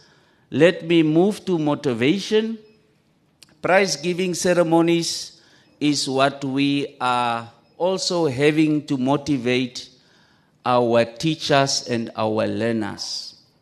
Now it is at regional level, so I believe it is an instrument that can also encourage your learners to do better. Like I told you, 25,000 is given every year by MNG. Last year in 2024, I will come to the results. We have improved. We have improved from position number 10 to position number 3 in the grade 11 NSSS CO. So we have jumped to 7 places just because of these things that we are applying. And prize-giving ceremonies contributed a lot because for this poor village child to get his name engraved on a floating trophy, he's getting a certificate, he's getting a cash prize with which he can probably go and use at home and say, Mother, I can buy sugar now. That means a lot to them. So at our prize giving, we also invite our sponsors. We invite the regional office, the director is there. We invite the police force and the very important stakeholders. That was one of our best grade 11 learners. A very important thing what we do is, at our prize giving, we also have a best grade 11 learner. Now, what results do we use there? We use the results of the end of the year. Then those grade 11s are then called back the next year if we have a prize giving to say, you have qualified for the best learner, and it is only quality symbols. But what we did is we also incorporate the results of grade 10 end of the year. So you encourage them to work hard for the first year of their senior secondary phase, grade 10, and you also force them then to get a good result at the end of the year, grade 11. So this year, I'm going to call back those grade 11s that performed, and many of them have performed. If we move from 10 to number 3, obviously. Yeah, many of them are now at Apako. Many of them, I think, at John Moore. Many of them, we produced 11, 28%. So there's the best teacher. She will also receive at the prize giving. She's the one that is giving accounting 85%. That year, she got 100% ABC in economics. So that is just pictures of our function. That is the managing director of M&G Investments. Again, like I told you, the councillor, our councillor of our constituency is a very important stakeholder. So principals, your councillors are here. Network with them. Ask them for things. Let them support you. Don't be an island. Then also very important, what we did last year was, we said we cannot just have a motivation in terms of a, what is this? Prize giving ceremony. It was the words here of the governor, where he said people start thinking out of the box. Be innovative as leaders. So I said, through the sponsor, and they suggested also, no, we can invite a very important person from South Africa. The person you see there in the slide is Mr. Jeff van Rooyen. He flew in last year from South Africa. He's a chartered accountant, and he's also someone whose background is not so good. He had a tough life of growing up. So we wanted to use this concept of someone that came from baie swaar groot geword. And now he is a chartered accountant. He was a director, board of directors, a lot of things. If I tell you about his history, I will not manage. So M&G said, let us fly him in from South Africa. Imagine, fly in from South Africa straight to Leonardville. He gave us a book. He wrote a book, Unshackled. And before he came, he gave us 30 plus books for the kids to read. I even read the book. And if you read the book, you will see how he grew up. So by the time he came, we all read the book and we knew how his life was. And that was for the purpose of inspiration. The books were something like 20,000 because he's selling the books. M&G bought it for us, no problem. So there, we invited him. I also invited Mr. Willie Mertens, the CEO of Deb Marine. He's also a dear friend. We were together in school. So I connected with him. What is he? What is his common thing with Mr. Jeff? He's also an accountant. And really his background story is similar to that one of Mr. Jeff.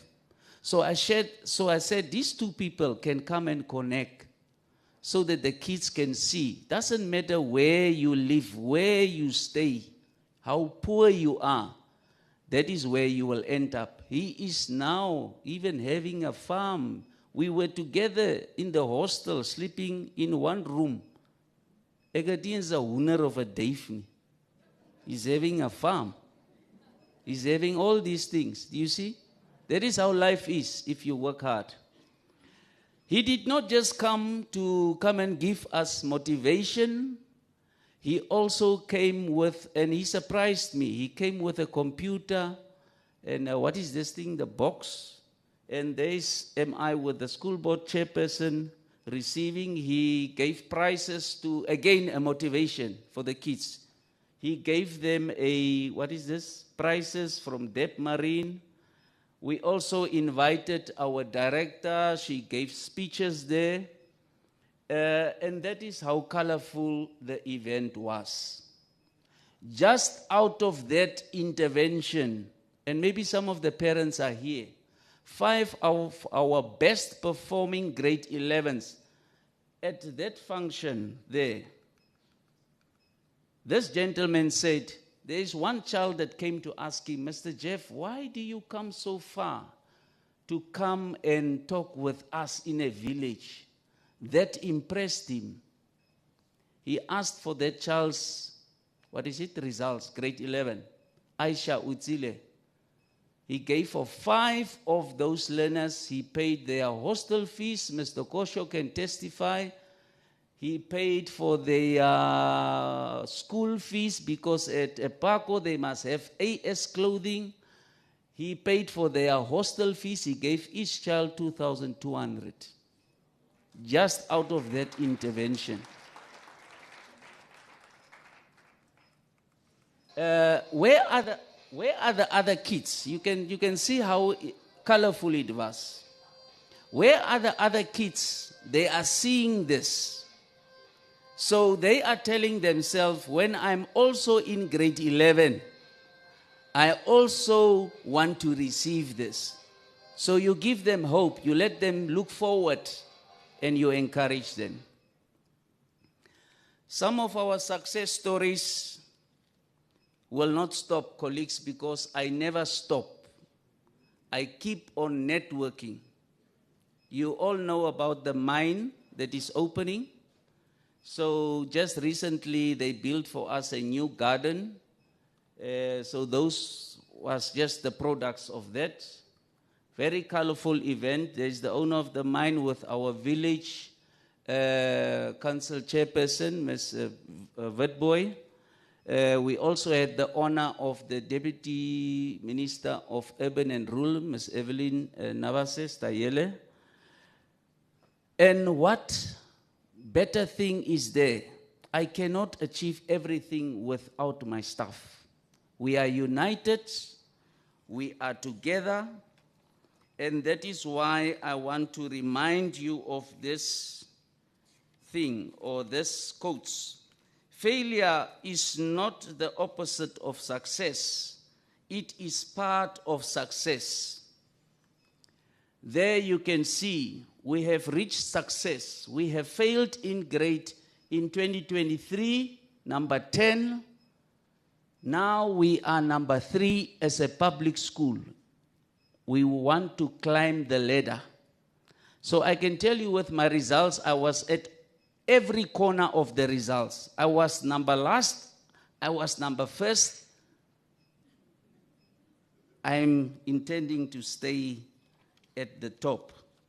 He whose ranks are united in purpose will remain victorious. Thank you.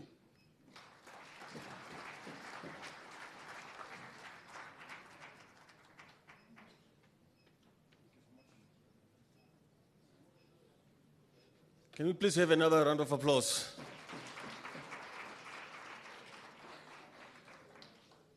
I will reserve now the comments and the discussions for now, since we are past our lunch.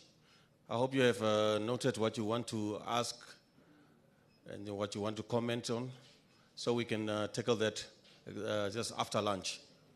So I think lunch should be ready by now. Can we just adjourn for 1 hour? So can we just be back here at least 3:15, please? Thank you.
Encore.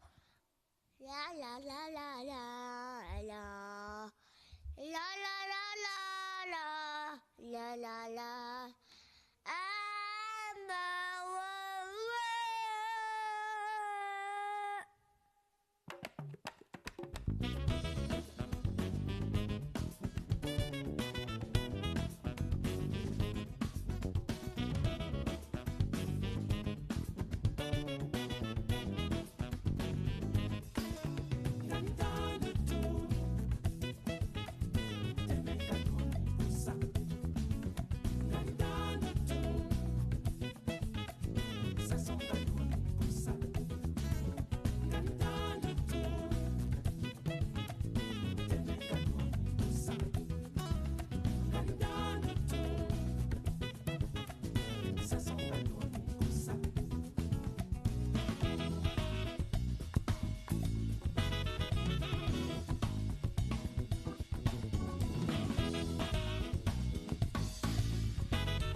Singing, singing now.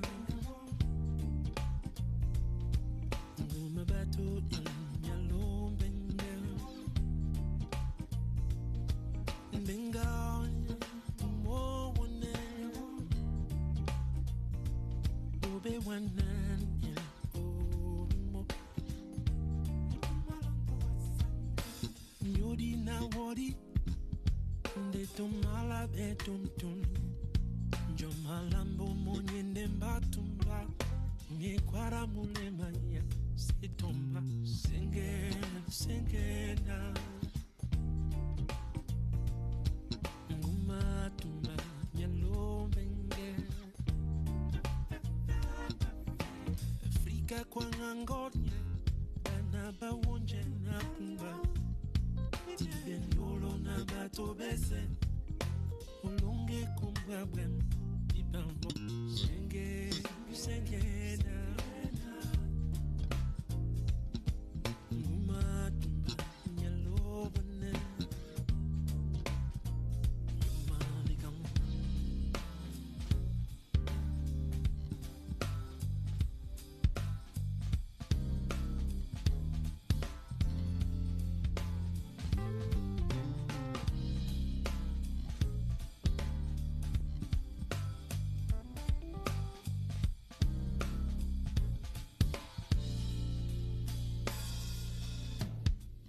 Singamba Malusane Itolokina Walano Wingilane Dibende na maboko Singamba Malusane Itolokina Walano Wingilane Bende na maboko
Hello. The key is still here.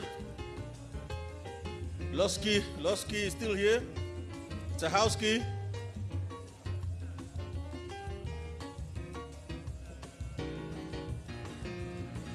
Happiness, please call the people inside. Please.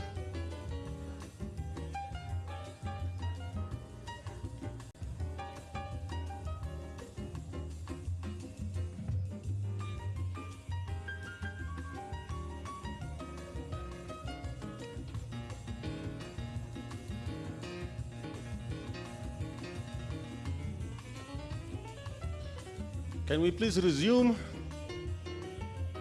If you see your colleagues standing outside, could you please ask them to come in so we can start and finish? It's a raining season, so we can start before the rain comes.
It's quarter past.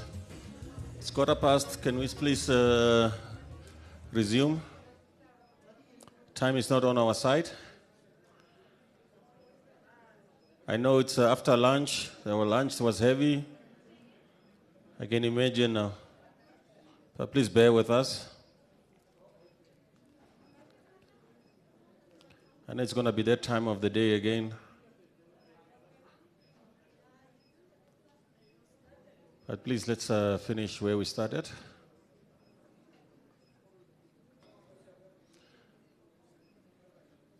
So, Rojo, if there's anybody outside, please call them in. Those ones standing under the trees, we want to start.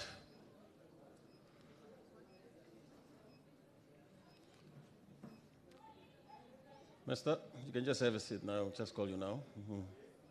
Just have a seat there.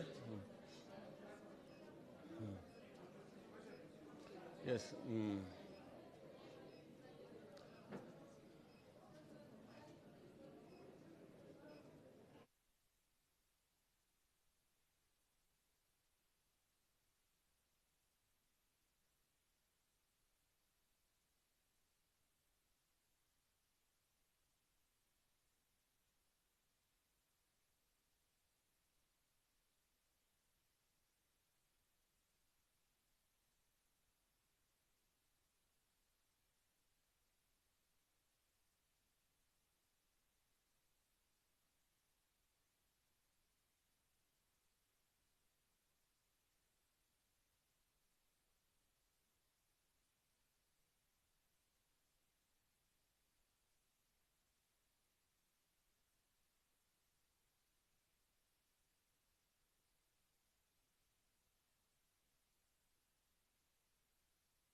I feel bad that this day is coming to an end. I wish it can go on forever and ever. I'm going to share with you a short poem inspired by you, titled, I Will Call You. It's unfortunate that I wanted to demonstrate something, but the person I wanted to demonstrate it with is still outside being interviewed. As a young girl, who came to me and said, you inspired me. And she read her poem to me, and I thought I was going to share the stage with her here to demonstrate to you that there is... Thank you so very much. While we wait for her, there is another short poem. Like we said, a good poem should be like a miniskirt, short enough to cover the essential part. Long enough to cover the essential part, but short enough to get you to want more of that which you can't.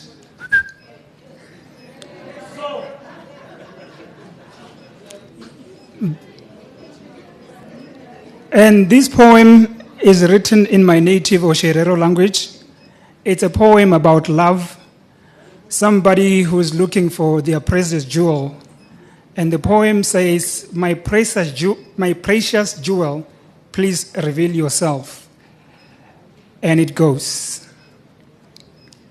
Kanje kanje munika, kanje munika, kanje munika, munika mbiri hare nawe mbihite mbienene murumboro marenga, kodombade dhawado mapeta mbika pito ndenga, riama unji hongkong rerepo hekiria vakenga, kanje munika. Munika bike kuhepureko hongade no ngundwanje, veku romon nembi kuhonjedere kulusepare tunduranje, shimeriri ariro virikengo moyeko mahode wanje, kanje munika. Munika tukarondepa mwe Kilimanjaro ondundona neputa dhehemo paranga wa Afrika, unji ambeko makemo rukorombika wondurumika, shimeriri ariro virikengo moyeko mahode wanje, kanje munika.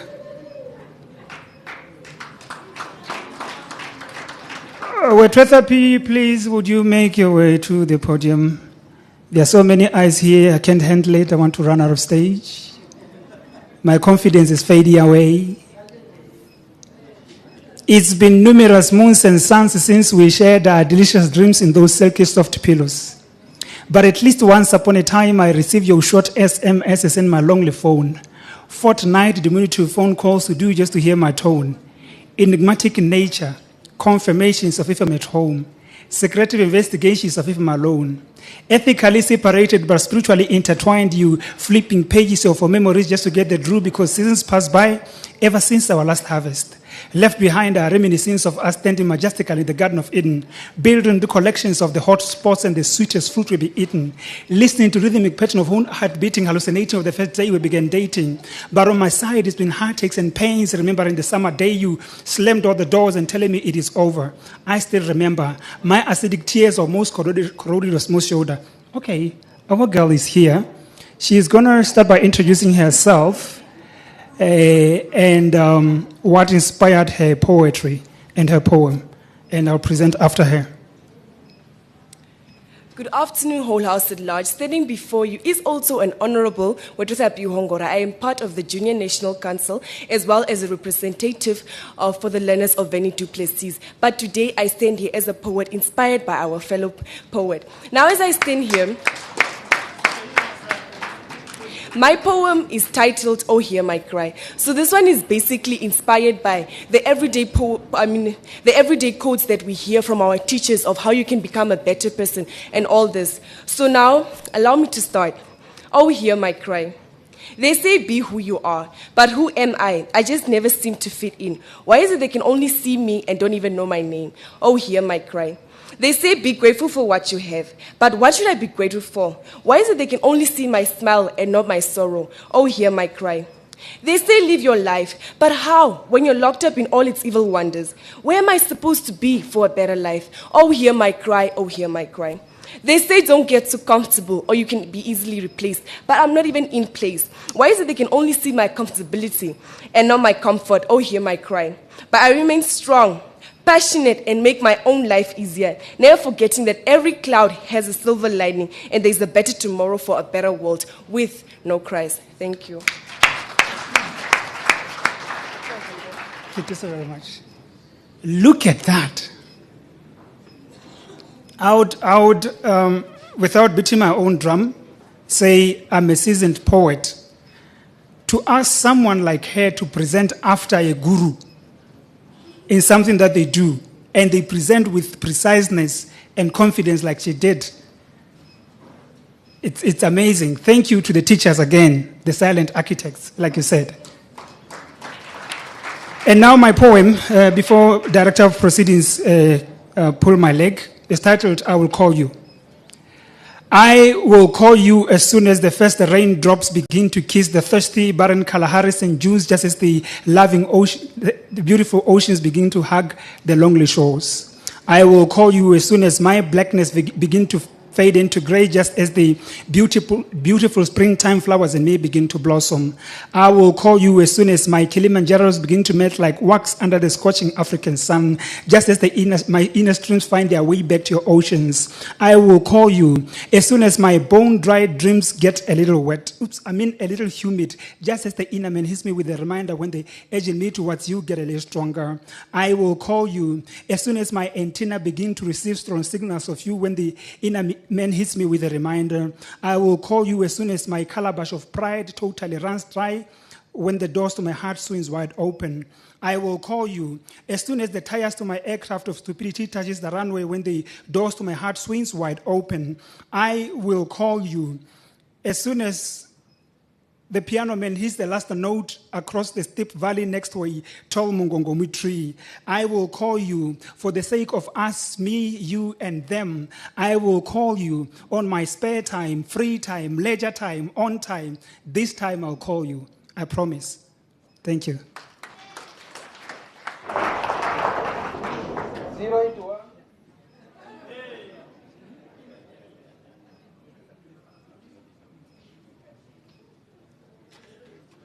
Thank you so much for our poets. Can we give him another round of applause?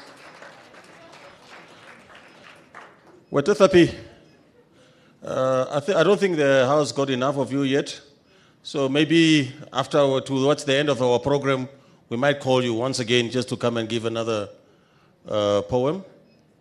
This is your platform. Please do express yourself as such. A quick announcement. Thank you so very much to everyone that came to me to inquire about how I can come to their schools and maybe have a word or two with the students and the teachers. I would like to make it clear that that is the dream that our council chairperson had when he invited me here. And I think it will only be proper if you express your interest through his office so that we can make proper arrangements and a calendar of events and how we are going to share the time and space. Thank you so very much. The number is 081. Yes, 08155. Okay. Lost and found again? Lost and found? It was there outside on the chairs. Please, I don't know whether it's a lady's bag or men's bag. Please, anyone that has lost a bag, it's here again. So there's a bag and keys. They are here.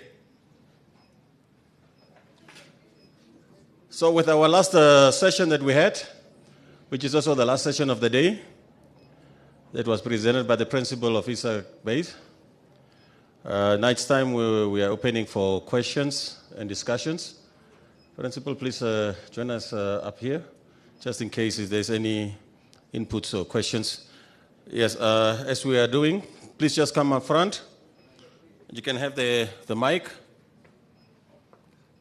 I saw a hand here. Tertiary? Okay, please do follow suit. Just be somewhere in the vicinity.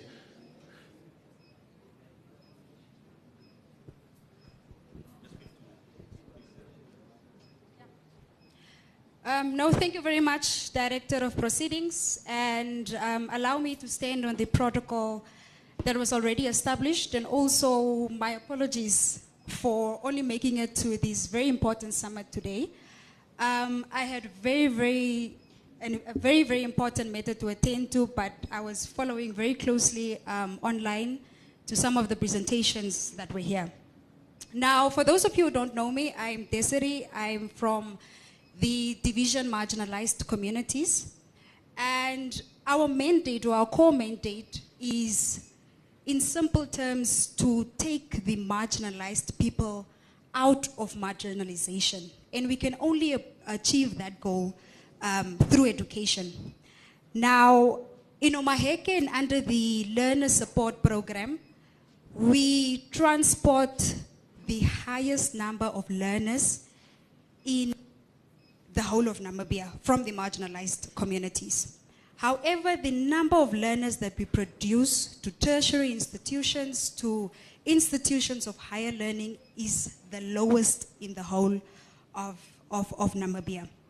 Now, we have seen some improvements here and there. This year, we received over 90 applications for funding to tertiary institutions. So you can see that there is a will amongst these learners to really go forward in school. But I still believe that there is more to be done. Now, the main issue that I wanted to raise here, and apologies, I'm not really reflecting on the presentation. I've followed it, but I just wanted to bring this point on because I could not make it yesterday. Now, the main issue that I want to raise here is the high failure rate amongst our marginalized communities in Omaheke. Yes, sorry, before you go on, I just want to know whether the colleagues from education, you are noting what she's about to say. Oh, okay. Thank you. Yeah, I will repeat it again, Mr. Kavari. The main issue that I want to raise here is the high failure rate amongst the marginalized communities in Omaheke, or the marginalized learners in Omaheke. Now, we as a division can only achieve that objective of integrating our marginalized communities into the mainstream of the Namibian economy if we educate our learners and produce graduates from the division. That is the only way we can speak of a nation or a marginalized nation that is fully integrated into the marginalized, into the mainstream of the Namibian economy. Now, I'm here to plead with the school representatives today to say, what can we as marginalized communities do to improve our learners' performance academically? Our office is situated in Hobabas. However, I would like us to strengthen that relationship. If the needs as identified by the life skills teachers or the principals, because you know your learners better, Kasho. So if you can identify the needs to say that this is what we need, if it's a psychological need that these learners need, if it's transportation to and from school, if it's maybe motivational talks that you want the division to come give these learners, let us engage and strengthen that collaboration so that together we can improve the academic status of our learners, especially in Omaheke. In Ochodonjopa, we speak of learners that today are lawyers and industrial psychologists and teachers and all the other professions. But we also want to do the same for Omaheke. We want to one day stand and say, this child is because of us that they are where they are today. And we can only achieve that through a collaborative effort. So let us strengthen that relationship so that together one day we can say that, yes, we have produced the Deputy Director of Education from the San community or from the marginalized communities. That is all I wanted to say, and so I submit. So thank you so much. Yes, our office is at the regional councils or head offices on the ground floor. And I think also her number is pasted there on the door, if I'm not mistaken. So those ones that wants to get hold of her.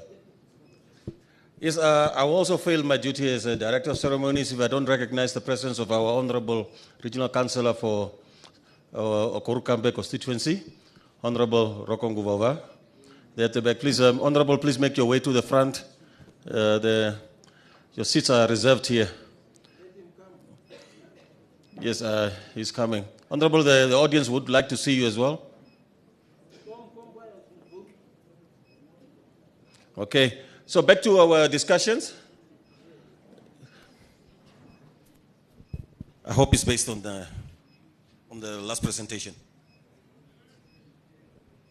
It will be not long. Good afternoon to you all.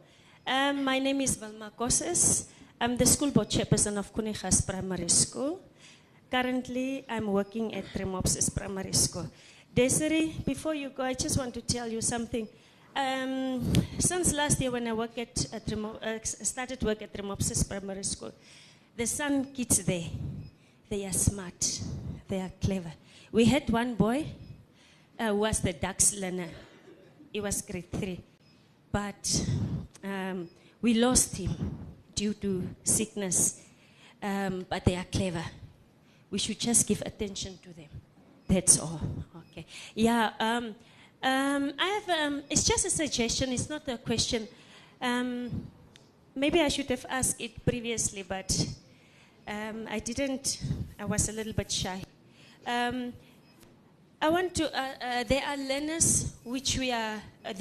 I wanted to ask such a suggestion that can't we establish an institution for smaller kids in Omaheke region to help for those special kids who need special attention?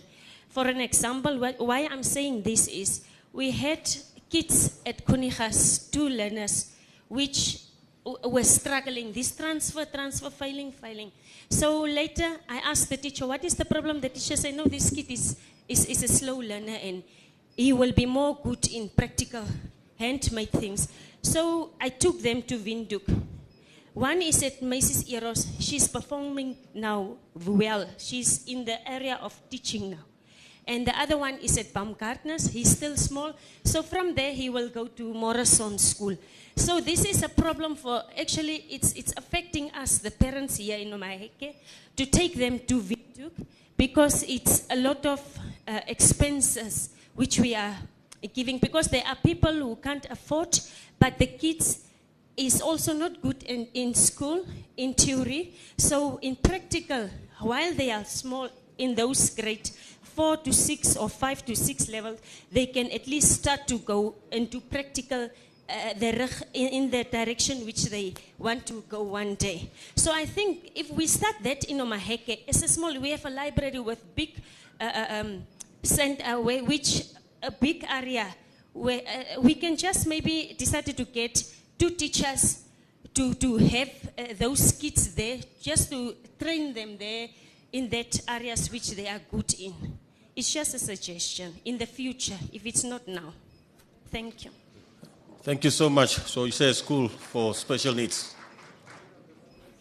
I think Secretariat, I hope you have taken note of that suggestion or proposal. I don't think they have any inputs for you, sir. Seems to me your presentation was very much motivating and inspiring. Oh, now the hands are coming. Okay, please, here's the mic.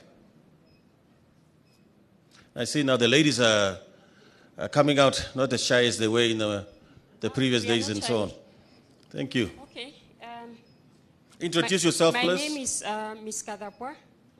I'm a social worker by profession, working with the Ministry of Health and Social Services at the State Hospital. My concern or my plea is to prize-giving ceremonies. I have noticed that some schools are performing prize-giving ceremonies whereby they allow parents to bring gifts for the children. For me, it's demotivating others that can afford to give the prize in the presence of the school.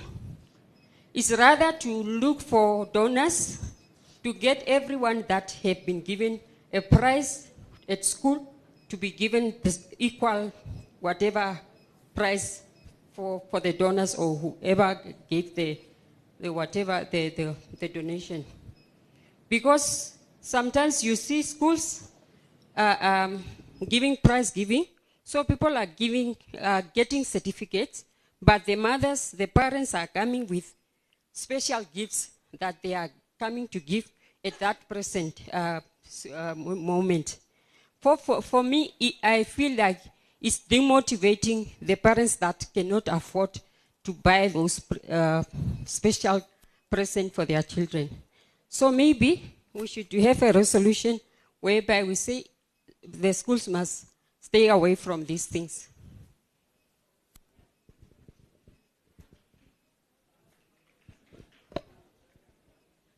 Good afternoon. My name is Vincentia Jondwedu, the newly appointed principal at Ragotuka Primary School.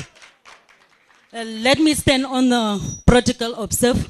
My question go to, first of all, I cannot stand here and not acknowledge my teachers, Mr. Titi Mukatu, my mathematics teacher at Veni Duplessis, and Mr. Khosimang. Let me acknowledge them.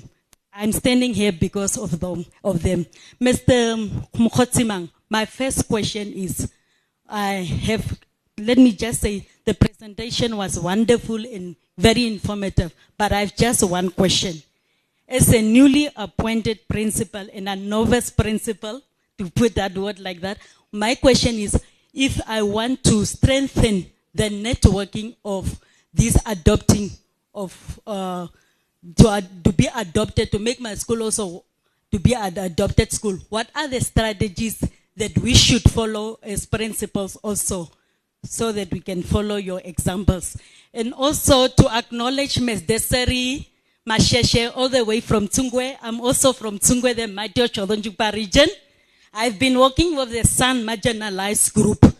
Yeah, but it's true what she's saying. Chodonjupa region is producing successful learners that is prosper. The Deputy Honorable Royal is originally from Tsungwe also. She is also originally from Tsungwe, a product of Tsungwe. I'm also from Tsungwe. So based on my experience that I've been teaching there for 5 years, and I've been a head of department at Tsungwe, the only advice or guidance that I can tell you, when you work with these marginalized people, they are very gifted and they are learners that can cooperate when it comes to discipline-wise and academic-wise. What we need to do as teachers, principals, when you go to your school, just encourage and motivate your teachers to wear the coat, that white coat of love. Because these people, since they were left out, they feel so left out. But once you introduce that the teachers should wear the coat of love, to love them, to inspire them, to motivate them, they will be there where you want them to be. I'm talking out of experience, working with them on an individual and on a daily basis. That is what they need. So I encourage you and urge you, if Oshodonjupa region can do it, Omaheke region can also do that. So inspire them, motivate them. We have a living product, Ms. Desiree Masheshe, all the way from Tsungwe. She excelled. There she is. So that is also an inspiration and a motivation that I can give to the principals. Just tell them, those kids, you don't need to be harsh on them. You work with them on a daily basis and you give them that love. You motivate them, you inspire them, you praise them. They will come to that level they are. Tsungwe is producing smart kids, but just the fact that they learn motivation, sometimes they don't get that love from home. So you as the teachers and the principal, once you give them that love at school, because I came from a community, when I work with the Tsungwe community, when I said I need this for the learners, they could stand up and we could host an event that was very successful, where I have a living proof that I innovated an pre-primary graduation awards, because my motive was to inspire the Sun community to bring their learners to school. So what was my strategic? I said, let me host a pre-primary graduation awards where I will invite the parents and make it like a community-based thing. I did not get a cent from the school. The community of Tsungwe funded that event, from the gown to the kids' t-shirts, to everything, food, everything. So we can do it. Networking. Thank you.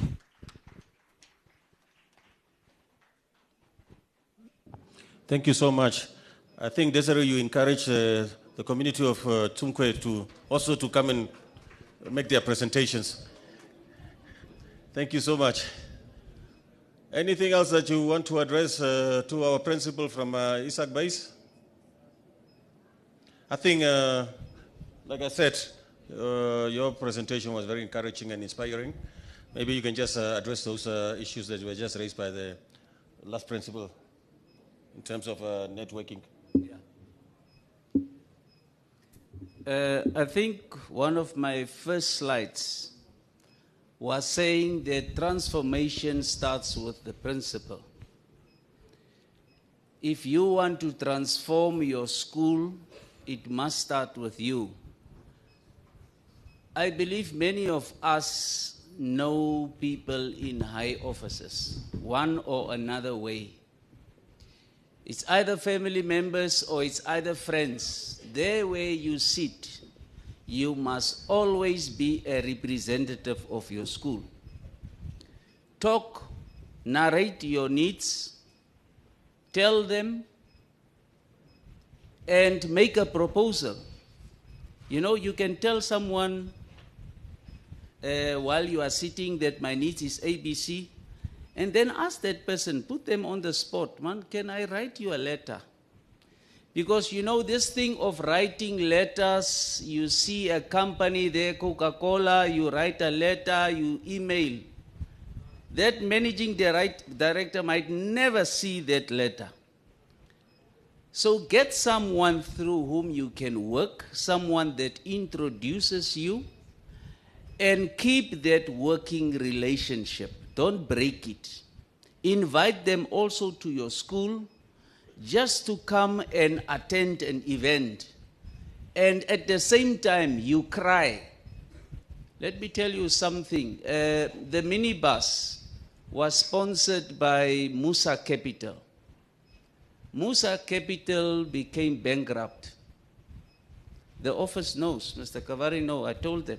I gave them the letter. The bank had to repossess our minibus. I said, Gomes, what do we do here? Young, it will not be nice. He said, no, it will never happen. He said, write a letter. I wrote a letter to Capricorn. The CEO there is Ms. Marlies Horn. She gave assurance that no, you know, the asset management to retrieve the cars, to repossess them is also part of their department. She just called the gentleman and said, cool down. I wrote the letter, and one day on our emails we saw the proof of payment that they have settled the balance of 114,000. That bus could have gone. Who said it kon weg gewees het? I said to Mr. Gomsman, let me go and see this lady to thank her in person. He said, no, it's not necessary, man, the bus is paid. I said, no, man, I don't operate like that. I took my school board chairperson and one other school board member. We went to Wintu, Capricorn Life. We went to see Ms. Marlies Horn. We said, Madam, thank you very much for this settlement. The bus now, we don't owe anything. But you know what? I also have this pain. I'm driving the bus, but when the kids must tour somewhere, they don't have a trailer. She said, no, just write a letter and send it. You see what I'm saying? The personal contact. Do not just sit and write letters. Go to the people, look them in the eye, and take along a school board member. Go and represent yourself there and let the people see you in the eye. It's difficult to see a person in the eye and say, no, I will not do that. At least one of those things they will give. They also gave prizes for the prize giving. 7,000, just like that, out of the air, just because we went to go and see them in person. So really networking. Here I networked with the councillor, is someone you know. I just cry and say, I need this. So, Madam Principal, I think, in short, that is what I can say. Thank you.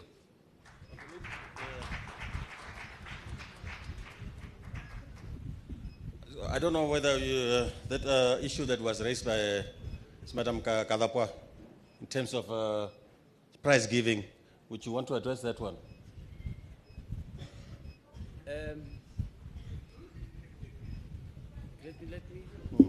I don't know whether it was a question or not, but it was a concern that she had, I believe, that parents that come and give prizes, at a prize giving in front of other kids while other parents are not doing it.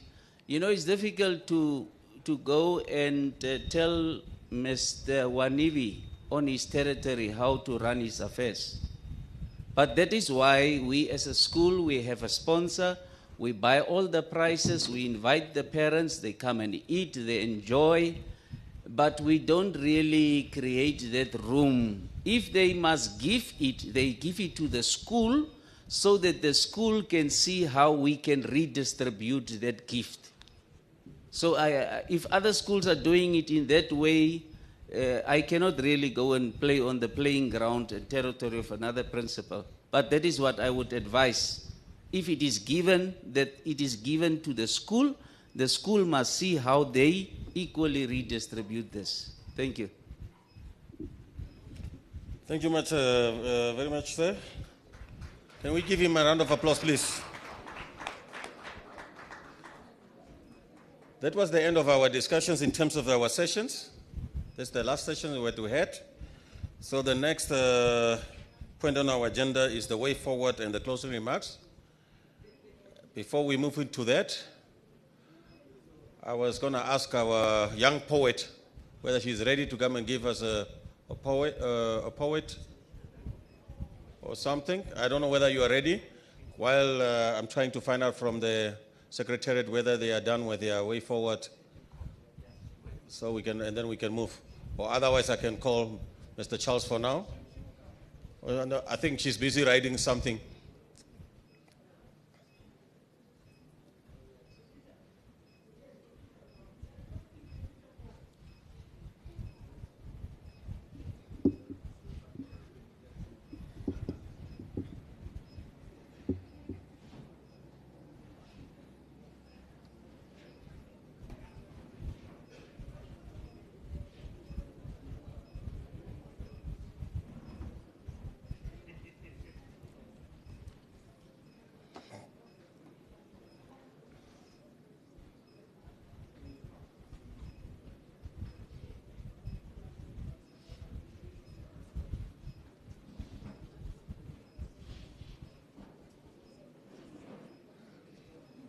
We still have 10 minutes to 4.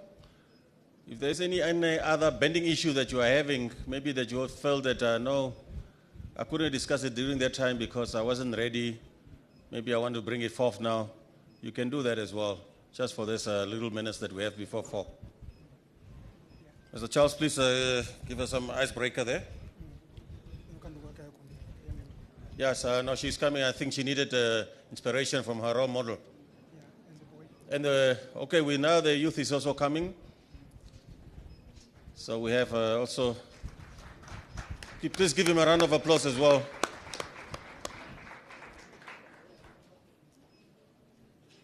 Just come upstage. Upstage.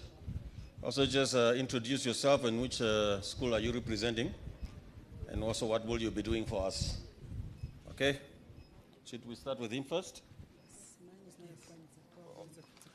Oh, it's a question. His is a problem or question. Please take note.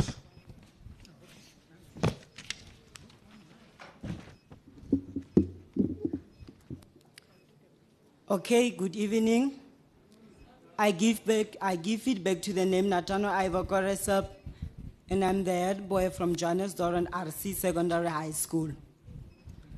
I just want to pose a question and ask, why can't arts be taken serious in schools?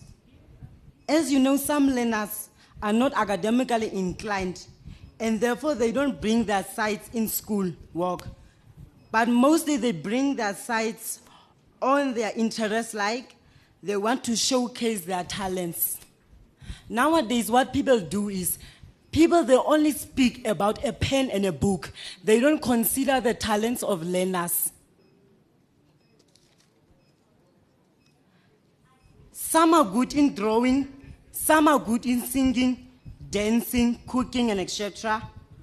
For us to reduce the level of transferring, those kids or learners should go through interviews and they should be questioned and asked what is their best interest or the way they want to learn in school. And most of the time, there is only academic rewards, whereby people are only rewarding learners which performs academically or extremely. Since I started school 2013, I never yet someone being awarded in a school like for talents. Yes, thank you.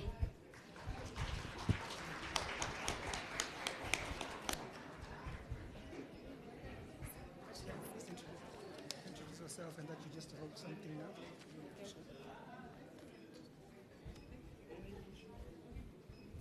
So back again on the podium is your junior poet. So for the house, I quickly just drafted something up. I didn't really have another poem.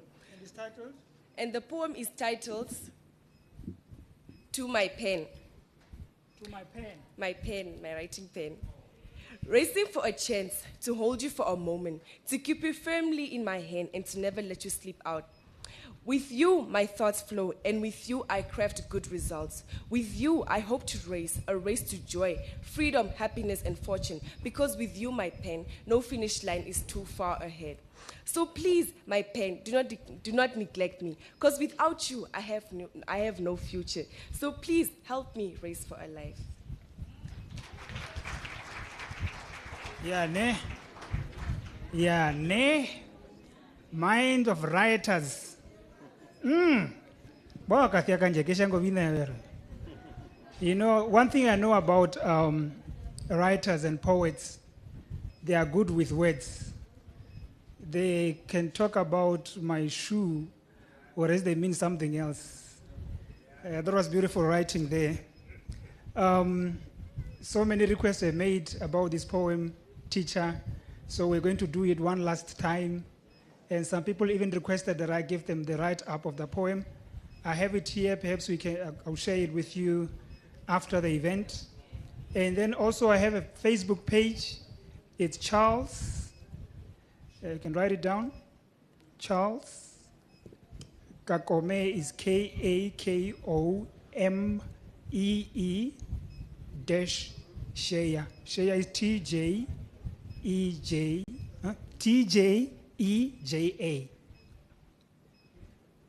And then YouTube, Charles Kakome, Kakomee. And the number again, 081. Finish.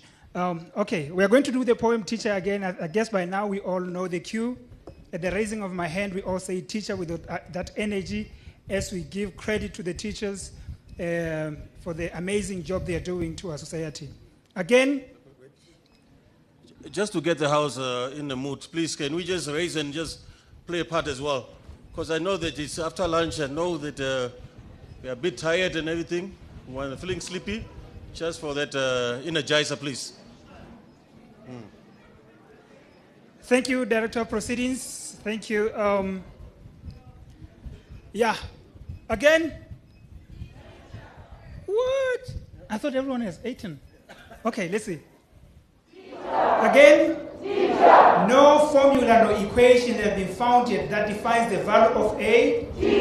1 plus 1 is equals to 2. I was taught by A. 2 minus 10, it can't. I had it first from A. My first secret crush at school was A. Yes, I fell in love with a voice, a character, a figure of a creature called A. My dream was to become a preacher to avoid contact with A. Little did I know that even a preacher has to go through the hands of A. The one who taught you and I to read and write A. Every community, empire, state needs A. This poem was written by A. For A. I am A. Thank you so very much. Beautiful, beautiful, isn't it? It's like I can see all the teachers are smiling and then they're just raising their hands to say, yes, I'm a teacher. Thank you so much. Give yourself a round of applause, please. Once again, lost and found outside. I don't know whether it's a man bag or a handbag. I don't want to get inside to see what is there. We don't know. Maybe the IDs and driver's license might be inside. So please, it's here. If your neighbor has lost something like this, please make sure that they come and get it from me as well as the pair of keys, house keys. They've been here. So please, make your way forward. Secretariat, are we ready with the way forward? So I see another student or learner coming, maybe also want to address something. Is it a poetry or is it a concern that you want to raise? Pardon? Oh, the back. Oh, I just found somebody. Sorry.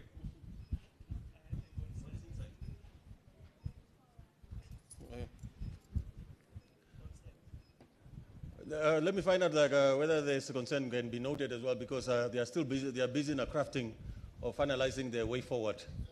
Yeah, so I don't know now whether it will take us back again for that. Are we ready to? Okay. Can we please give a round of applause to Mr. Kavari once again?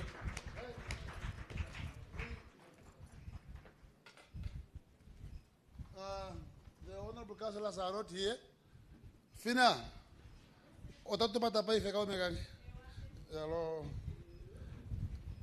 we are going to close now, and we want to map the way forward. Just close first so that they cannot see our secret. I don't know how do you close it. So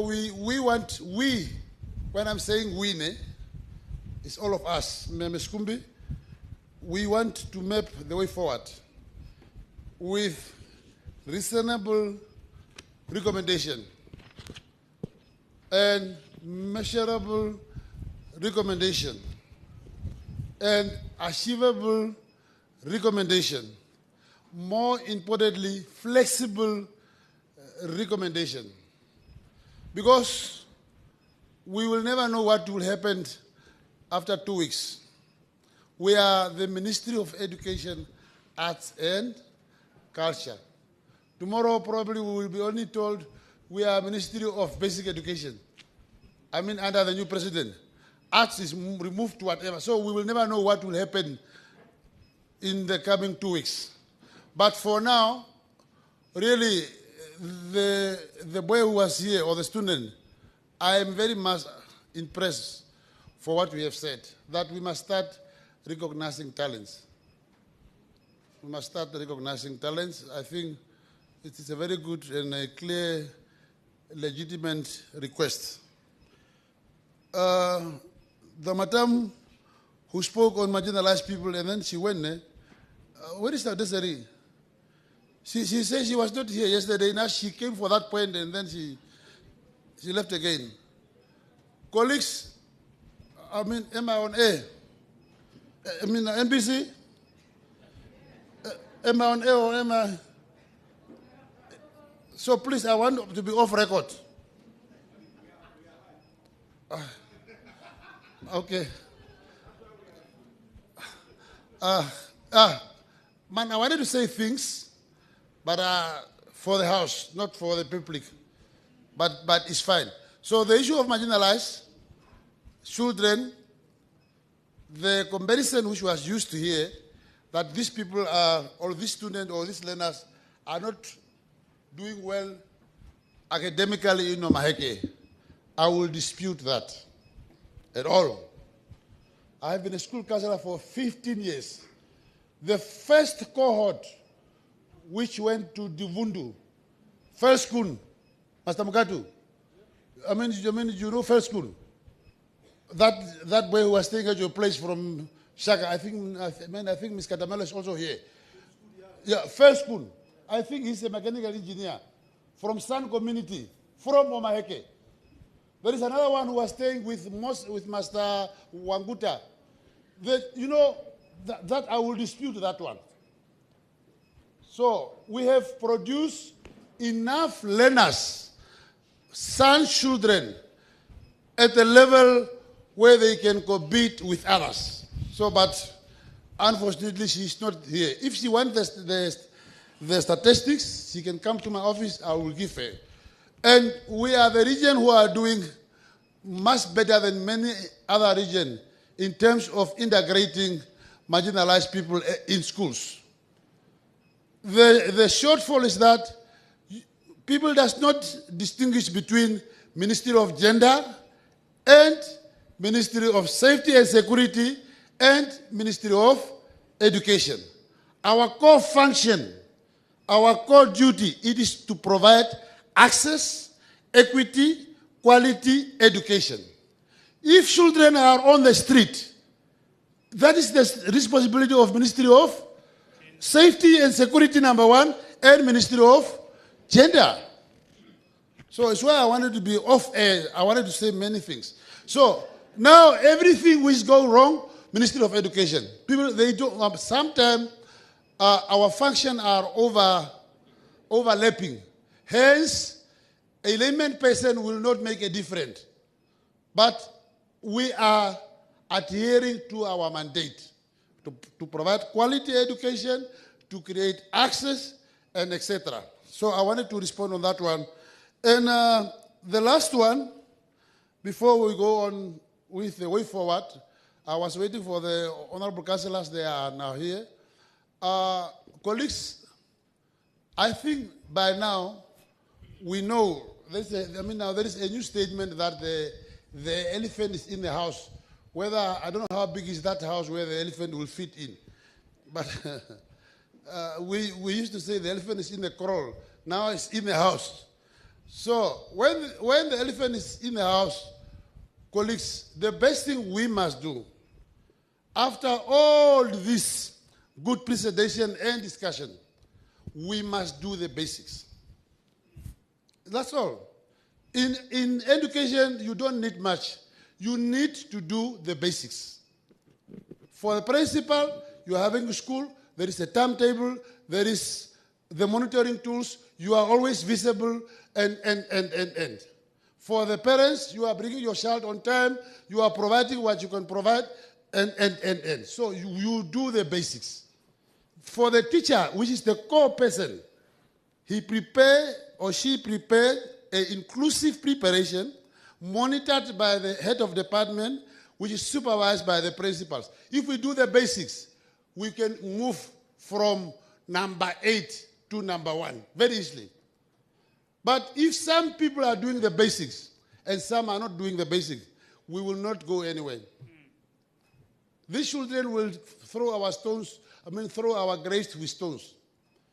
Because when you were listening to Master Kosimang, now Honorable Chairperson, Master Kosimang, if you are a leader in a position of a principal, you must deprive yourself from some of traditional norms and values.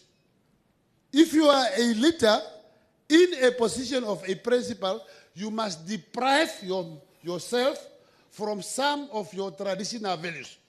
For example, a woman must not talk. Like, who else should have been preventing that combi not to be reprocessed? It was only Master Kosimang. And he was not ashamed. Where the person have helped him to pay the bill off, he's also asking a trailer. You know, you compromise the issue of asking more than one. That is what leadership is. But if you are in the office with a nice cell phone and you are called a deputy director and then I'm happy, nothing will flourish. So the way forward, we have summarized, we will display there, and then we want addition from you on what you, and the rest from here, Honorable Chairperson, tomorrow we will have the principal meeting, the Ministry of Education. We wanted to have this meeting some time before, and Master Kaundanga advises us that let's have the summit first, so that the summit can guide us on what we are going to discuss at the principal meeting. Most of these things will be discussed tomorrow, and we will map the way forward from the deliberation of this summit. So, thank you very much, Honorable Chairperson. It was a right timing. It will help us. Really, it will help us. And just now, bear with me. Omaheke will never go back to number 14. Forget about that place. We are a region of excellence. We will never go back. That is the promise. With these principals who are here, the Mbauli. Okay, Tessa, just get the mic. Get the mic and read.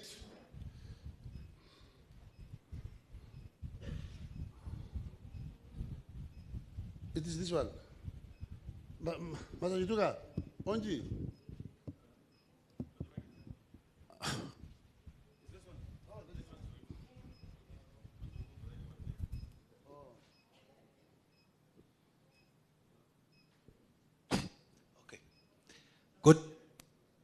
Good afternoon. My name is Boyd Intesa. I'm a senior education officer from PD, Professional Development. I must say that I was not prepared to read the resolutions here. I thought maybe it will come from him or the inspector. But yeah, I'll do. This is what I also want to say that most of the opinions and discussions that took place did not really come up with the resolutions. People were just contributing, talking, giving opinions, but we managed to convey some of the speakers managed to give solutions and recommendations to what they said. Rese, on the, sorry, okay. On the national standards and performance indicators, that was the first objective, and the resolution there was RESE. RESE refers to Regional External School Evaluation. That means that there will be a group or a team of education officials that will go to the schools and evaluate the schools using the national standards performance indicators, and we are going to rate that school, just like what Mr. Wanivi said, that the school rated level 4, 3, 2, or 1. Okay? Out of the other resolutions that were taken there is the curriculum research on regional performance. I think it was the colleague from NASFAF. And I think one of the honorable councillors who mentioned that curriculum research must be done or research should be done. Why are we performing in such a way? What is the problem? It can be curriculum on learners or research on learners or teachers or the system or whatever educational issue that can be researched. And I did not really put the small details of the time, whether it's in a week or I just put short term or long term. Then we have the documents that will come out from the national standards and performance indicators. You have the school self-evaluation that Mr. Kotsimang was presenting. Schools must do that. If they haven't done it, they must do it. We have the PI, which is the plan of action for academic improvement, school development plan, classroom observation instrument, teacher self-evaluation, personal development plan. All those ones are documents that are emanating from the national performance standards indicators. It's why you see that here, it's indicated 3 years. There was a question on the acting HOD and acting principal who asked about what is in which year are we? So that's why the inspector have answered that each school will develop, maybe some schools developed the SDP already last year. This year will be their second year. For schools that have nothing, they have to develop it. Okay, and then, thank you. Okay, otherwise this should be tracked either by the inspectors or the regional office should track that one. How far is that? Then we have the learning support. Learning support is a resolution that came from the learning gaps that was presented by Mr. Siseo. And as a result, is that learning support should be implemented in schools because it covers the learning gap and then it reduces the transfer cases of the learners that could not make it. Then we have Jollyphonics. the CRO also mentioned about foundation level yesterday, and that is one of the resolutions. Teachers are trained in Jolly Phonics almost every year, and we cannot expect them not to be able to teach the learners how to read and write. All those programs, we have learning support, Jolly Phonics, and TAL, which is the teaching at the right level. That is going to be implemented soon, Mr. Mokatu, from the 24th of March. And then the resolution that emanated from the Honorable Councillor Pakare about the Bloom's taxonomy was also incorporated with the presentation that Mr. Siseo did on assessment, strengthening assessment, because the Bloom's taxonomy is related to the assessment objectives that we get in the syllabus. The A, B, and C assessment objectives that we get in the syllabus, because unfortunately it's not a PP. Okay. Yeah. So it means that sorry, just one moment. The assessment objectives in the syllabuses, those syllabuses assessment objectives or any other assessment activity given, whether it's a test or a project or a topic task, should be aligned to the Bloom's taxonomy. And I am not sure with the primary phase, but with the secondary phase, I know that assessment objective A, it always has to do with understanding, knowledge and understanding. That is what he referred to as recall basic facts and information. And then you have critical analysis and research and so on. That's what emanated from there. Timely completion of syllabus was mentioned by the best practices or the links with parents and community by Mr. Wanivi. Holiday schools that are aimed at addressing examination strategies and readiness should be encouraged. That means that some of these resolutions like this one, it's something that was, it's a resolution that was taken last year. So this year is just a matter of continuation and strengthening that activity of holiday classes or vacation classes. And then you have the assessment activities that need to be monitored and should be of good quality. I think it also relates to Bloom's taxonomy and so on and so forth. The continuous assessment marks and so on. Okay, weekly, month, and so on. The second objective was the physical and human resources. And that resolution came out of CPD, that is continuous professional development, to be implemented. Continuous development, professional development of teachers, professional development of principals, as well as maybe the school board. Okay, that is a continuous. This continuous professional development includes regional office, advisory services, HODs at school, and also the induction program that the schools are having. Staff development program for teachers, that's what Mr. Ndwalme from HR have mentioned. There is a training program for capacity development in place that can be utilized for that. The induction program for newly appointed teachers, if it was not done this year, maybe it was done at the introduction of the newly appointed colleagues in the region, it should be done annually when the teachers are coming. In January when they are appointed, and also the timely appointment of staff and training. That is the HR. HR is trying to appoint this shortage of staff as early as possible. Okay, we have the new school to be built in Obabis. To ease burden on schools in Obabis, all additional classrooms and ablution facilities that the Deputy Director have mentioned. The code of conduct of teachers to be revisited.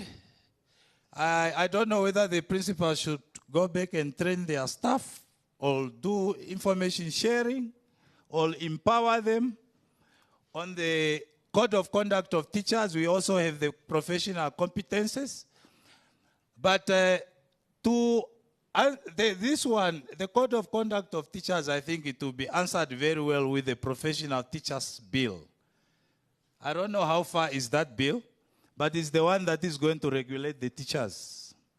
The teachers will be required to have a license to teach. If you misbehave in the community, they take you out from the register. You will not be able to practice. So I think that one, also it includes everything, the code of conduct, the behavior of teachers. It's a bill. I don't know which level it is now, but last time we attended Mr. Muyo with a validation meeting for that bill. So I think that one will cover all the other professionalism of teachers. School as a social unit, I think from the Namibian police, the chief inspector came with a very nice resolution. It was a straightforward resolution. What is the police as a stakeholder going to do in terms of discipline? And they have mentioned that most of the schools in our constituencies should write letters to the station commanders or satellite police stations or police stations, and then they will come and intervene with learners who are unruly during school hours and after school. That was the resolution there, okay?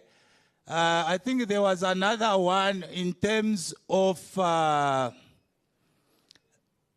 adoption of schools, and also my sister from the vocational, Ms. Mata, when she raised the issue of if we have a shortfall in infrastructure and all these other things, then we need to have gala dinners to lobby for sponsorship. Gala dinners? I don't know whether it's gala dinner or what. Yeah. Fundraising. Fundraising gala dinner. Yes, correct. Okay.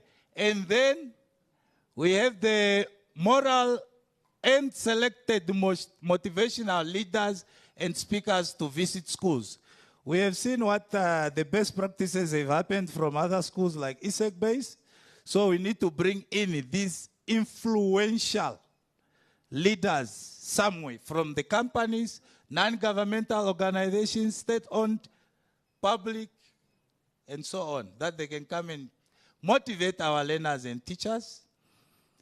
Also, school as a social unit, all these resolutions came from Mr. Kavari's presentations, which was a school as a social unit. And then we have the social, psychosocial support programs. Schools should minimize formal and informal activities which could lead to the interruption of total discontentment of teaching and learning during official school hours. I think this one is also related to Mr. Kadondanga's presentation when he presented the number of days that we have in a year and all these other disruptions that take place, athletic, sports, and so on. If you allow me to move on, okay? Yeah, there was a directive sent to the schools, Directive 1 of 2024 about that. Schools closing at 10, some schools close earlier than stipulated. That is deviation from the school calendar, official school calendar. Traditional leaders to own the schools in their communities. Okay? It's a long-term thing. Schools in constituents should excel to avoid education migration. I just put that concept like that because it's one concept that was developed by the councillor here on education migration, where I concur with Mr. Wanivi when he said that they don't force the parents to go there. It's the same thing that I used to tell my teachers, that don't force the learner to take history or geography. Prove the learner that you can. Your learners who come to your classes are always passing. They are getting A's and B's. Those learners will come automatically. And if your subjects are marketed, or your department is marketed, you'll always have a new HOD, you'll always have a new senior education officer, you'll always have more things come to you when your subject is marketed. It's just like that. It's why you see STEM subjects, they're always getting sponsorship here and there, mathematics, science, and so on. But for the other subjects, in my department, colleagues, they are still struggling. you'll see that some schools this year they are not offering history. No learner wants to take history. Next year they are offering development studies. The teacher is struggling to teach the subject. Learners are failing, they take out the subject. You see, those are curriculum alignments that are happening at schools. Okay. The fourth objective, that is leadership and management.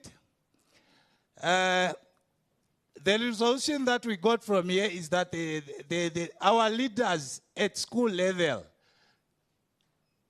leadership and management training for principal and HODs is needed.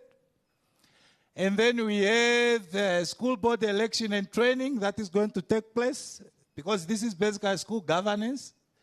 The LRC training, I know that they normally used to have a boot camp.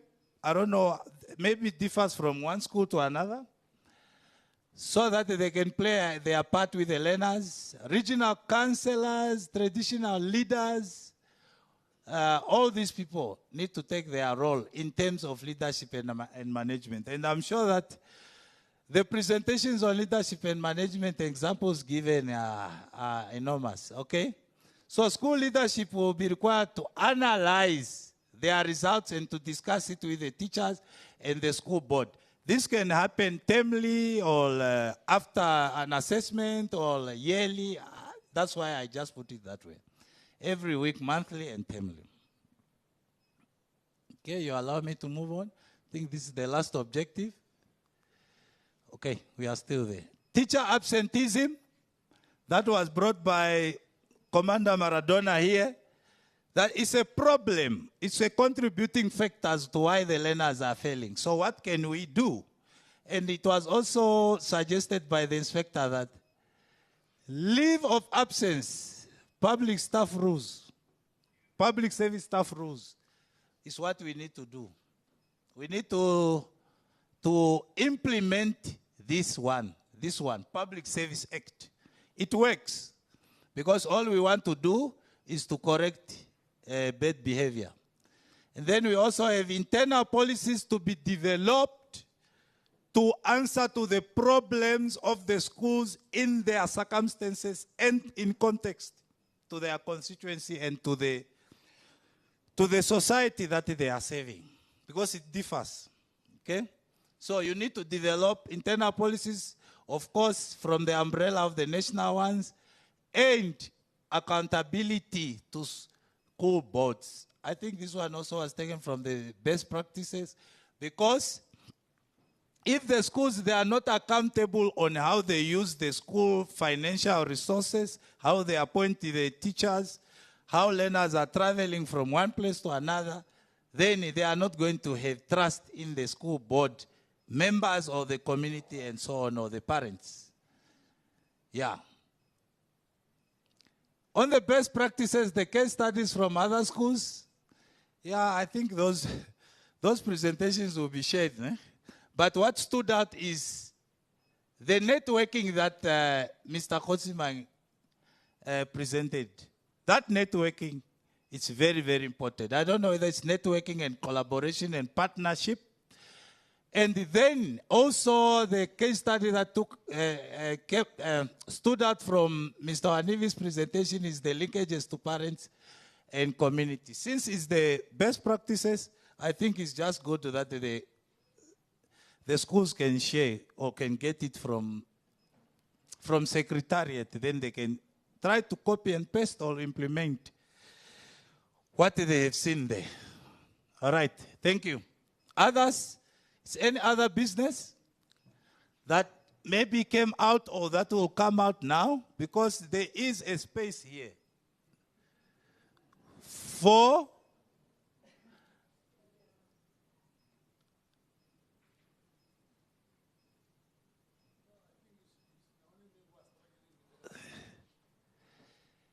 for recommendations, because you could not put the different stakeholders that are here. Some of them I was not aware who's here and who's not here. Yeah, but this is for additional from the house. I thank you.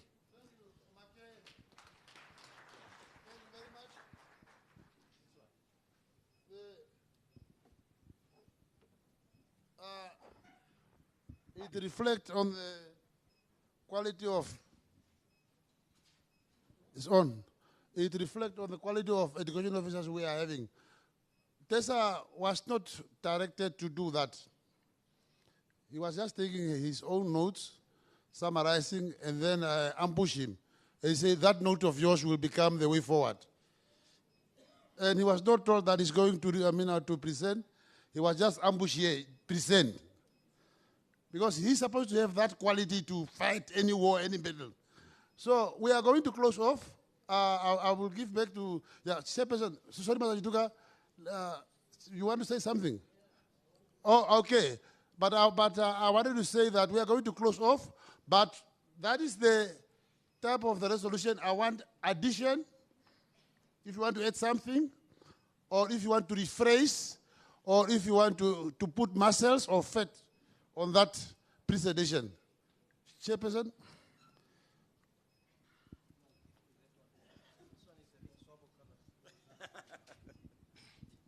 Yeah, thank you very much, Director of Proceedings and the colleagues. You see, I'm a grade 3 dropout, so you must also understand, when we don't understand, we'll definitely get back to questions.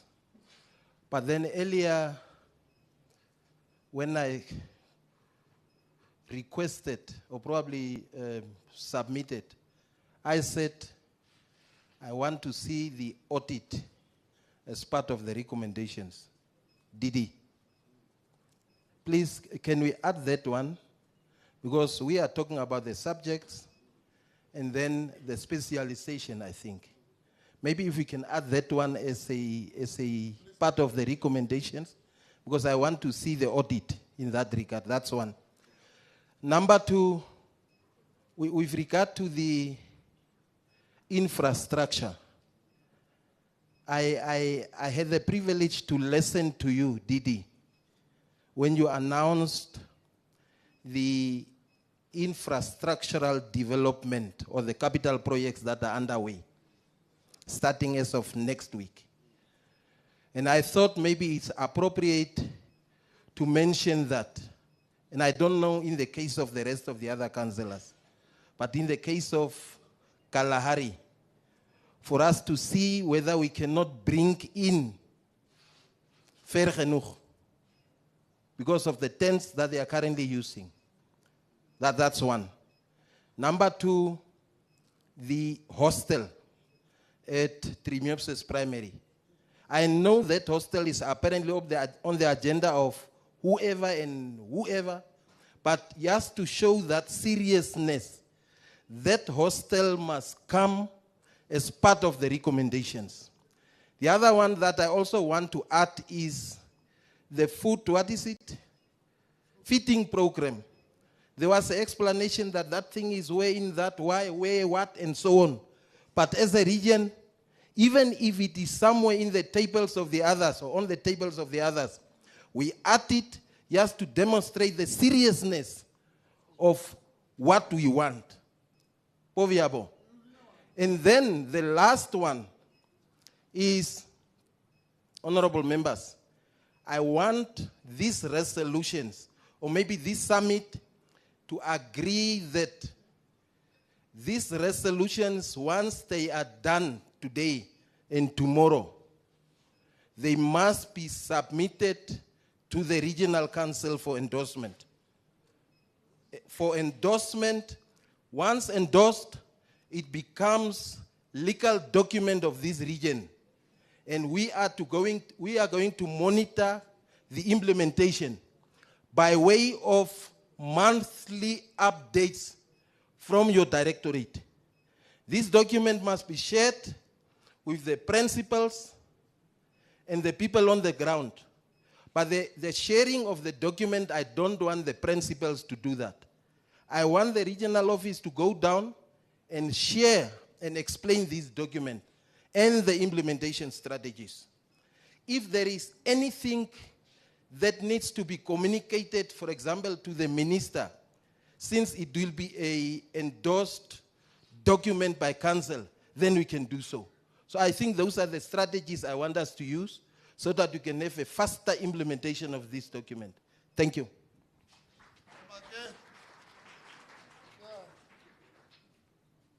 So I think, Honorable Councillor, you have said it all. So please, are we adding value to, because I want to go and sit now. I wanted to make, well, it is, Chief, you want to say something? Or you are fine? Or Chief, Master Shahere and the comrade? Don't take over the sorry. Or now let me finish my part and then I will give the floor back to Master Chituka. Because my part was to present the resolution. And let me say thank you, colleagues, because I will not come back. Thank you for now. We will meet tomorrow with the principals, and we are promising, as a directorate, that we will do everything to our disposal to make sure that we give quality education. That is the promise and what I'm pledging on behalf of the director. Thank you very much. Yes, thank you so much, Mr. Kavari, but don't go anywhere. I think those hands that got up, they might be addressed to you as well. Just maybe just hang around for a bit. Chief? Here's the mic. You want the blue one?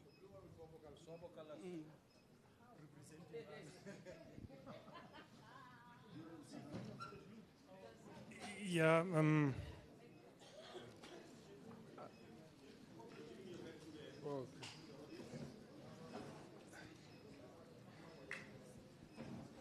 yeah, I just want him to either somewhere to include where the police fixtures somewhere in the resolution.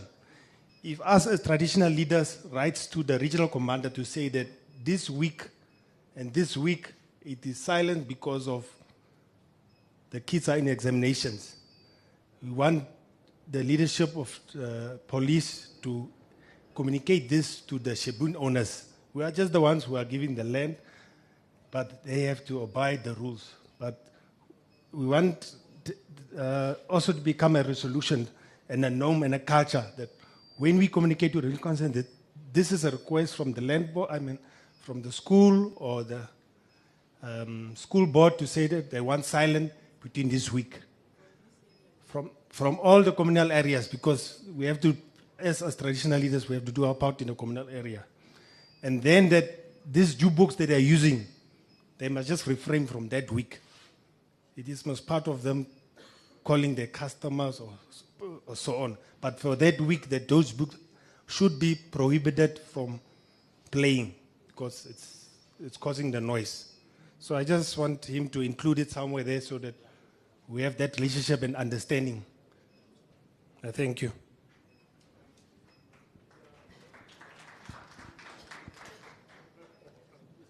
Yeah, thank you, Director of Ceremonies, and then Didi for the resolutions. I just want us to quickly look at under Domain 4, Leadership and Management, just to correct the word counselor so that it can reflect and speak to the political counselor and not to the social counselor.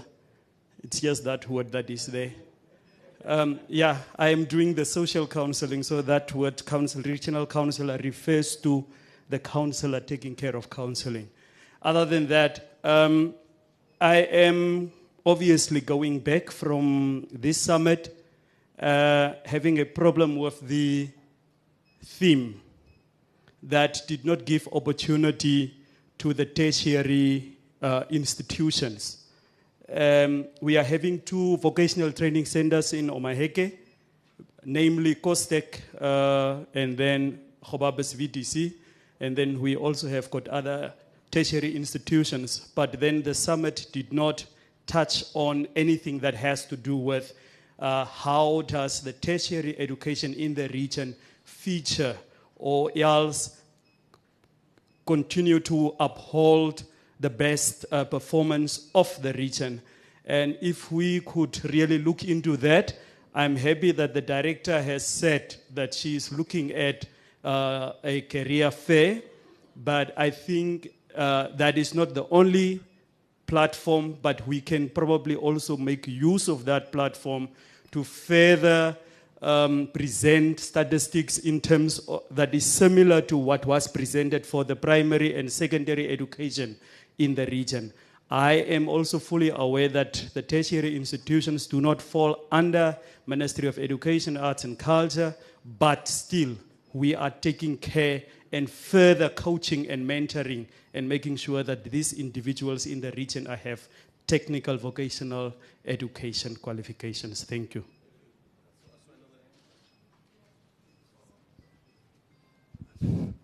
Good afternoon. I think mine is that we need to capture because our traditional leaders are here. Councillor Gashideu made a very, very important point. In the dilapidated of our infrastructures, we saw a presentation here that our infrastructures are more than 50 years old. So it's an imminent risk that we need to live by for quite some time. And money must be made available. We heard that there was only 4-point-something budgeted for renovations and so on. But I think the collaboration between our traditional leaders and our communities as far as adding value to the development of some of our classrooms, that one is very key. I think we need to capture it so that it becomes a commitment and a responsibilities from our traditional leaders so that when we collect these funds wherever, we really contribute towards helping the region in making sure that we add some classrooms. I thought maybe we could add that one there. Thank you.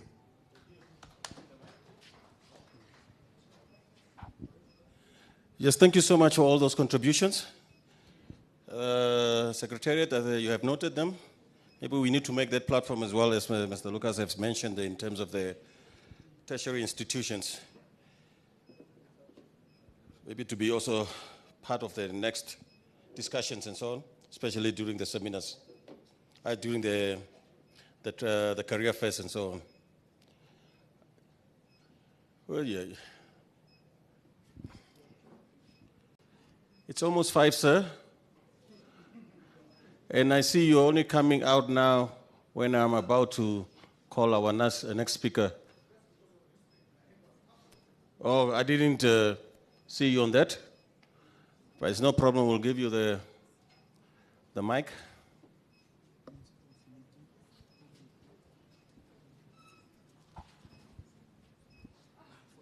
Okay. Thank you again, afternoon again. My point is this one, and I mentioned it already, although maybe it was not well captured. I referred to the CRO statement where he said the lower primary teachers or the junior primary we must look for a mechanism of what we can do with those learners who cannot be able to read and write at the level of grade 3. That's what he said. We must look for a mechanism. I have not seen us looking for a mechanism in this summit. It will be now followed by the remarks of the director also, who said that the learners from the primary, they are well trained.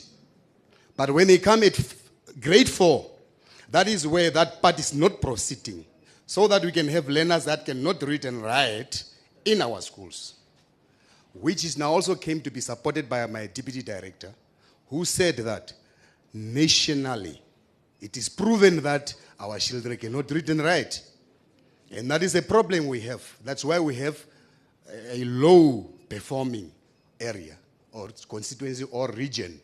Now, where are we now? Where is the mechanism that we find in this summit? That's what I want to find out. Because the problem that brought us here is about reading and writing of our learners. And we have asked for mechanisms. Where are they? Let's come up with them now. Mine is this one. As we go out, the summit must take action now and resolve that. When we go back here, although we don't have money or we have money, we need to call in the junior primary teachers together with the grade 4 teachers, whether it will be in a cluster level or a second level, in order for us to tell them what has the summit found. That's what I have realized here. But you don't come up there. That is the issue here. But we don't tackle the issue. Ne? Thank you. The people who must tackle infrastructure, they tackled it. Thank you for that. That is your part. This is my part, teaching and learning now. Let's come up. What are we going to do? My suggestion is the directorate to bring up either maybe the grade 3 teachers only and the grade 4 teachers, these two phases, so that we can see how will they liaise to make sure that a learner cannot proceed to grade 5 without reading and writing. Or to make sure and say that, okay, now we are giving a report that these learners in grade 4, the school, the formal school can no more do anything to them. I think that is the way you can show.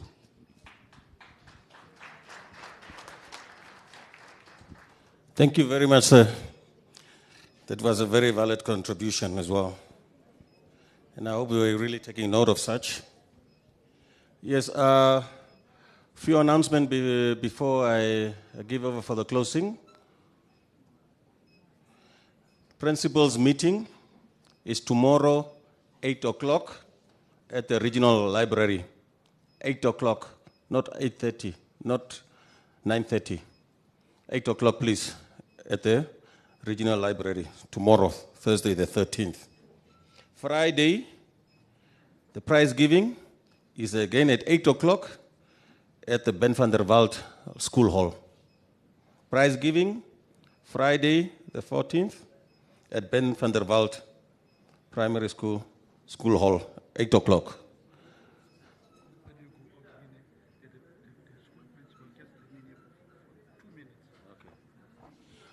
Also, once we go out here, the school principals are requested just to remain just for a few minutes behind. Please, school principals, just remain for a few minutes behind. And we also want to have a group photo. A group photo outside before the rain comes. I don't know how will we fit, but the media specialists, they will know how to arrange so we can also be part of that group photo. Maybe it will also come on top of our report. Yes, please. Yes, any other announcements maybe that I have missed out? Okay, maybe from my side as well, if there's nothing else. As I've mentioned in the beginning that I'm the chairperson of the Regional Education Forum, also serving on the National Advisory Council on Education. Can I also see those members from the Education Forum? Are we here? Which ones are here? Can we just stand up? The members from the Education Forum. Can you just come maybe a bit front? Can you come in front? Those that have been appointed by the Minister of Education, Arts and Culture. I don't want this forum to be seen as a dormant forum. I don't want them to be seen as a dormant forum because we play a very big vital role within the education sector. Now there are quite a number of members. I think they're supposed to be around 15 or more. So the others could not make it due to other commitments and also logistical issues. Colleagues, what you're seeing there is part of the members of the Education Forum. And I want these members to be utilized. When you see them, please, if you have issues that are pending, please let's address them. And also don't only come with complaints and challenges. Let's also try to have recommendations and resolutions as a region so we can look into it. So once we have all these issues on a national level, I can also present it there. So we can also see how we can also resolve, also learn from other regions on how they do it on their side as well. We are still in the first year of our term, of a 3-year term. So we're still brand new. So our term is not actually coming to an end. It has only started. I think we appointed last year, if I can memory serve me right, September. So 3 years term. So please, colleagues, teachers, please utilize us. Don't make us look like we are just ceremonial within the region and all the challenges are not coming forth at the national level as well. So thank you, colleagues. Thank you so much. So without further ado, I don't want to waste any time. I would like to call our Honorable Vincel Kavaka, Regional Councillor for Oshombinde constituency, to give us the closing remarks. After the councillor, please, I would like to have our volunteer for prayer before we go for our national anthems. Please, the pastor, prepare yourself. Thank you. Honorable Kavaka. Please, Omaheke.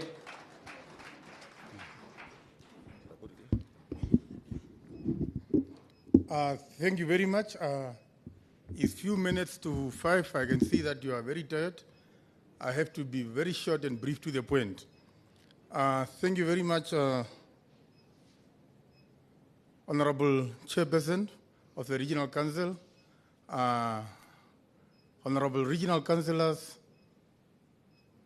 colleagues in the education fraternity, ladies and gentlemen. As we come to the close of this remarkable education summit, we stand at a pivotal moment, a moment filled with renewed commitment, collaboration, and hope for the future of education in our region. Over the past sessions, we have engaged in insightful discussion, shared innovation, idea, and forged stronger partnership that will shape the educational landscape of our mighty Omaheke region. Our journey does not end here. The conversation we had must translate into action. Let us take the recommendation made today and implement them in our schools. Let us strengthen mentorship program, improve resource sharing, and create platform where educator at all levels and collaborate. Above all, let us remain united in our mission to empower the youth of Omaheke region.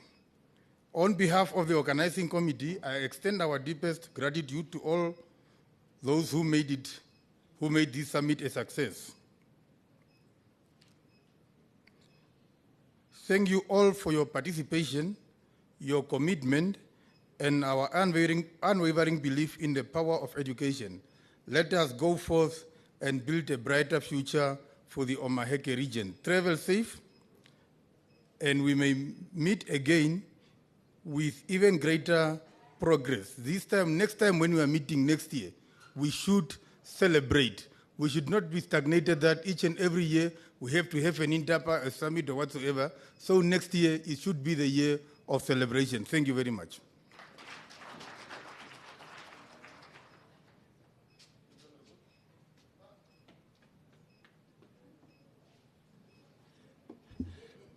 Everybody was probably expecting a long statement from the Honorable. He was also a teacher by profession, or he is a teacher by profession. Once a teacher is always a teacher. So we've come to the end of our program. Mr. Kavari, what is it now again? Normally, after the Honorable has spoken, nobody is supposed to have any...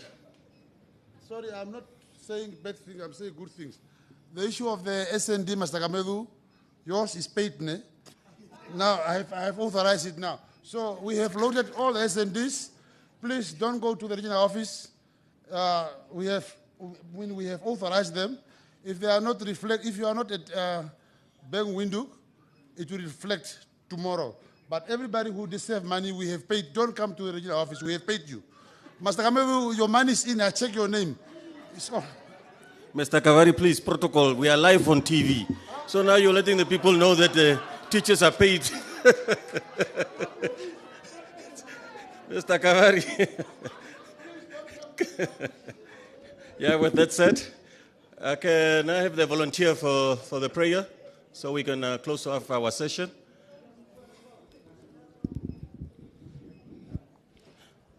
I don't know, when we come to prayers that everybody seems to be looking down. They don't want to be seen that I can pray. I don't know.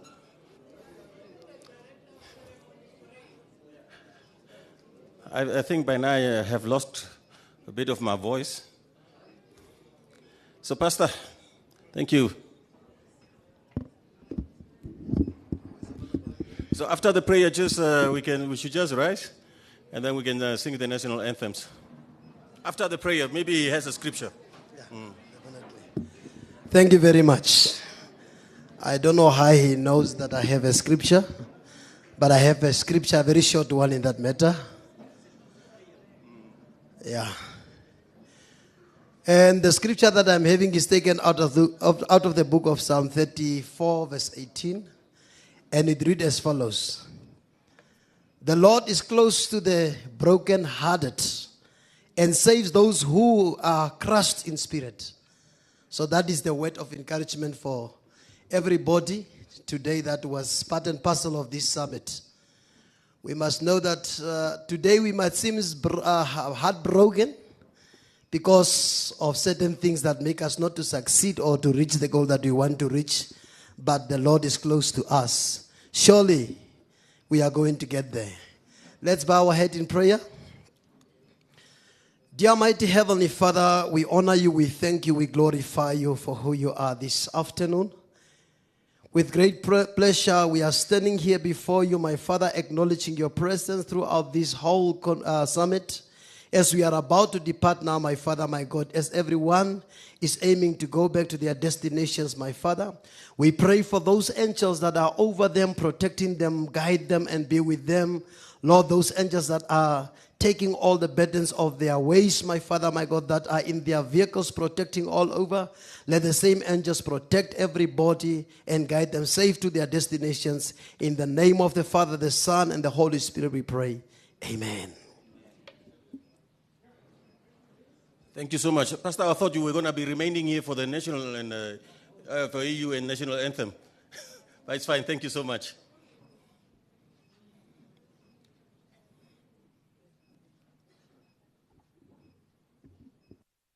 Let us all unite and celebrate together the victories won for our liberation. Let us dedicate ourselves to rise together to defend our liberty and unity. Oh, sons and daughters of Africa, flesh of the sun and flesh of the sky, let us make Africa the tree of life. Namibia, land of the brave freedom fight, we have won. Glory to their bravery, whose blood waters our freedom. We give our love and loyalty, together in unity, contrasting beautiful Namibia, Namibia, our country, beloved land of Sawanas, hold high the banner of liberty. Namibia, our country, Namibia, motherland, we love